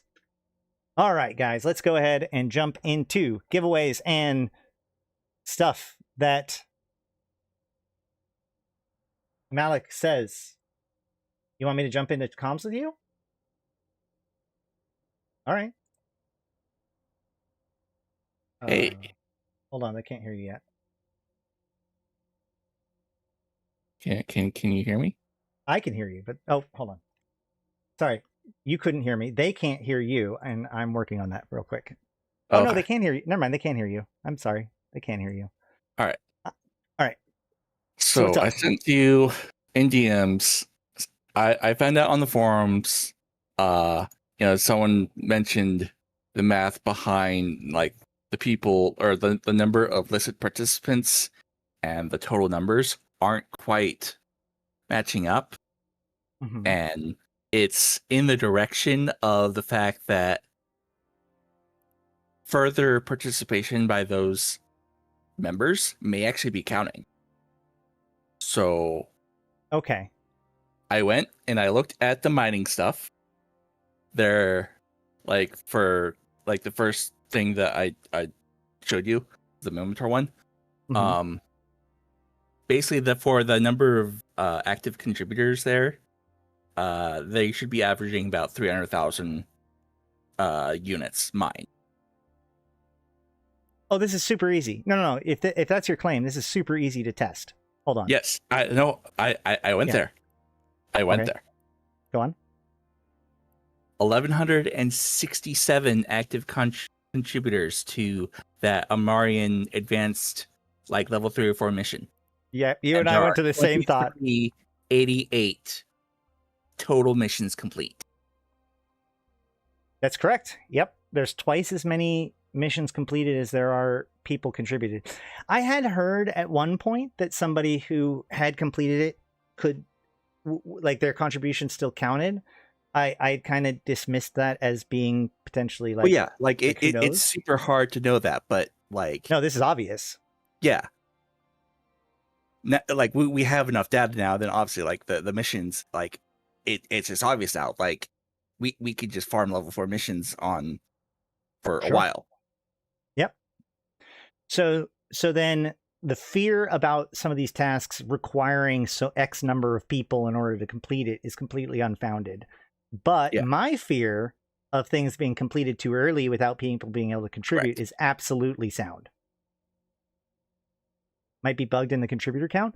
Well, I mean, it sounds like we're seeing this over and over and over again, and it just makes sense. Like it, or like all the mining ones are like the if you divide the number or rather just the total thing. Like I just mined like the 448 million divided by the number of people contributing, and it is well over 180,000.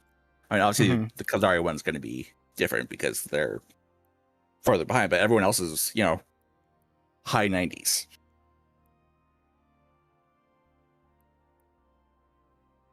And then we could also look at this is so clear. No. Yeah, the courier one. 114 people completed it, even though it required 475 people to do it. So really, these 114 people screwed over, up to 300 plus more people from being able to participate because they just finished it too quickly. Correct. And that would also explain why courier. So that actually makes a lot of sense. That's why the courier contracts were so quick to finish, because even though people can do a whole bunch of them. Mm-hmm. Okay. Well, I don't know. No, I mainly wanted to make sure that, I wasn't sure I'd be able to type that out, so I just figured it'd be easier just to talk to you, talk you through it. But yeah. Yeah. Okay. Well, we'll put this out for like a quick clip or something. So if you're watching this edited, like, comment, subscribe, all this or whatever. But no. So this is a big deal. So this means that, I mean, these become very, very doable tasks. Even the one that requires 15,000 missions done. It's just a question of whether or not you get your personal rewards for it and how far you have to go before you get credit for your meta goal. Yeah. But plus, they also increase the amount of individual contribution, and they also increase the rewards, in which both of those basically just increase the rewards by a lot. Mm-hmm. Yeah, and I think that you would see that probably is true across the board, especially with finished tasks, that this is like all of them are going to have that. true about them.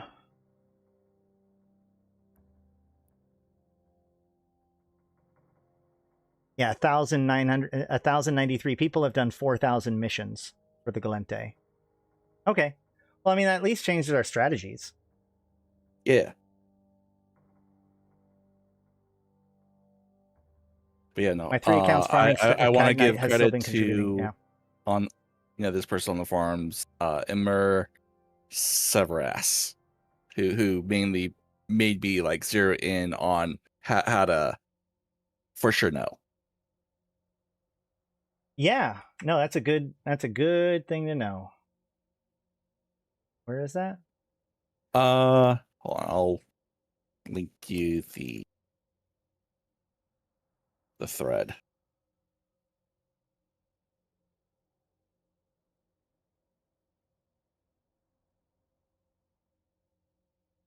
But this is the last couple messages.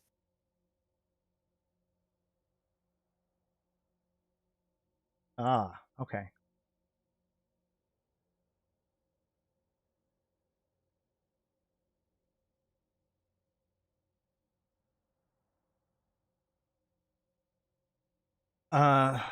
All right, let's see. The impossible task of finding a Commodore Navy Thrasher in faction warfare. Looks like any MR NPC Corp counts towards the contribution. I managed to complete it with Taj Murkon family. It's literally the last 4. Oh, okay. Simply wrong. I checked it for mining, combat, couriers, and hacking missions. Everything I did after completing a personal objective added to that faction's campaign objective. You get no title or LP or standings, but you contribute to get the normal rewards for your actions. Are you sure it wasn't just somebody else completing it? I am sure. I retried it several times with unattractive missions few people cared about. Galente mined 100 million more faction ore units than active contributors could have delivered if the contribution had stopped at the 180,000 unit personal goal. All right. Well, yeah, that's it. I mean, it's pretty much definitive.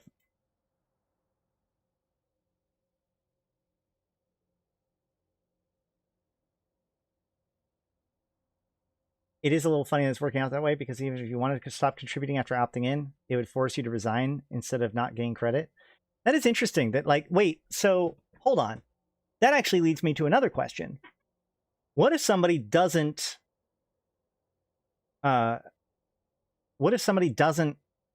accept the thing at all? Like, what if a character never accepts the task to complete the Amar mission? They don't participate. They're not a thing. Like, you're still like, it's I can go to my completed opportunities for specifically the military campaigns and see, that I did stuff, and when I click on those things, it still says I'm participating. I go to my Mine Mossonite task, and it says that you are unable to participate in this job now. Maybe that's because it's almost like it's so close to being over. Let me find one that isn't done. I logged out a bit ago, so I would have to log back in. You're unable to wait.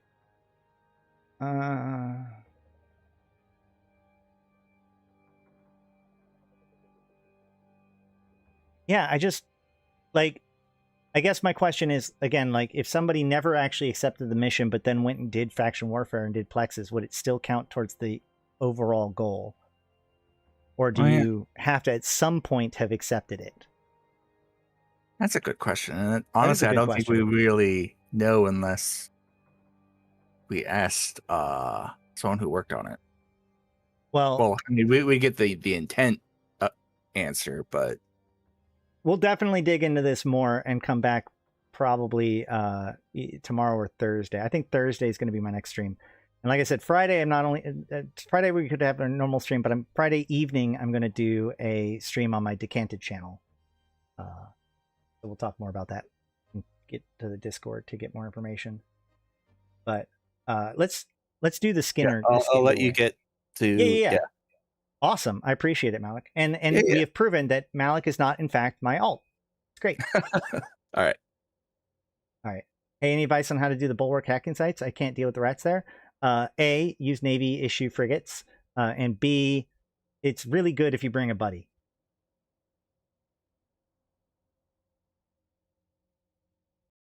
Okay, let's do the giveaway. First, I'm going to make the skin.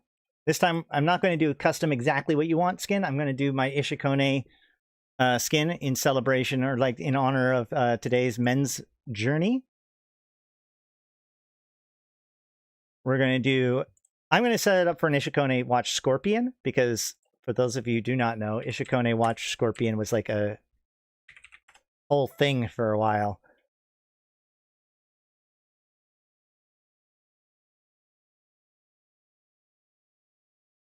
Ishukone has this really cool like black to gold fade that used to make them super exceptional, but now we can do this all we want. You can solo them, by the way.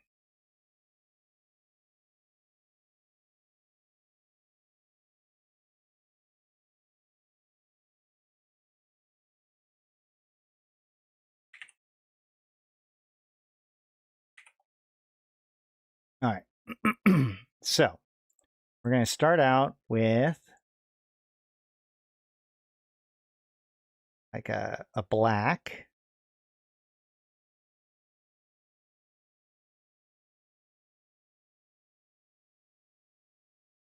Let's start with all black just to... And I want to go with super black. This is my version. This is my take on it. So we're going to go with my favorite ultra black. We'll leave the silver here for now. And then we will do a fade.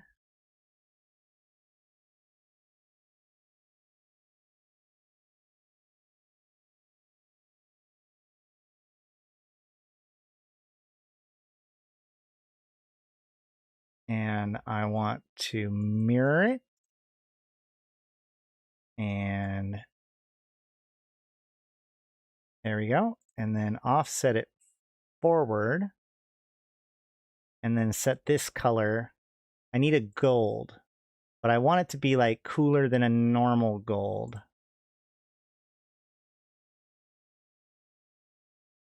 Wasn't that... You know, Dutch, you probably know better than me, actually, how the Scorpion, how the Ishukone Watch Scorpion came to be.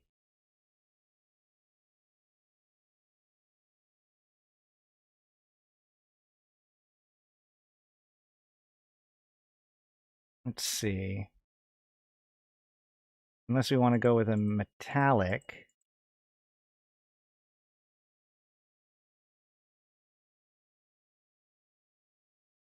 Let's see. I don't know. I want one of these like more fancier colors. You know, honestly, because it's like the Kaldari-ness of it, I like the green and the blue, but now I don't really like the fade that much. Let's see if we can get a better fade. That might be too... Oh.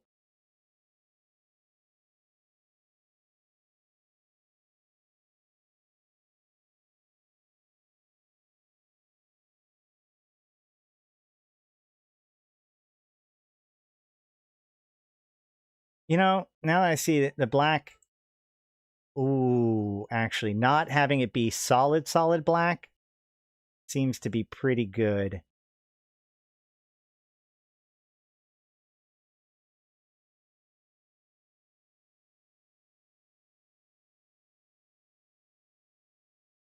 Oh, that's like a reddish black.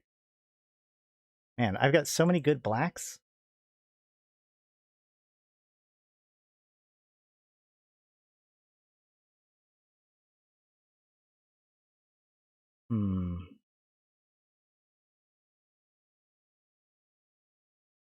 That's crazy because it does like all the different shininesses. So it's got like golds and pinks that flicker off. That's cool, but not what we're going for right now. That's more of the same thing.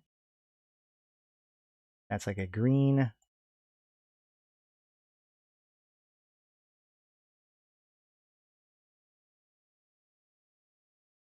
Ooh. There we go. I actually really like that because it's like it's got the blue and then the gold. But this here. Okay. Yeah.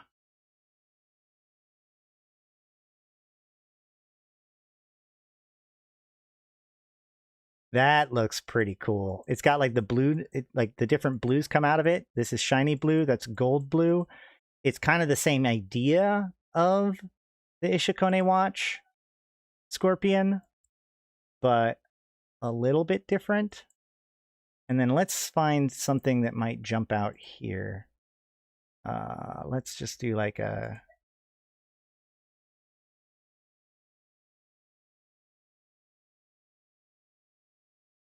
That brings that gold. It makes the gold... Because like there isn't enough gold normally, so adding those little gold highlights I think really works. Tiger stripes decal on it should be even better. Ooh.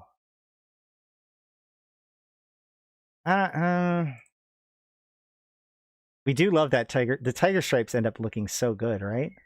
Let's at least look at it.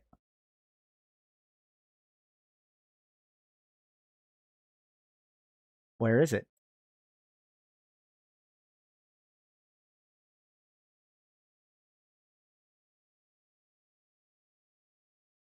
That's not it. Nah. Nah.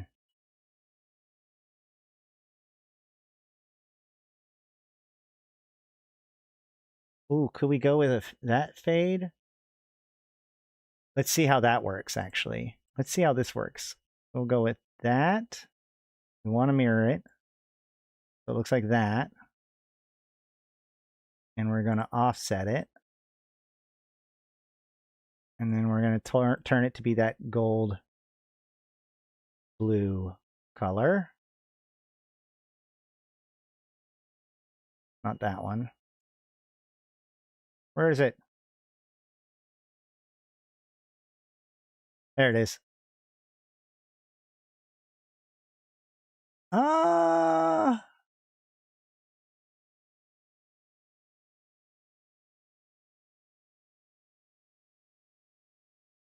feel like it should go all the way up to the top then, if that's going to be the case. Maybe?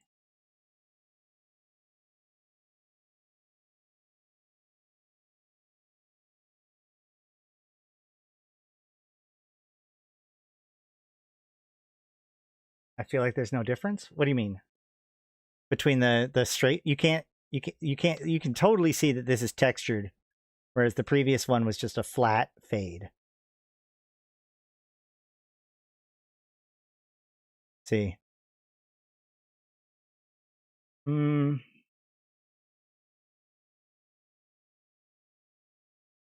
hold on.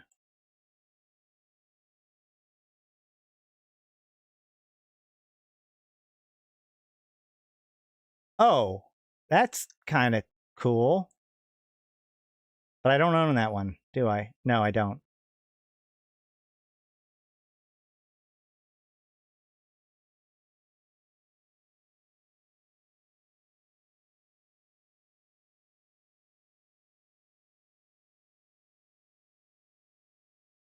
Offset this back.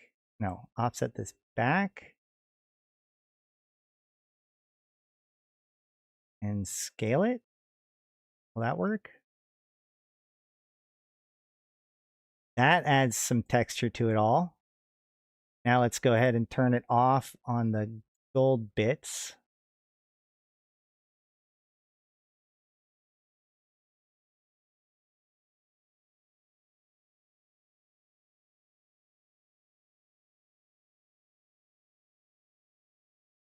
You like the black in the back?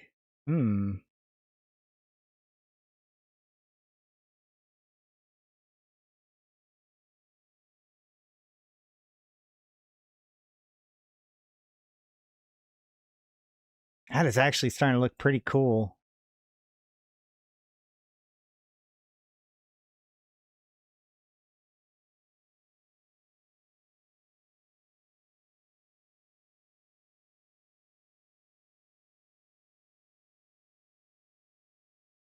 I think that might be it. I think that might be it.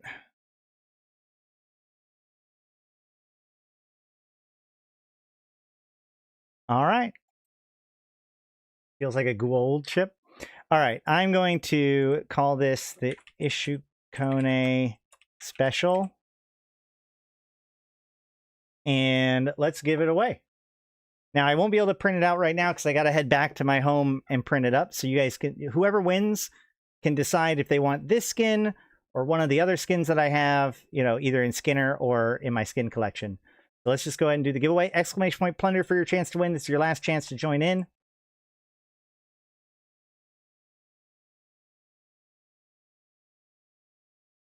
I have all these things, right? Yeah, I have all these things. Exclamation point plunder for your chance to win. Let everybody give it a chance to get in there. We don't have that many people in right now. So I did see people. Just make sure if you haven't already. I'm actually going to list everybody who's in the system because it's only 7 people right now. So if there's more people, then that's fine. Otherwise, we're going to go with it. We have Always Lemons, Manny, Dutch Gunner, Blue Jay, Ragtag, Malak, and Styxian. That's it. That's all I have. So if you do not hear your name right now, you need to exclamation point plunder for your chance to win. No, you do not win by default. There we go. There's a lot of people. Let's see if it actually catches them all. Huh? Bot? They're doing the thing again, aren't you? Oh, God. Hold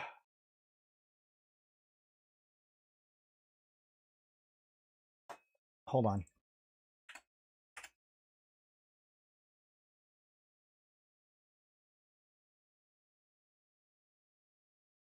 Okay, so why did that work? Oh my God, please guys, try it again. I don't know. Let's try it one more time. And if it doesn't let you guys in, then we're just going to have to do the giveaway a different way. This is like the worst it's ever been. I just saw 5 people put in and none of them got credit.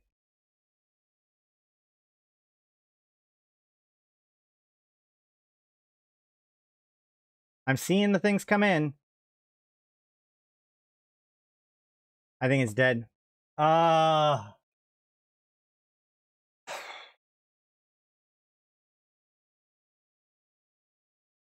be fair, I already have a ticket. No, you don't. All right, I'm going to have to do another way to do a giveaway.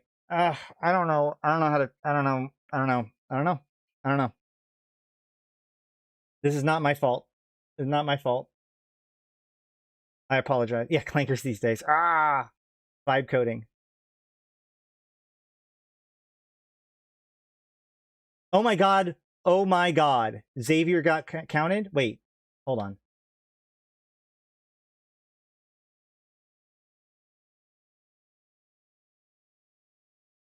Oh, it updated. Wait, hold on. It might have updated. I hit refresh and now the list is longer. This is so dumb.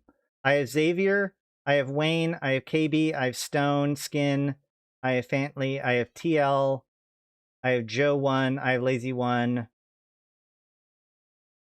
I think that's actually everybody. Do we have everybody? Wait, where's Wayne? Where's Wayne? Yeah, we got everybody. It worked. Oh my God, it worked. Whatever. All right, we're going to close the entries and give away a skin. Blue Jay. Blue Jay, are you there?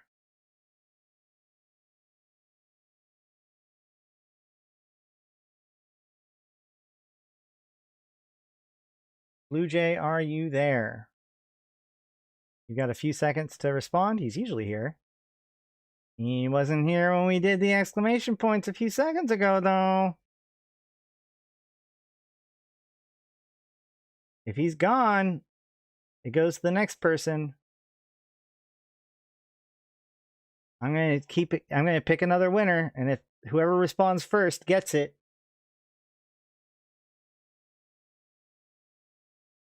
Wayne, I know you're here. Say you're here again and you win it. Excellent. All right, I'm going to have to get back Blue Jay later or whatever. But Wayne, you get it. So do you want this skin here? or do you want one of the other skins in my collection?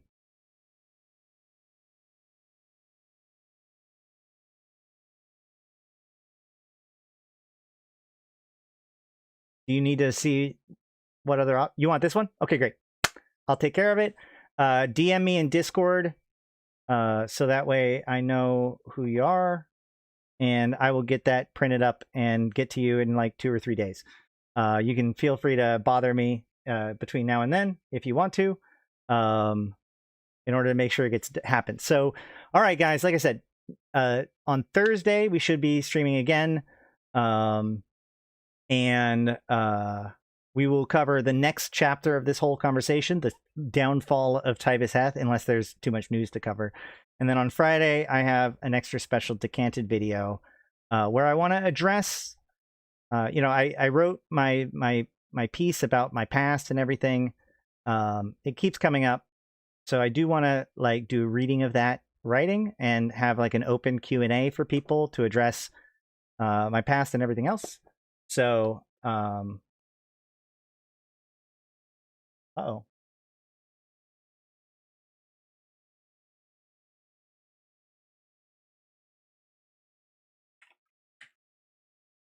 Is my stream working? What is going on?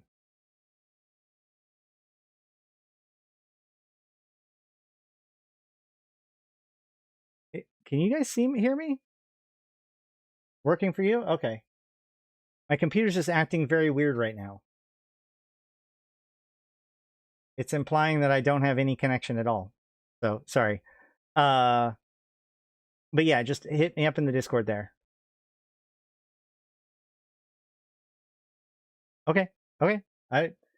It's weird. Like, everything's saying that I'm disconnected, but it seems to be still working. So, all right. Well, anywho, thank you guys for coming. Head up to my Discord, all that kind of stuff. Consider becoming a supporter of the stream. Yada yada yada. We should get the video of the industry guide is now available for members and will be available to everybody tomorrow. Thursday, I will be covering the military campaigns and probably the second part of Tybus Heth or of Men's Reppola. And then Friday, who knows? And then also I do want to cover, like I said, I want to address the stuff about my past in like a big open way. So you guys will be welcome to be there as well. Either way, that is it for today. I am Ashtarothi, the voice of New Eden. Yada yada yada. I already did all the end of the stream stuff earlier. I think that's it. So I'm just going to call it good. We've got more stuff to investigate. I'm sorry that everything's being so kind of confusing for the end of it, but I hope that you guys liked today. I had a great time today. Men's Reppola is an interesting character, and I thought that this was a good foundation of knowledge for us going forward. But all that said, I've been Ashtarothi, the voice of New Eden, and until next time, I'll see you in space.